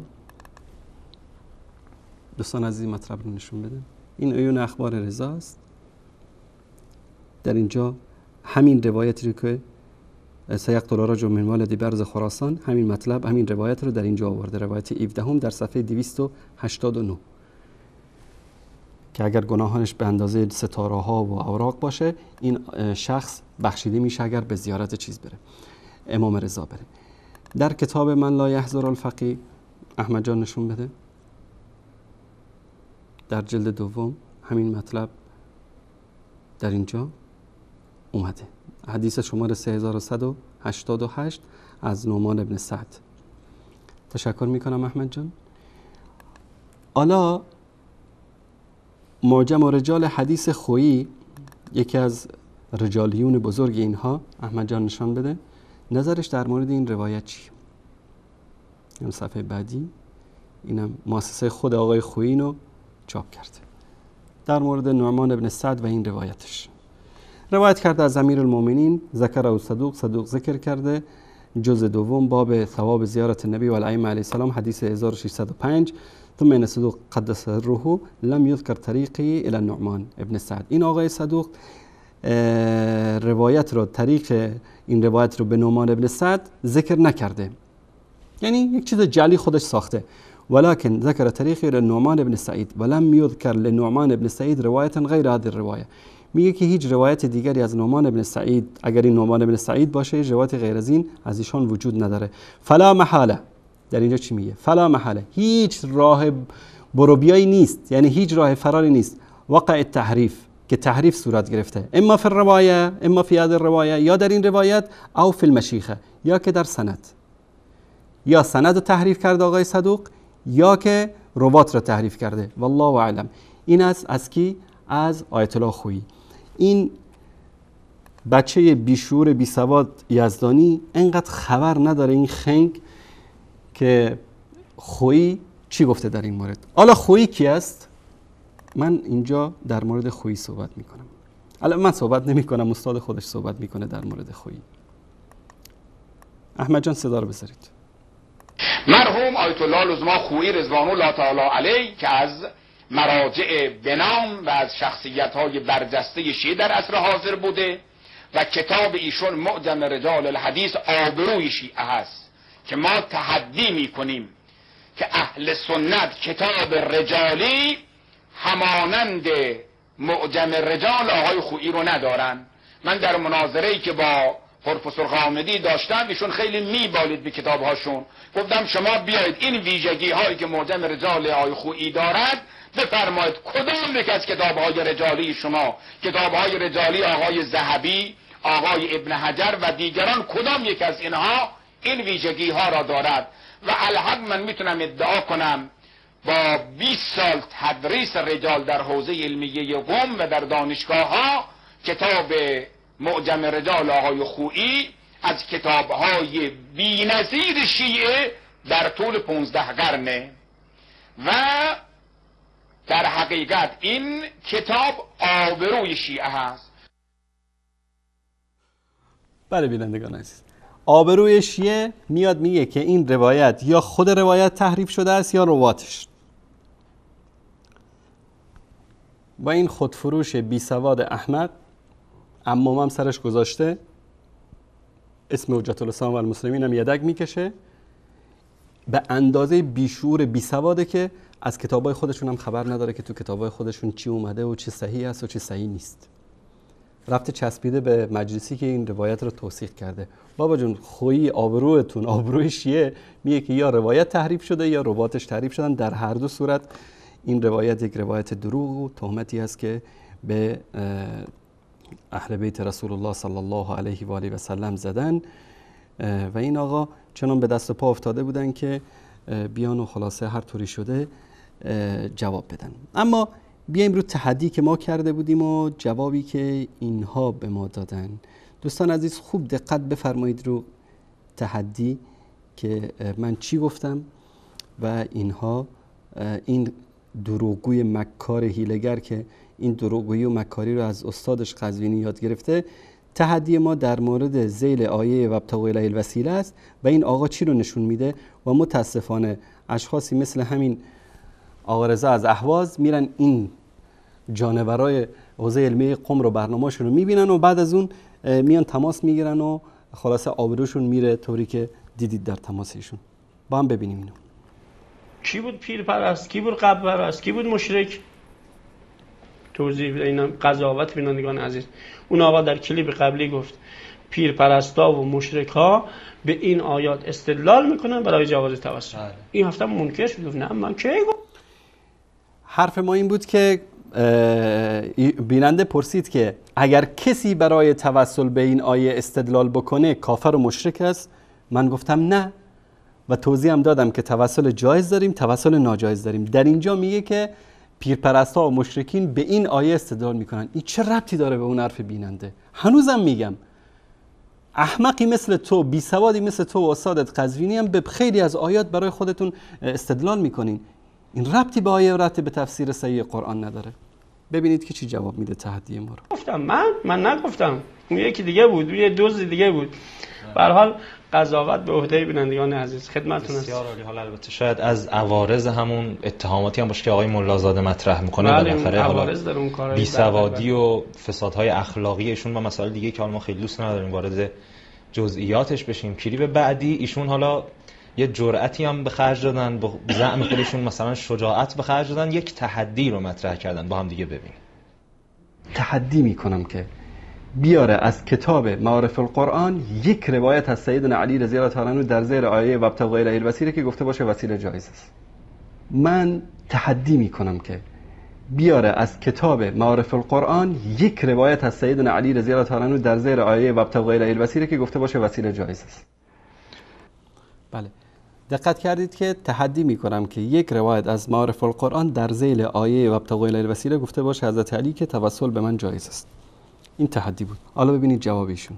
بسیار خوب. تحدی ایشون خیلی واضح بود. یک روایت، یک قولی بیاید از کتاب معارف القرآن که امیرالمؤمنین ذیل اون آیه فرموده باشن که مثلا توسل رو نتیجه گرفته باشن و توصیه کرده باشن به توسل. بله در ادامه خب کلیپ چون خیلی طولانی بود نذاشتیم بیننده نزدیک 15 دقیقه نذاشت. نمیشد ما کامل کلیپ پخش کنیم. بیننده همین مطلب رو از کتاب معارف القرآن می‌خواست بخونه نمیگذاشت. بله. هر چی می‌خواست بخونه گفت نه اجازه نمیداد و بعد وقتی بیننده رو قطع کرد اومد و تحدی کرد. خب البته ما ارزشی برای اینا قائل نیستیم می‌خوایم تحدیشو جواب بدیم و فایده‌ای هم نداره، ولی خب برای بینندگان عزیز شبکه خودمون از همین تفسیری که ایشون گفت ما همون روایت رو میاریم. تفسیر معارف القرآن. بله احمد جان میگه ارزش نداره که جواب بدید اما دو تا برنامه میرید برای یک حدیث یک تماس 10-15 دقیقه‌ای. بدبخت بیچاره دو تا برنامه رفتید، کشتید خودتون. 3 ماه شده که فراموشتون نمیشه اون داغی که به دلتون نشسته از اون تماس همکارتون محمد رضوی یا مومنزاده یا هر کسی که هست. ببینید حالا جواب میخواد بده، میخواد از ذیل آیه وابتغوا الیه الوسیله جواب من رو بده، جواب تحدی رو بده.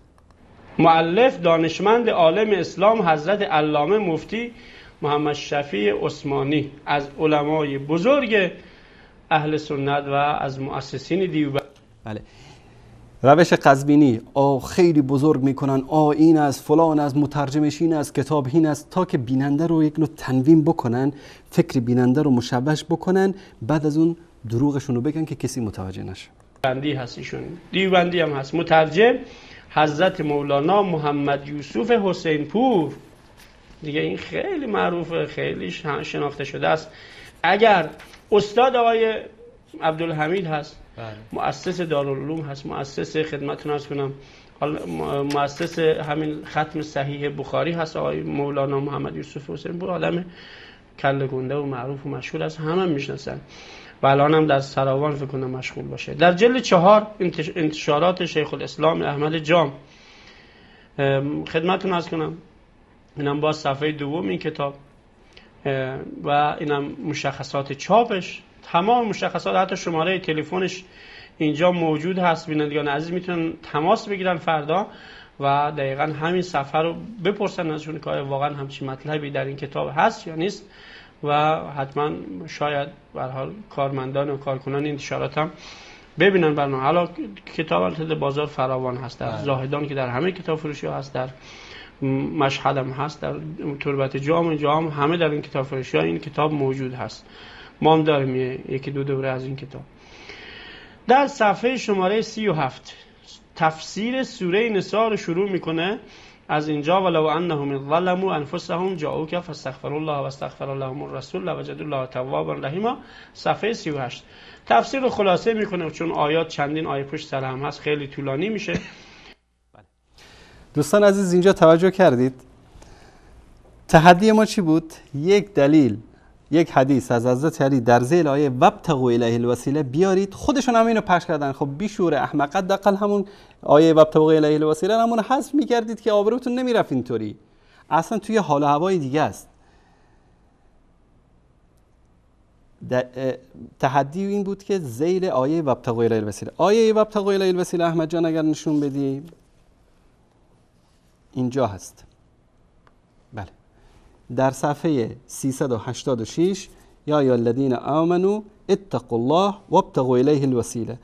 تحدی ما این بود که در ذیل این آیه طبق ادعایی که اون بیننده تماس گیرنده کرده بود، در ذیل این آیه یک روایت از حضرت علی بیارید که گفته باشه به من متوسل بشید.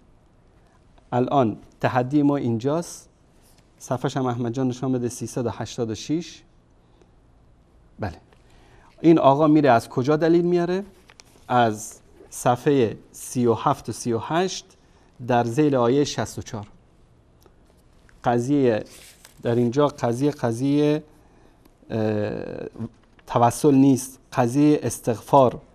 ولو انهم اذ ظلموا انفسهم جاءوك فاستغفروا الله واستغفر لهم الرسول لوجدوا الله توابا رحیما.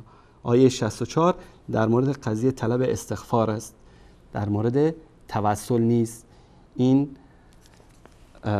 این تحدی ما رو میخواد جواب بده. ادامه رو ببینیم تا در صفحه شماره 43 به اینجا میرسه. در اینجا شرط قبول حضور در خدمت رسول خدا، شرط قبول توبه. ببینید دقت کنید، میگه شرط قبول توبه حضور در خدمت رسول خدا و سپس دعای مغفرت ایشان غالب به این خاطر است که آنان بر مقام نبوت آن حضرت حمله کردند و قضاوت ایشان را از نظر دور داشتن. حالا ایناش خیلی مهم نیست تا اینجا. بله ایناش خیلی مهم نیست. چرا ایناش خیلی مهم نیست؟ چون قضیه طلب استغفار از رسول الله صلی الله علیه و سلم طبق داستانی که در صفحه 42 در اینجا ذکر شده و در صفحه 43 احمد جان نشون بده، قضیه در مورد ادعای بیهودهشان جواب داده شد که آنچه ایشان در دل کفر و نفاق دارند خداوند از آنها کاملا باخبر است و تعبیراتشان بیجا و قسمهایشان همه دروغ است. در مورد منافقینی که اومدن عذر می آوردن پیش رسول الله صلی الله علیه و سلم، بنابراین شما عذرشان را نپذیرید و ادعای مدعیان را که علیه حضرت عمر کردن رد بفرمایید، زیرا که کفر آن منافق واضح شده بود. بعد از آن فرمود که شما آن منافقان را با خیرخواهی ارشاد بفرمایید که در دل‌هایشان کاملا مؤثر واقع شود، یعنی آنان را به یاد آخرت انداخته با اخلاص به سوی اسلام دعوت دهید یا سزای دنیوی را ذکر کنید که اگر شما از نفاق باز نیامدید زمانی نفاق شما ظاهر می‌گردد و انجام شما هم همان خواهد بود که انجام بشر منافق شد. در آیه 5 یک ضابطه عمومی بیان فرمود که رسولی را که ما فرستاده ایم به این منظور فرستاده ایم که همه مردم مطابق حکم الهی از دستورات او اطاعت کنند. پس نتیجه این شد که هر کس با احکام رسول مخالفت مخالف باشد مانند کفار با او رفتار می شود. بنابراین عملی که حضرت عمر انجام داد صحیح بود و بعد از آن به طور خیرخواهانه مشورت داد که اگر ایشان به جای طویلات باطل و قسمهای دروغین به کوتاهی خود اقرار می‌کردند و نزد شما حاضر شده خودشان هم از خدا آمرزش می‌خواستند و هم رسول هم برای آنان دعای مغفرت می‌کرد، حتما خداوند متعال توبه آنها را می‌پذیرد. در اینجا شرط قبول حضور در خدمت رسول خدا و سپس شرط قبول. منافقین اومدن بر حکم الله و رسولش اعتراض کردن، هم مخالفت الله کردن هم مخالفت رسول کردن. در اینجا اونها رو به خاطر اینکه ادب بکنه الله سبحانه و تعالی این آیه رو فرستاد. بعد از اون میگه که بعد اینا می اومدن خدمت رسول الله صلی الله علیه و سلم طلب استغفار از الله میکردن و از رسول الله طلب استغفار میکردن، چون نافرمانی رسول الله را کردن و ایشان در بین مردم زنده بودن، باید از حضور رسول الله صلی الله علیه و سلم طلب استغفار میشد. و مغفرت ایشان غالبا به این خاطر است که آنان بر مقام نبوت آن حضرت حمله کردند و قضاوت ایشان را از نظر دور داشتند و به آن جناب ایذا رساندند. همین جایی که این مطلب رو که میاره میگه ما زیاد دنبال اینا نمیگردیم، اینا مهم نیست، چون که اینجا دست این صیغه زاده خبیث بی سواد رو میشه. به خاطر همین میگه ما به این زیاد اهمیت نمیدیم، این مسائل رو ازش میگذره. حمله کردن و به آن جناب ایذا رساندن، یعنی اذیت کردن. بنابراین برای توبه از جرم ایشان حضور در خدمت آن حضرت و استغفار او شرط کرده شد، اگرچه این آیه در خصوص واقعه منافقین نازل شده است. اما از الفاظ آن یک ضابطه عمومی پدید میاد که هر کس در خدمت رسول خدا حاضر باشد و آن حضرت در حق او دعای مغفرت نمایند، حتما او آمرزیده خواهد شد. یعنی رسول الله صلی الله علیه و آله و سلم اگر برای صحابی، برای کسی طلب استغفار کردن، برای اهل مدینه طلب دعا و برکت کردن، این در نزد الله سبحانه و تعالی به خاطر اینکه ایشان پیامبر بزرگ الهی هستند پذیرفته می شود. بعد از اون یک مطلبی رو بیان میکنه از کتابی به نام بحر المحیط که خزعبلات و خرافات در این کتاب فراوان یاد میشه. در اینجا همین روایت حضرت علی رو که این بیننده اشتباه گرفته بود مثل قزوینی و مثل غیر از این آخوندا، در اینجا حضرت علی کرم الله وجهه فرمود که وقتی ما رسول الله را دفن کرده فارغ شدیم، بعد از 3 روز یک روستایی آمد و بر مقبره گرامیان حضرت افتاد و زار زار گریست. لذا حضرت علی آیه فقر را به وی معرفی کرد و گفت که الله تعالی در این آیه وعده فرموده که اگر گناهکاری در خدمت رسول خدا حاضر باشد و رسول برای او دعای مغفرت کند، گناهان او آمرزیده می شود. بنابراین او گفت من در خدمت شما حاضر شدم که شما هم در حق من دعای مغفرت بفرمایید. کسانی که در آن وقت حاضر بودند بیان می‌فرمایند که در جواب آن از روضه اقدس این صدا برآمد که قد غفر لک، یعنی مغفرت شدی. حضرت علی به ایشون این آیه رو گفت، آیه فقر رو به وی معرفی کرد و گفت که الله تعالی در این آیه وعده داده که اگر گناهکاری در خدمت رسول خدا حاضر باشد و رسول برای دعای مغفرت کند، گناهان او آمرزیده می‌شود. در همین اندازه حضرت علی این آیه رو گفت که اگر که گناهکاری بیاد طلب استغفار بکنه در حضور رسول الله صلی الله علیه و سلم، رسول الله براش طلب استغفار بکنن بخشیده میشه و قبل از رسول از الله طلب استغفار بکنه، طوری که در آیه آمده. بعد میگه بنابراین او گفت من در خدمت شما حاضر شدم، این طرف که شما در حق من دعای مغفرت بفرمایید. کسانی که در آن وقت حاضر بودن بیان میدارن که در جواب از روضه اقدس این صدا برآمد که قد غفر لک، یعنی مغفرت شدی. این آیه، این روایت، این قسمتش که در بحر المحیط اینجا آدرس داده که نه حرف مفتی شفیع عثمانی است نه حرف مترجم کتاب است، از کتابی به نام بحر المحیط، یکی از تفاسیری که خزعبلات و خرافات توش به وفور یاد میشه. این حقیقت است، ما تقیه نداریم مثل شما، یکیتون میگید کافی درسته یکیتون میگید نادرسته، به وفور یاد میشه. همین قسمت پایانی که در اینجا رسول گفت قد غفر لک، این در تضاد با آیه است. این انسانی که در مقابل الله سبحانه و تعالی گناهی انجام داده باشه بعد از الله طلب استغفار بکنه. اگر بی‌ادبی به احترامی به رسول الله صلی الله علیه و سلم منافقین کردن، این آیه در مورد اونا نازل شد که باید در حیات پیامبر بی‌ادبی به احترامی کردید، برید در رسول الله طلب مغفرت بکنید. پس تحدی ما رو جواب ندادید آقای صیغه زاده احمق بی سواد ولایتی، و جواب ندارید چون که در این کتاب نیست. متاسفم، خیلی براتون متاسفم، برای 200 کارشناستونم متاسفم. این بود خلاصه. من عذر میخوام از بینندگانی که شاید دوست داشتن تماس بگیرن، در برنامه مشارکت بکنن، دوست داشتن موضوعات دیگری مطرح بشه، اما چون 3 تا برنامه، یعنی در یک هفته 2 تا برنامه رفته بودن، هر کدومش بیش از 1 ساعت فکر کنم، و فقط دروغ، تلبیس، خیانت، دروغ ببندن، کلیپ بیارن، یک قسمتشو ببرن و ما تحدی میکنیم این مسائلی رو که امروز ما جواب دادیم در اینجا بیان دوباره در موردش صحبت بکنن. و الا من همینجا بعد از این برنامه به هیچ یک از برنامه‌های شما پاسخ نمیدم، نه به خاطر اینکه پاسخ نداریم، به خاطر اینکه شماها روش جدیدی رو گرفتید و ما میدونیم که حیله شما چی است.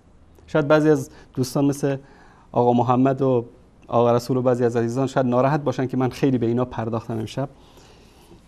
اینا روش جدیدشون چیه؟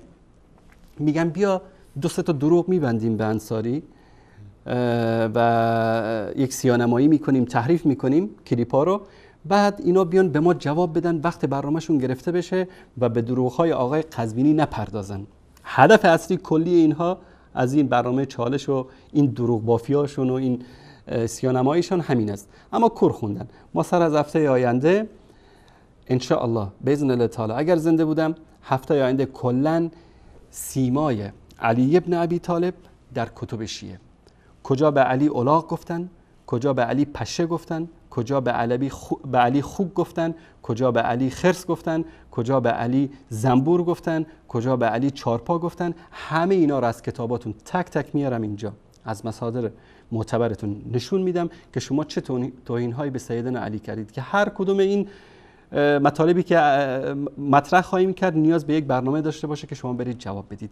بعد از اون مطلب بعدی، گرچه میدونم خیلی از دوستان بهشون بر میخوره و دوست ندارن این مطالب رو بشنون در این برنامه، اما مجبوریم این کارو بکنیم چون که بشناسید که اینا کیا هستن، این آخوندهای بی سواد احمق. مطلب بعدی در مورد توهین هایی که به سیدة النساء العالمین، دختر رسول الله، پاره تن رسول الله، سیده فاطمه رضی الله تعالی عنها کردن در کتابهاشون، تک تک این مطالب رو میاریم نشون میدیم. توهین های ناموسی که به فاطمه کردن، به علی کردن، مطالبی که در کتاباشون هست و میدونم که دوست ندارن خیلی بینندگان این مطالب رو ببینن. کسانی که دوست ندارن ببینن هفته آینده و هفته بعد از اون میتونن برنامه آناریستکر رو نگاه نکنن، اما سر از هفته آینده ما 2 برنامه پشت سر هم در مورد این توهین ها اینا صحبت خواهیم کرد، علاوه بر کلیپ هایی که انشالله در طی برنامه پخش خواهد شد. احمد جان سر صداش در اومده. تا فرصت دیگر که باز هم با شما عزیزان خواهیم بود و آن روی سکه این صیغه‌زاده های رافضی دین فروش. الله یار و نگهدارتان باد. صلی الله علی سیدنا و حبیبنا محمد و علی آله و